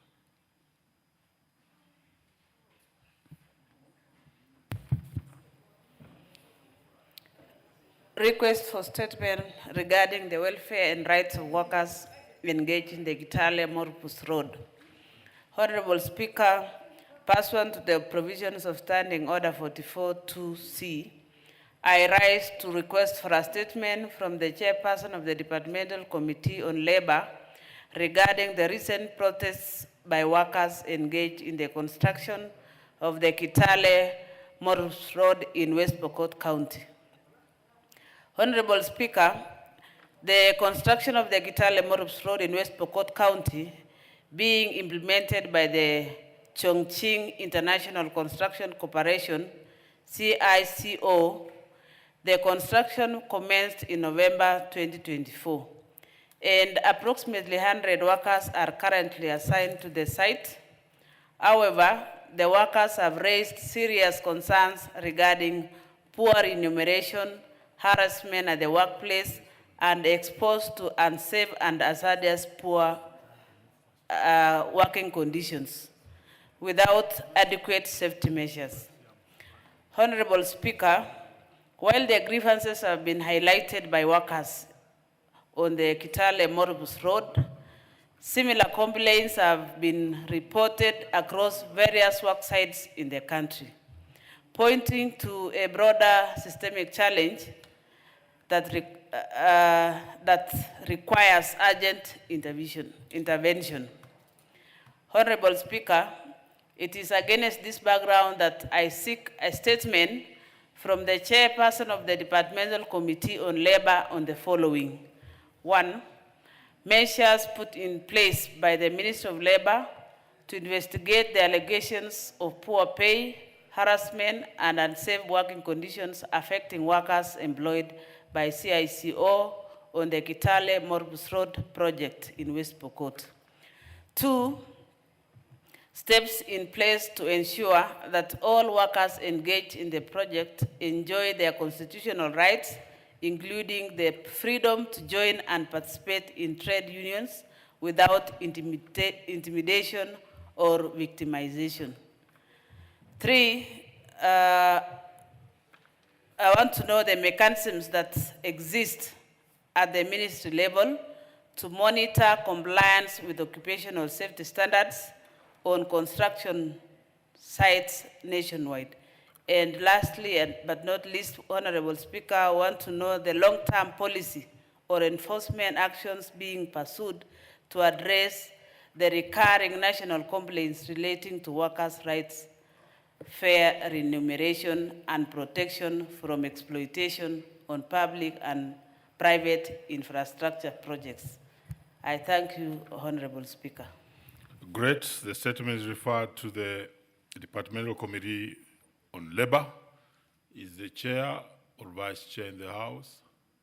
Any member from the Labor Committee?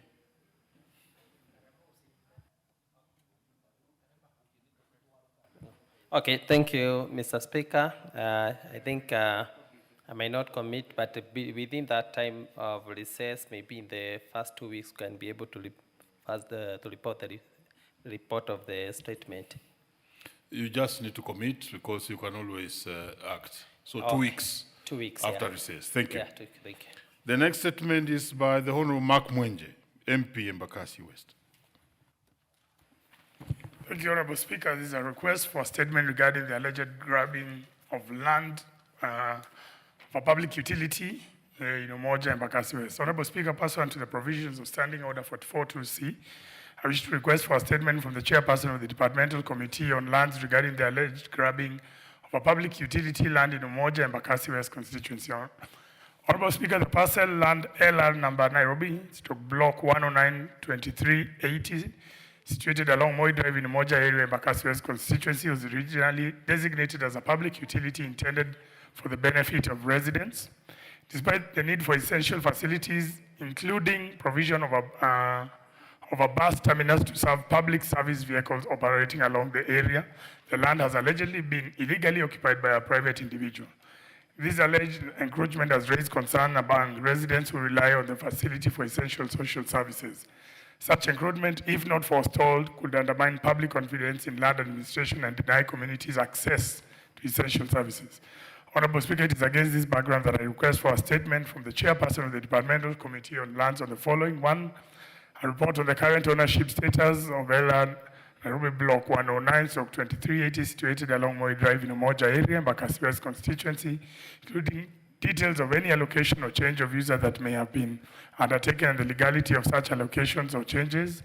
2, the steps being taken to investigate the alleged land grabbing and restore the land to its intended public purpose. 3, the immediate measures being taken to ensure that the residents regain access to the land for its intended public benefit. And finally, the long-term measures in place to safeguard public utility lands from encroachment. Thank you, Honorable Speaker. Great. The statement is referred to the Departmental Committee on Lands to be answered 2 weeks after recess. Chair Lands, Honorable Raso, again I'll refer to you to inform the chair. Give Honorable Raso the mic. Thank you, Mr. Speaker. Most obliged. Very well. The next statement is by the Honorable Joyce Kamene, MP Machakos County.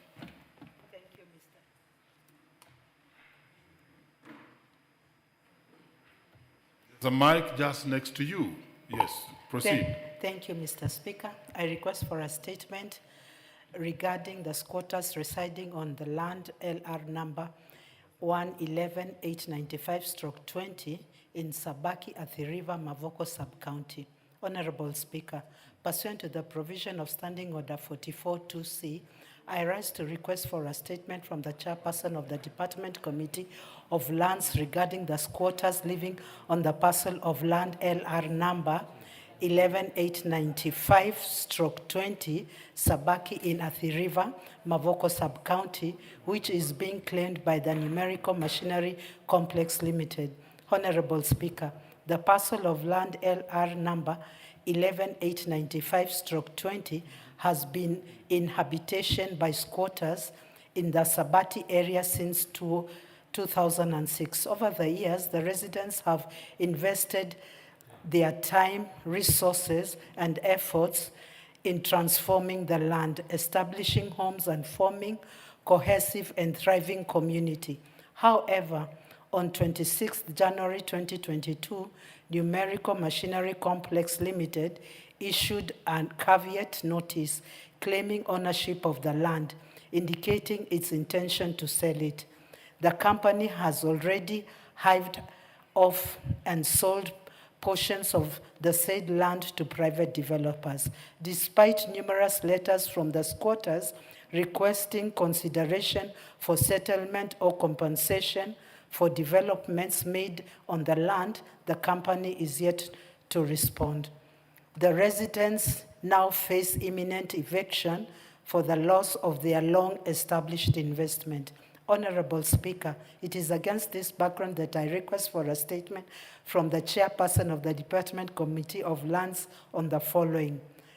Roman 1, the current ownership status of the parcel of land LR number 11895/20, including what portion of it has been located or transferred to private individuals.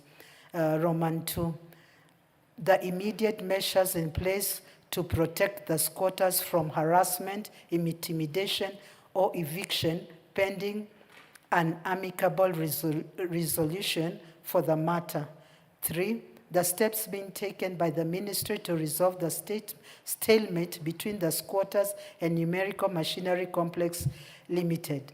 And 4, the strategy that the government intends to adapt to prevent unauthorized occupation of idle public land in future to forestall similar disputes. I thank you, Honorable Speaker.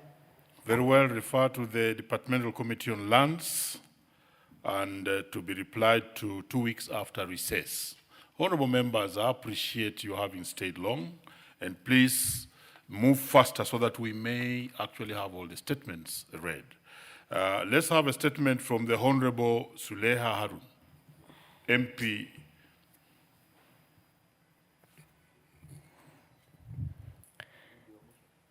Thank you, Honorable Speaker. Pursuant to the provisions of Standing Order 44-2C, I wish to request for a statement from the chairperson of the Departmental Committee on Regional Development regarding the severe and escalating drought situation in Mandera County. Honorable Speaker, Mandera County is facing one of the most severe droughts in decades following the complete failure of the rainfall during the 2 consecutive seasons, the short rains and the long rains in 2025. The impact have been devastating and far-reaching. Livestock, the cornerstone of the livelihood of the county's predominantly pastoralist communities, have died in catastrophic numbers, wiping out household wealth built over generations. Thousands of families who were once lived with dignity are now confronting acute hunger, severe water scarcity, and the looming threat of famine. Honorable Speaker, the situation has escalated into a full-scale humanitarian emergency that now requires urgent national intervention, including a formal declaration of the drought as a national disaster, Such a declaration will unlock emergency funding, enhance intergovernmental and interagency coordination, and accelerate the mobilization of both domestic and international assistance. Timely and scaled-up action is essential to prevent widespread loss of life and irreversible socio-economic collapse in Mandera County. Honorable Speaker, it's against this background that I request for a statement from the chairperson of the Departmental Committee on Regional Development on the following. One, emergency measures being put in place by the Ministry for East African Community Affairs and Regional Development to supply food, water, medical assistance to the affected communities in Mandera County. Two, consideration, if any, to declare drought in northern Kenya a national disaster so as to scale up interventions to address the humanitarian crisis. Three, action being taken by the ministry for the long-term interventions to build resilience and prevent such severe impacts of droughts in the future. And four, timelines within which the government intends to deploy adequate emergency relief to avert further loss of lives in the region. Thank you, Honorable Speaker. Great. Referred to the Departmental Committee on Regional Development and to be replied to 2 weeks after recess. Honorable Raso again undertake to inform the chair. Thank you, Honorable Speaker. Most obliged. The next statement is by the Honorable Peter Kihungi, MP, Kangema. Okay, thank you, Mr. Speaker. Pursuant to the provision of Standing Order 44.2c, I rise to request for a statement from the chairperson of the Department Committee on Tourism Wildlife regarding the prevalence of stray wild dogs attacks in Kagema constituency. Honorable Speaker, in the past few months, residents of Kangema constituency have witnessed a worrying escalation of attacks by stray wild dogs, which has resulted in life-threatening injuries to the residents, loss of livestock, and led to widespread fear among the residents. On 29th October 2025, Mr. Julius Gujiri of ID number 1912235 was attacked by wild dogs in Kehuro village and rushed to Mount Kenya Hospital, where he is currently recuperating. His cow was also attacked and later tested positive for rabies on 18th November 2025. The cow thereafter died as a result of rabies on 19th November 2025. Similarly, on 8th November 2025, Ms. Beatrice Nyabura Mwagi of ID number 126673325 was also attacked in the same village by wild dogs barely a week after Mr. Gojiri instance. On the same day, Ms. Luce Waithera Kamau of ID number 144488851 was attacked by wild dogs at Kagongo village in Keirate sublocation and is currently receiving treatment at Kagema level 3 hospital. In addition to human attacks, the wild dogs also attack livestock even in homestead. This incident indicates serious escalating matter of public concern, especially with the confirmation of rabies in one of the affected animals. The residents of Kehuro, Kagongo, and Keirate village now live in fear, fearing unsafe even within their own homestead. Although these incidents have been reported at Kagema police station, no action has been taken to curb this attack. While the control of domestic animals generalized with the county government, the incident reported in Kagema involved packs of wild dogs and feral dogs whose behavior and repeated attack pose risks associated with dangerous wildlife, which are under the mandate of Kenya Wildlife Service. Honorable Speaker, it is against this background that I request for a statement from the chairperson of the Departmental Committee on Tourism and Wildlife on the following. One, an incident report on wild stray dogs attack in Kagema constituency over the past 12 months, including medical and veterinary records. 2, measures put in place by the Ministry of Tourism and Wildlife to put down the wild dogs, including emergency response mechanism in collaboration with the Ministry of Health. And 3, plans by the ministry to compensate the affected residents and livestock owners, including specific timeline for the said compensation. Thank you, Honorable Speaker. Great. The statement is referred to the Departmental Committee on Tourism and Wildlife and to be replied to 2 weeks after recess. The last statement here is by the Honorable Gideon Kimayo. Is Honorable Gideon Kimayo in the House? Thank you, Mr. Speaker. Honorable Speaker, pursuant to the provisions of Standing Order 44-2C, I rise to request for a statement from the Chairperson of the Departmental Committee on Trade, Industry and Cooperatives regarding the delayed payments owed to dairy farmers supplying milk to the new Kenya Cooperative Creameries, that is the new KCC. Honorable Speaker, farmers supplying milk to new KCC have raised grave concerns over prolonged non-payments of dues amounting to approximately 300 million shillings accumulated between August and October 2025.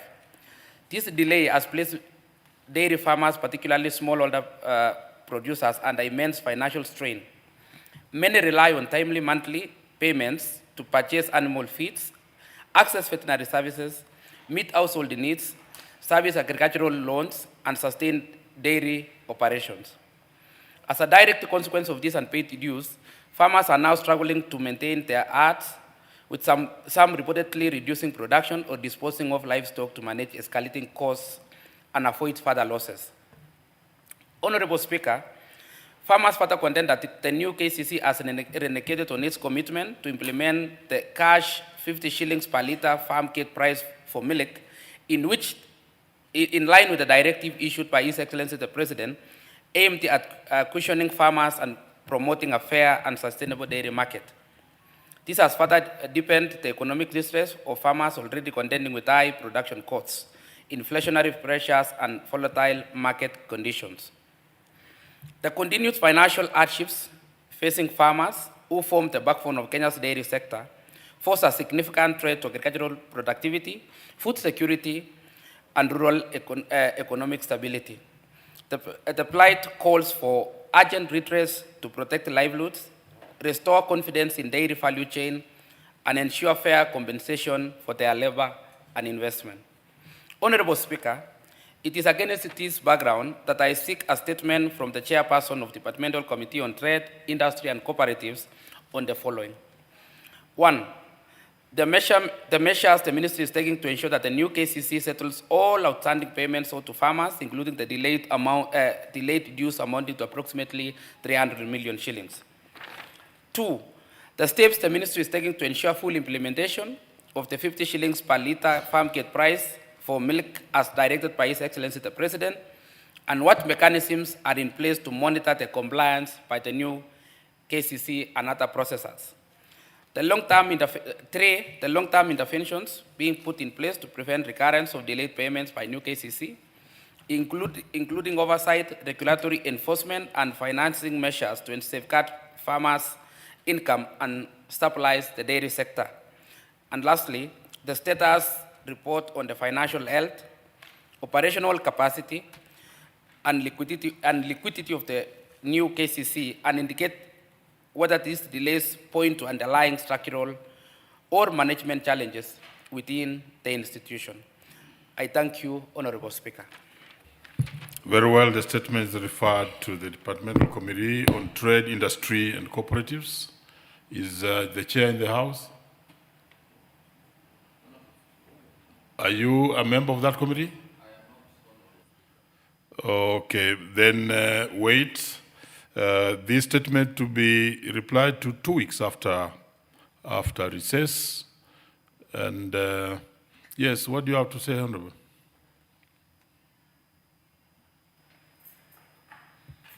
The owner of the statement, please give. Honorable Speaker, I know you are going for recess. Farmers have not been paid for 3 months now. So if we wait for this statement to come in February, farmers will continue to suffer. I don't know what interventions, Mr. Speaker, that can be made so that a statement, even if it is released within 1 week, even if we are in recess, because we care about our farmers, and you see the interest in members. Order, Honorable Gideon Kimayo. You know, if you had brought this statement much earlier, and I'm a religious follower of the House, I sit just right behind where you are, we would have already dealt with it. Now that you brought it at the last end, we shall still have to follow the standing orders of the House. Yes, Honorable Mchangi? Thank you, Honorable Speaker. I am concerned over the issues raised by Honorable Gideon Kimayo. And while he has brought a statement now, I am on record, Honorable Speaker, as having brought a statement on the same issue of non-payment of dues owed to milk farmers. Order, by order, new KCC. Honorable Mchangi. Honorable Order, Speaker. Honorable Mchangi. The matter concerning the tea payments or the payment to farmers of tea is a big matter that has been discussed not by just only you, by many, many members. And I think several interventions have been undertaken. Yes. And therefore, I think we don't usually discuss statements. You will have a chance to have a bite on this when the replies do come. Honorable members, I want to thank you for your resilience to undertake the many, many matters that concern Kenyans, and also wish you the very best as we go on the long recess, and also proceed for Christmas and New Year. And again, I want to join the rest of the leaders to wish the teams that are going to Uganda the best as we proceed. Honorable members, we may be up, standing. Honorable members,